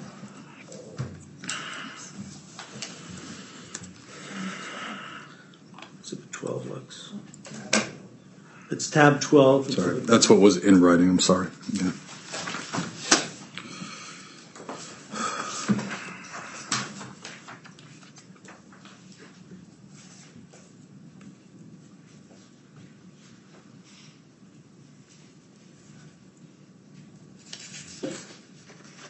Oh, let's also just want to mention the gift card. Why don't you explain to His Honor and the jurors what your problems were with the gift card? The issue I found with the gift card was that Sergeant Dodge was absolutely right in telling him he should just turn it in. You know, that it was the totality of it. Again, I was concerned about the receipts and whatnot. But it wasn't turned in, and when it was asked for, it couldn't be found. And then it was ultimately found outside of the building in his vehicle, in his cruiser bag, which I believe he takes in his vehicle. That was my concern. And if we look at page 1 of tab 12, you see that the mayor's decision summarizes the position of the union. I'm sorry, sir. Which one am I looking at? Oh, yes. This. It says Yep. grievant position summary. Yep. And the grievant, being the union, was arguing that Patrolman Buchanan had not asked the kid, the young man, they call him the kid, to bring receipts to him. That the mother did it on her own. See that? Number 5. Yes. And the mayor didn't buy that, right? No. So in the decision, if you scroll down, Attorney Keston, the decision part. Oh, conclusion, sorry, at the end of it. See the decision? The jurors can read it. And the mayor at this hearing told everyone that he would terminate him, except he's not going to because you, Chief Hay, told him that you believed in Officer Buchanan's abilities and that this behavior will no longer occur. You Yes. advocated for him. Yes, I did. Now, Bless you. bless you. We have heard that Sergeant Dodge protested this punishment by signing a grievance. I remember that earlier today? Yes. Is the president of the union has to sign a grievance if the officer wants to file a grievance, doesn't he or she? Yes. Did Todd Dodge tell you that he actually supported Buchanan? No. In fact, and we note they skipped over it, when Todd Dodge wanted to grieve his suspension, who signed his papers? I believe it was Dan McCarthy. Dan McCarthy. Yes, sir. And he was the president of the Superior Officers Union at that time. I'm not sure he was the president. He was, I believe, Sergeant Dodge was the president, I think. Oh, So he was his representative for the union. he represented Dodge. Correct. Did Dan McCarthy support Dodge's grievance personally? No. But he had to sign it because he's a union officer. Yes. So then we move forward. There is a decision by the arbitrator. Yes. And the arbitrator reduced the suspension to a letter of warning, Correct. and he upheld his demotion. Yes. So let's talk about some of these other IAs we've heard so much about.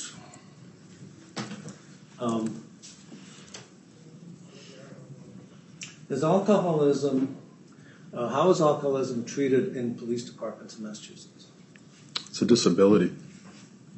Protected by the same statute that protects people from other discrimination such as racial or religious, right? Yes. So did you ascertain that then was a patrolman then? I'm sorry. Clark was a Detective. Detective. That Detective Clark might have the disability of alcoholism Yes. at the time that all these events happened. Yes. And were you cognizant? Oh God, I hate that. Were you aware? Cognizant, fancy word. Were you aware that there were laws protecting him? Yes. Were you aware of the Objection, Your Honor. contractual? Sidebar.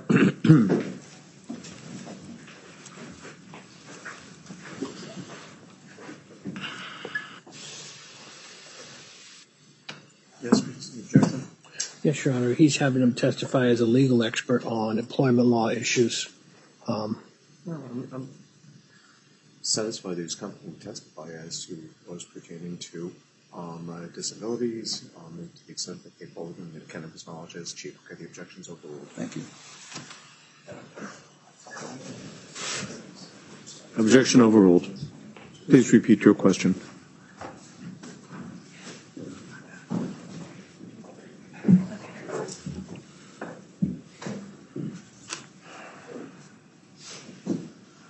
Chief, were you aware of contractual provisions that dealt with Greenfield police officers who might have an alcohol problem? Yes. And what was your understanding as your options when you discovered that you might have an alcohol problem? That they had the ability to seek treatment first. Before they were disciplined? Correct. Chief, were you concerned about Officer Clark as a human being? Yes. What were you concerned about? I was worried about his life, his quality of life, his work life. How long had you known? I met him in 1999. I'm sorry. Yes. Rumors. We have heard testimony that there were rumors, thank you, about Detective Clark's consumption of alcohol before it all came to a head. Yes. Have you heard rumors about concerns about Todd Dodge's use of alcohol? Yes. Can you remember hearing about any specific incidents of Todd Dodge of using alcohol? Objection. Overruled. I was told of the rumor that Sergeant Bobet had pulled over Sergeant Dodge towing his boat when he was under the influence, and that there was a confrontation. That was a rumor. Any other rumors? An issue at a restaurant, Fishtails, that was brought to me that I felt was also rumor. It was looked into, and I didn't find any cause for concern.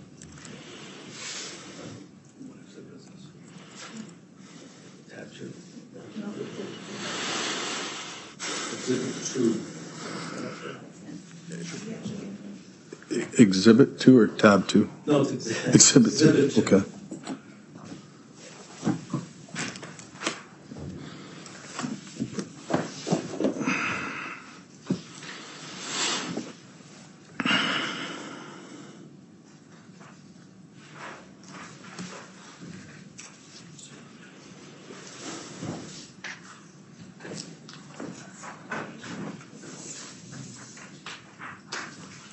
Can you please tell the train to keep facing outside that they're on for 3:15?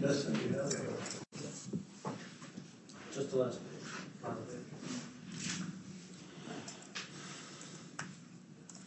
Put it back when you're done so I don't mess it up. Yes, sir. Oh. Yes, sir.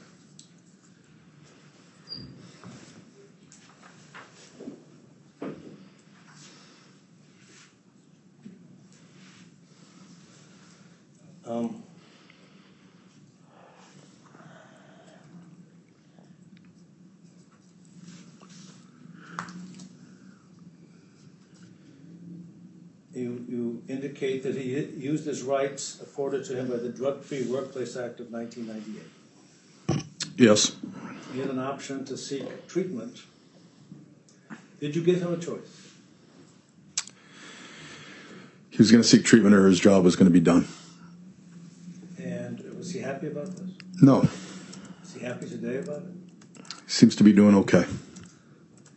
Tell us, and did he go to treatment? He did.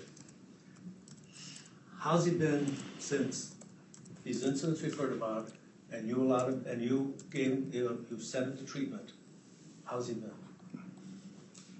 I've had no issues. Has he been clean, as far as you know? As far as I know. Good police officer? Yes. Would you consider that the treatment worked? For alcoholism, I feel it's been effective. Let's talk about Sergeant McCarthy and the young man with the phone. This incident came in as there was information that Max, what's his last name? Hamill? Max Hamill had obscene pictures of Sergeant McCarthy's daughter that he was going to post on the internet, right? Objection, Your Honor. Overruled. That's the information you heard? Yes. And if you, they're accusing you, the plaintiffs are accusing you of colluding with McCarthy to do all this to them. Did you have the power not to investigate it? Could you have just buried it? Yes. You launched an investigation. Yes. And what they read to you is what Mr. Hamill said, right? Yes. Were there other versions Yes. from other witnesses? Correct.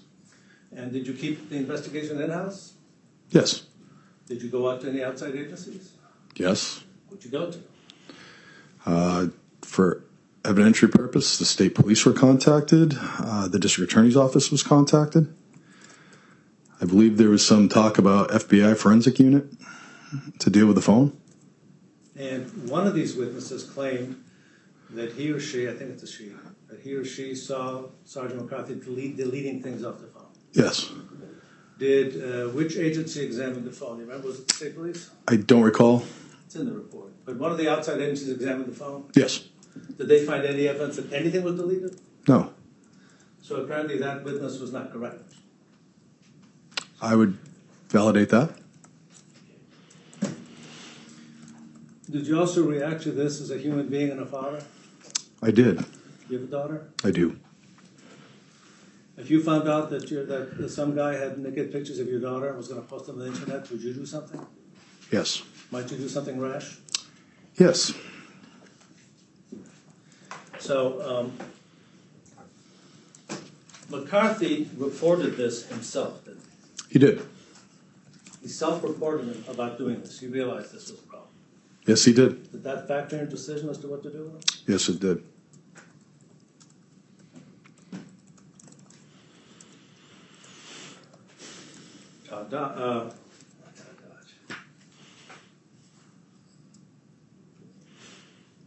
Jim, the accident. Road. Jim Road. They would have this jury believe that you gave Road a break, right? Yes. They're suggesting that you gave him a break because he's white. Appears that way. So, the first thing that happens is the accident happens, the state police begin investigating, and he's out on 111F. Please explain to the jury what 111 is. It's basically injured on duty status. Yeah, Statutory injured on duty, like workers' comp for police officers. that's correct. He's entitled to it by law. Yes, And he was injured in this accident. he was. So, who had the power to do something, say terminate him? The mayor? When this accident first happened, did you go to the mayor about the accident? I probably called him that night. Yeah. And was the city solicitor involved in making decisions? Yes. Was the HR director involved? Yes. And did you, right after this accident happened, say a few days, did you lay out the options as to what the mayor could do? I did. And what did you tell the mayor? I told the mayor that there was going to be an investigation that By the state police? by the state police, that we wouldn't have any information on our end until that investigation is over, that he has options, that he can go as far as he would like, but that we didn't have any conclusion yet for evidence. And was the city solicitor involved every step of the way? Yes. And the HR director? Yes. So the mayor at that point made the decision to leave on 111F. Correct. Then at some point, there is a grand jury. Yes. Could you explain to the jurors exactly what that is? So the grand jury was impaneled, much like today, to review evidence and determine if there were going to be charges against Sergeant Road for the accident that resulted in someone passing. So at some point, the grand jury returned an indictment. That is, they found that he should be charged. They did. And then, as a result of that, he would have to be arraigned. Yes. And arraignment is, he's brought to court and he has to plead guilty or not guilty, right? Yes. Only unless he has my cousin Vinny, who keeps not saying that. But guilty or not guilty. Yes. And that's a step in the process, because now he's formally charged. Correct. And at that point, did you talk to the mayor and the group, discuss as to whether they should do something at that point? I gave them the options at that point. And city solicitor, HR director, mayor, you. Yep. Yes. And what did the mayor decide to do at that point? Kept them on 111F. Mayor's decision. Yes. And then the process started if he was then officially charged, and eventually the criminal process was to play out. Yes. And we've heard that at some point, and we know, because we have the papers, we've always had them, at some point, that before he, backing up, he was eventually convicted. Yes. Before he was convicted, the mayor decided to fire him. He did. You have any idea why? I don't. Okay. And what did Mr. Rowe do? I believe filed a civil service appeal. Of the termination, Correct. which was handled by the city solicitor. Yes. So now he is appealing because he was terminated before he was convicted. Correct. So at some point he's convicted. Yes. Okay, and do you know how the civil service appeal ended? I believe there was a settlement. The city had to pay him some money because they fired him before That's correct. it was adjudicated. Did you get any sense that anyone acting in the decision-making role as the Sergeant Road was doing it because he was white? No.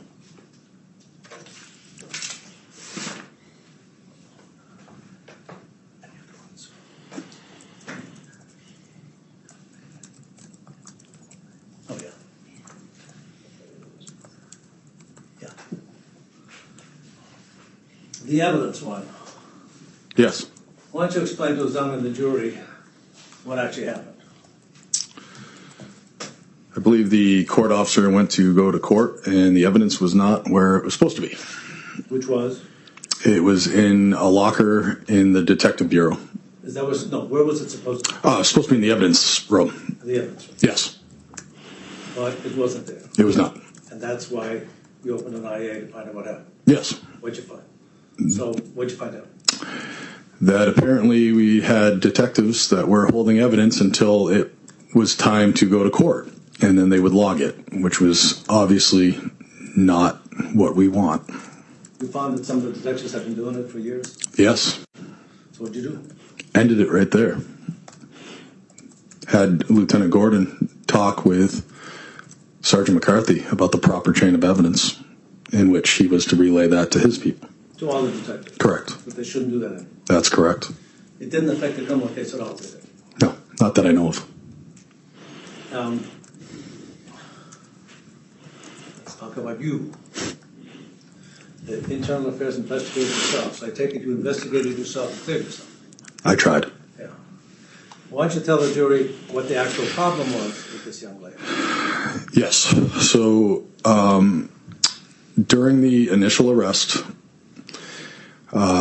the individual that was arrested was not happy how that went down. Felt that the officers had come into her home and arrested her without cause, basically, and was upset about it.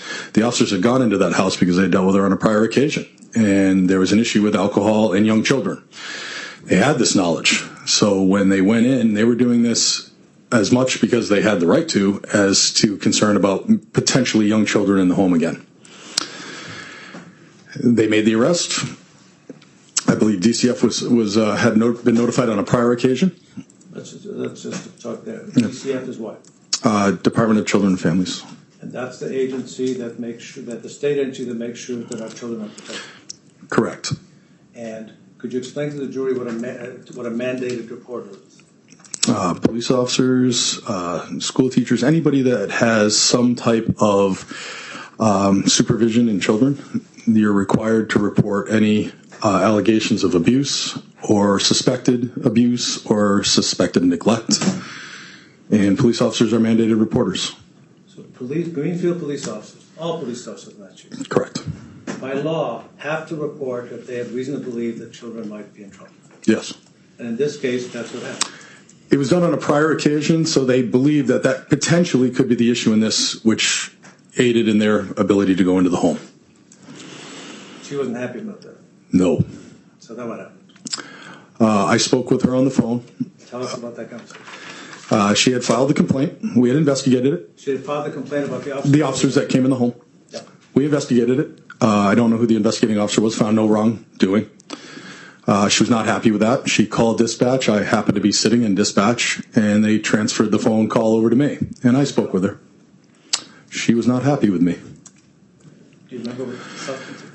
I had told her that I trusted my officers that investigated it, that there was no wrongdoing found, and she did not like that answer. Okay. At some point, you called the president of the hospital. I did. Please explain to His Honor and the jury why. Sergeant Dodge had come to me with concerns from, I'm sorry, Lieutenant Dodge now, I think then Sergeant Dodge.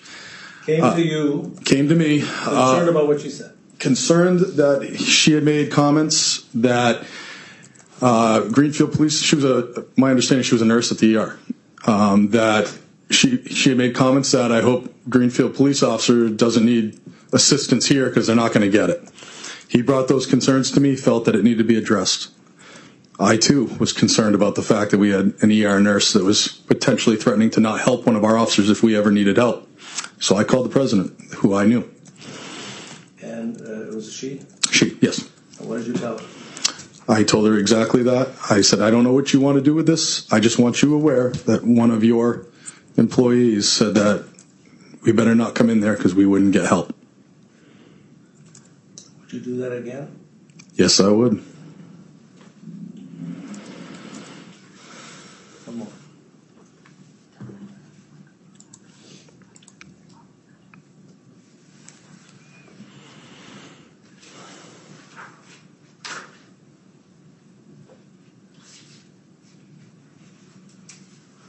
The flag.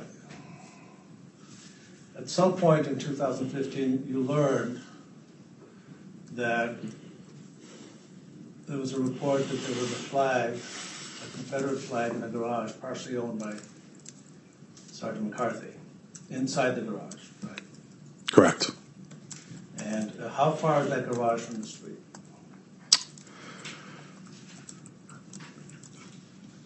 Hard to tell, probably a couple 100 feet. It's a good distance off. And have you been to that garage? I have. Tell us on the jury when. I met with Sergeant McCarthy and Todd Clark in that garage to discuss my concerns about the rumors I was hearing about the alcohol. And does that garage have a door? I believe it has two bays. And when the doors are closed, you can't see, you couldn't have seen that flag? No. When you found out about it, did you speak to Sergeant McCarthy about it? I did. Were you happy about the flag? No. What did you tell Sergeant McCarthy? I told him to take it down. And did he tell you as to whether or not he had it? I'm sorry, what? Did he tell you about what he had done? What did he tell you? Had he taken down the flag? Was he going to take it down? His initial comment to me was no. And then? I said, you're taking the flag down. He said, it's already down.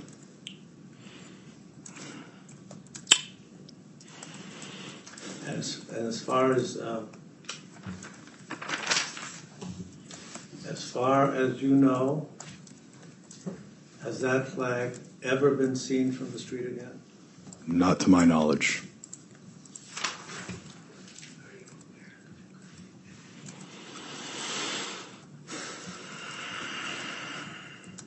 Let's talk about Todd Dodge's IA. First, as of the time the IA began, did you have any sense that Todd Dodge was in some way personally supporting Patrick Buchanan's candidacy to be a sergeant? No. Did the arbitration award have anything to do with the IA at the Todd Dodge? No. Mr. McDonough, I was asking you a lot of questions about specifics of the IA and asking you whether you cared, etc. Why don't you tell us on the jury what you remember about that situation?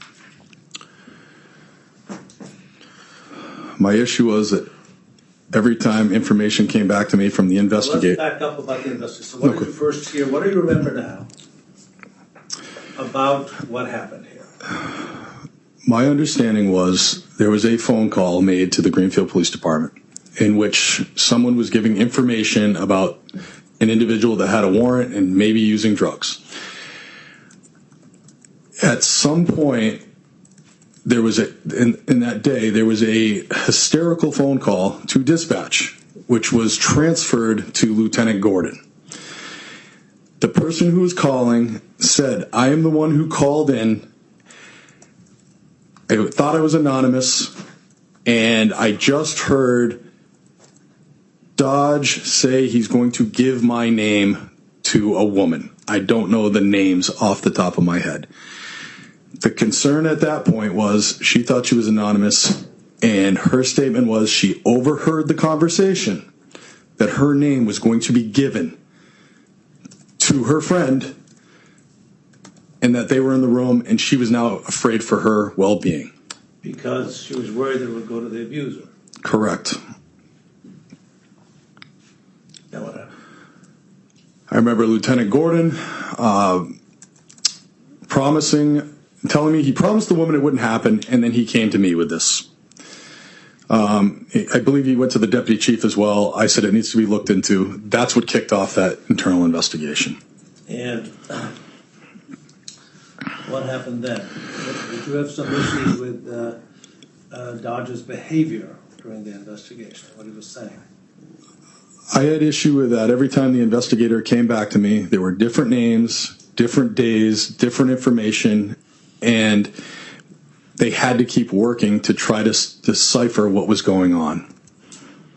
Because he was then Sergeant Dodge was changing the story. Yes. Then what happened? The investigation concluded at some point, and I made a determination that I felt that was appropriate at the time. You sent it to the DA. You talked to the DA? Correct. And you talked to the first assistant? I talked to Assistant DA Jeremy Bucci. The Deputy Chief Williams was the one who was in contact with Steve Gagney. Why'd you talk to the DA? I was concerned that we may have an intimidation of a witness issue. By Dodge telling this woman he was going to release her name? The woman was in fear that she was going to be hurt because her anonymous call was now not going to be anonymous in her view. And the alleged abuser was who? I don't recall off the top of my head. And you gave Sergeant Dodge 5-day suspension. I did. Did you have them? Did the mayor know about this? He did. And did the mayor tell you what he thought about this whole thing before you even acted? He did. What did he tell you? He wanted to fire Todd Dodge. The mayor. The mayor did. Did that play into your decision to give him a 5-day suspension? I felt that if I gave him the max, 5 days, that I could convince the mayor not to fire him. Did you convince the mayor not to fire him? I did. Like you convinced the mayor not to fire Buchanan? Yes. Did the mayor tell you why he wanted to fire Todd Dodge? He wanted to clean up the Greenfield Police Department. I let him know that's why I was here, that he had to trust me. Now, so we're clear. When a police officer, when Sergeant Dodge filed the grievance through Dan McCarthy, who signed it, when you go to the mayor can keep the punishment reduce the punishment or increase the punishment, right? That's correct. So the mayor, when Mr. Buchanan, then Patrolman Buchanan, appealed his 3-day suspension, the mayor could have said, "No, I'm going to fire him." Yes. And you persuade the mayor not to. Yes. And same thing with Todd Dodge. Yes. After it was all over, no, let's back up. At the time that the Dodge thing happened with the phone call, the city was already being sued by Pat Buchanan, right? I believe so. And the lawsuit was about your actions. I mean, they were saying that you Objection, Your Honor. Sidebar.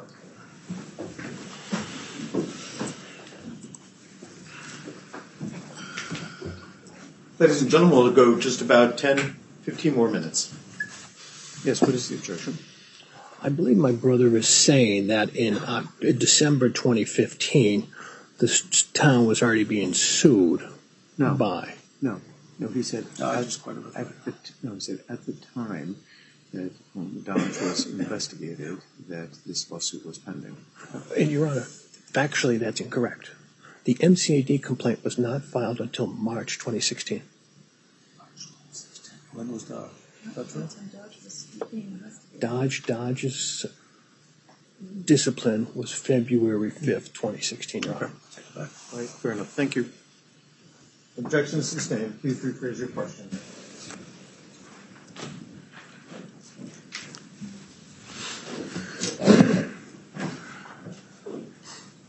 I stand corrected. It wasn't yet.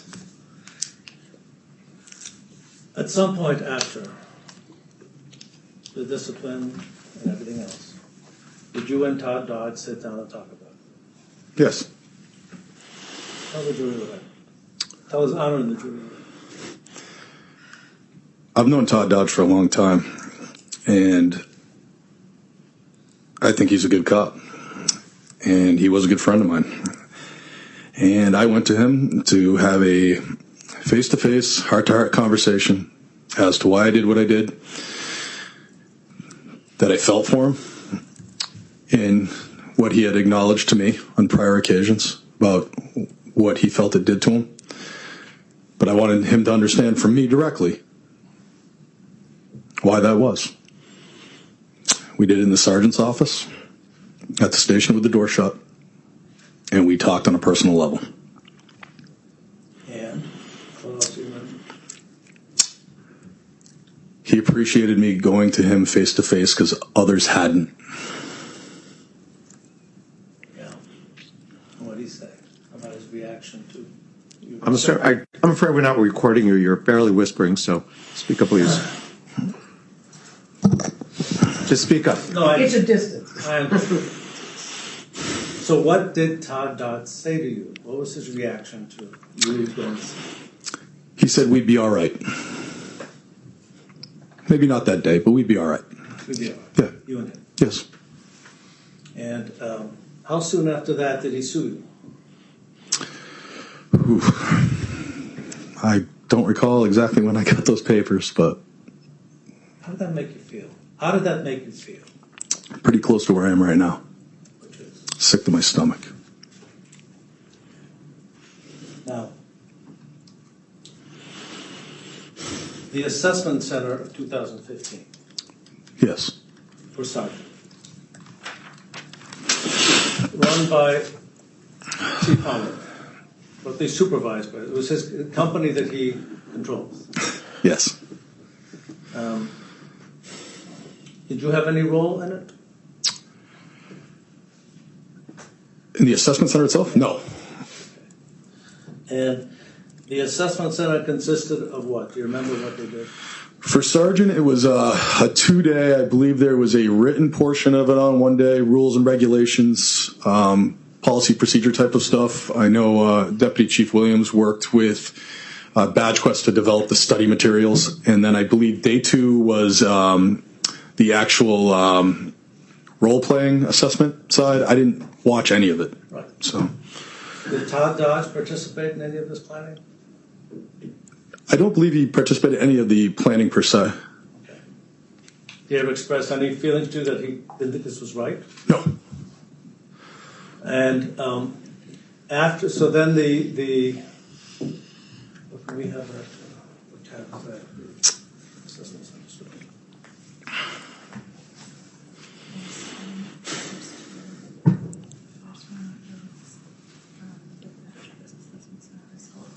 $13. 14 and 15. Of course, I took it out.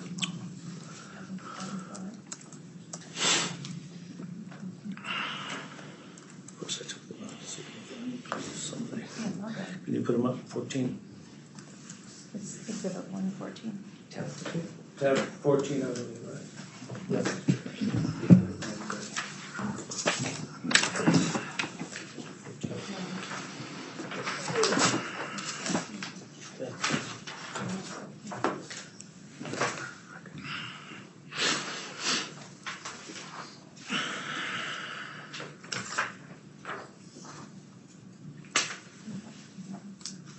So we don't have that.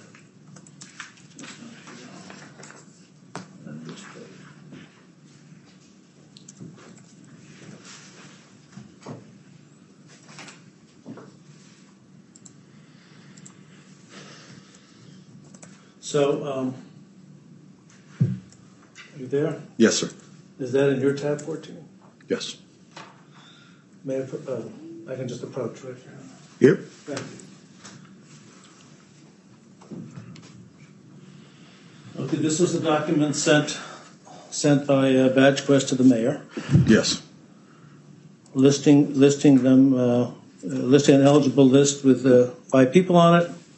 Right, Buchanan's third. 6 people on it. You're right. 6, Buchanan's third. And then there's a series of letters that were sent to each candidate, right? Yes.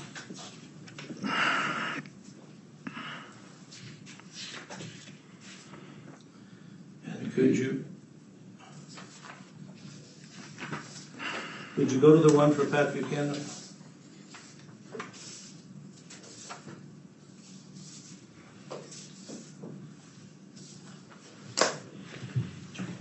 Could I have one? Just give me that. Okay, thank you. Thanks, guys. Appreciate it.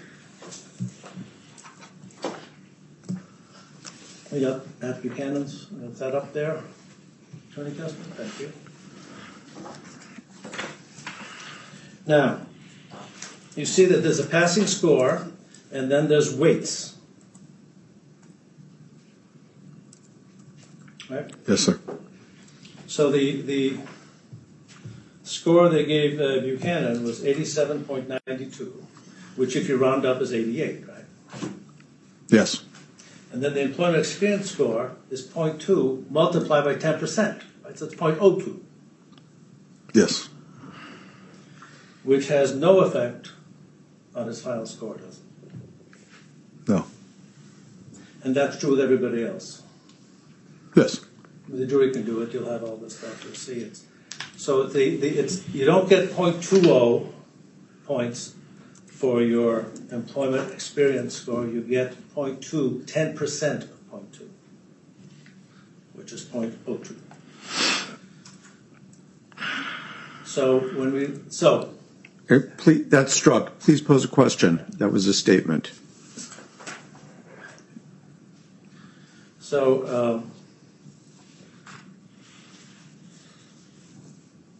The Public Safety Commission then does a file review, right? Yes. And that's part of their score Yes. that they give. In this situation, Mr. Buchanan alleges that he must have gotten a lower score because his discipline was in his file, discipline that was unappealed. You heard that him allege that. Yes. Was his discipline in the file? No. How do you know? There's a letter from HR. Email. That they did not. They made sure his discipline was not in his file. That's correct because it was under appeal. Because it was under appeal. Yes. So the Public Safety Commission never saw that discipline. No. And that at the conclusion of the whole process, he came in third. Yes. And you appointed the top two? The two that were tied for number one, Right. Which were? Rhodes and Haskins. Now, and this was in the summer of 15. Yes. Did you, you would occasionally check the activity statistics of police officers? Occasionally. And sometime after this, about a year or so, you got the MCD complaint? Yes. And did you notice anything about Officer Buchanan's statistics from 2015 on? They had gone down. So he's on the midnight shift most of the time. Most of the time. And virtually no traffic stops. Right? Yes. Very few arrests, right? Yes. Did you cause anyone to, sick time? In the subsequent hiring process, you downgraded him or gave him a worse grade because of his use of sick time. Yes. Did you cause to have anyone in the police department talk to him about his use of sick time? We had Lieutenant Burge speak to people about their sick time. All those people are using a lot, not just him. Yes. Then came time when you made him a provisional sergeant. Yes. When was that? Oh, I can't recall exactly what the date was. It was October 2017. It's in the paper. You made him a provisional sergeant. Did you have to? No, Why did you do it? because I felt like he deserved a chance at it. And he was a provisional sergeant for a long time, Yes. over a year. Yes. When did you first start hearing complaints from officers that worked for him or on their behalf about his bullying of the people that worked for him? Fairly quickly. Where'd you hear them from? I would have people come to my office and talk to me. About Issues they were having with the way they were treated. demeaning? Did they suggest that it was demeaning? Yes, they felt like he talked down to them. And did you act on those complaints right away? No. So what'd you end up doing? I said I wasn't going to deal with just verbal complaints, people coming in my office just to complain. That's not the proper way to do it. And who was the president of the patrolmen's union at the time? Corey Green. So what did you tell Corey Green something about what they should do if they really wanted you to do something? At a different point, yes. At some point. Yes. What'd you tell him? I told them I'm not going to act on people that are just complaining and whining. That if they wanted something done, they were going to actually have to put something behind it. Otherwise, I was not going to acknowledge it. Okay. And that's when those complaints about the bullying by Patrick Buchanan came to you, right? I came back from, I think I was away for a training, and I came back and there was several complaints in writing. Corey Green bring those to you? I'm not 100% sure. They were waiting for me when I got back. I'm assuming so. Did you get any written complaints about Sergeant Westerland? Nothing in writing. So, well, how did you find out that they also, some people were also concerned about Sergeant Westerland? There was a lot of the same type of thing, so I wanted it looked into to find out what the issue was with the morale. The morale was the big issue with Sergeant Westerland. We didn't need morale to go down. And at this point, you're being sued. Yes. So, who'd you talk to about how you should investigate this stuff? You. And we read from your deposition. What did counsel advise you as to how to handle investigating Officer Buchanan? It should go to an outside agency And do you recall why it was suggested that you shouldn't do it yourself? because I'm being sued. All right, it's 3:15, and I've promised this jury that we will suspend for the day at 3:15. So indeed, that is what we will do, okay? So, with the ongoing instruction not to discuss the case with anyone, including amongst yourselves, nor to do any investigation or research, look at any media reports. See you tomorrow 9 o'clock, go through to 1, then continue from 2 to 3:15. I appreciate all your considerations. Thank you, and have a great day.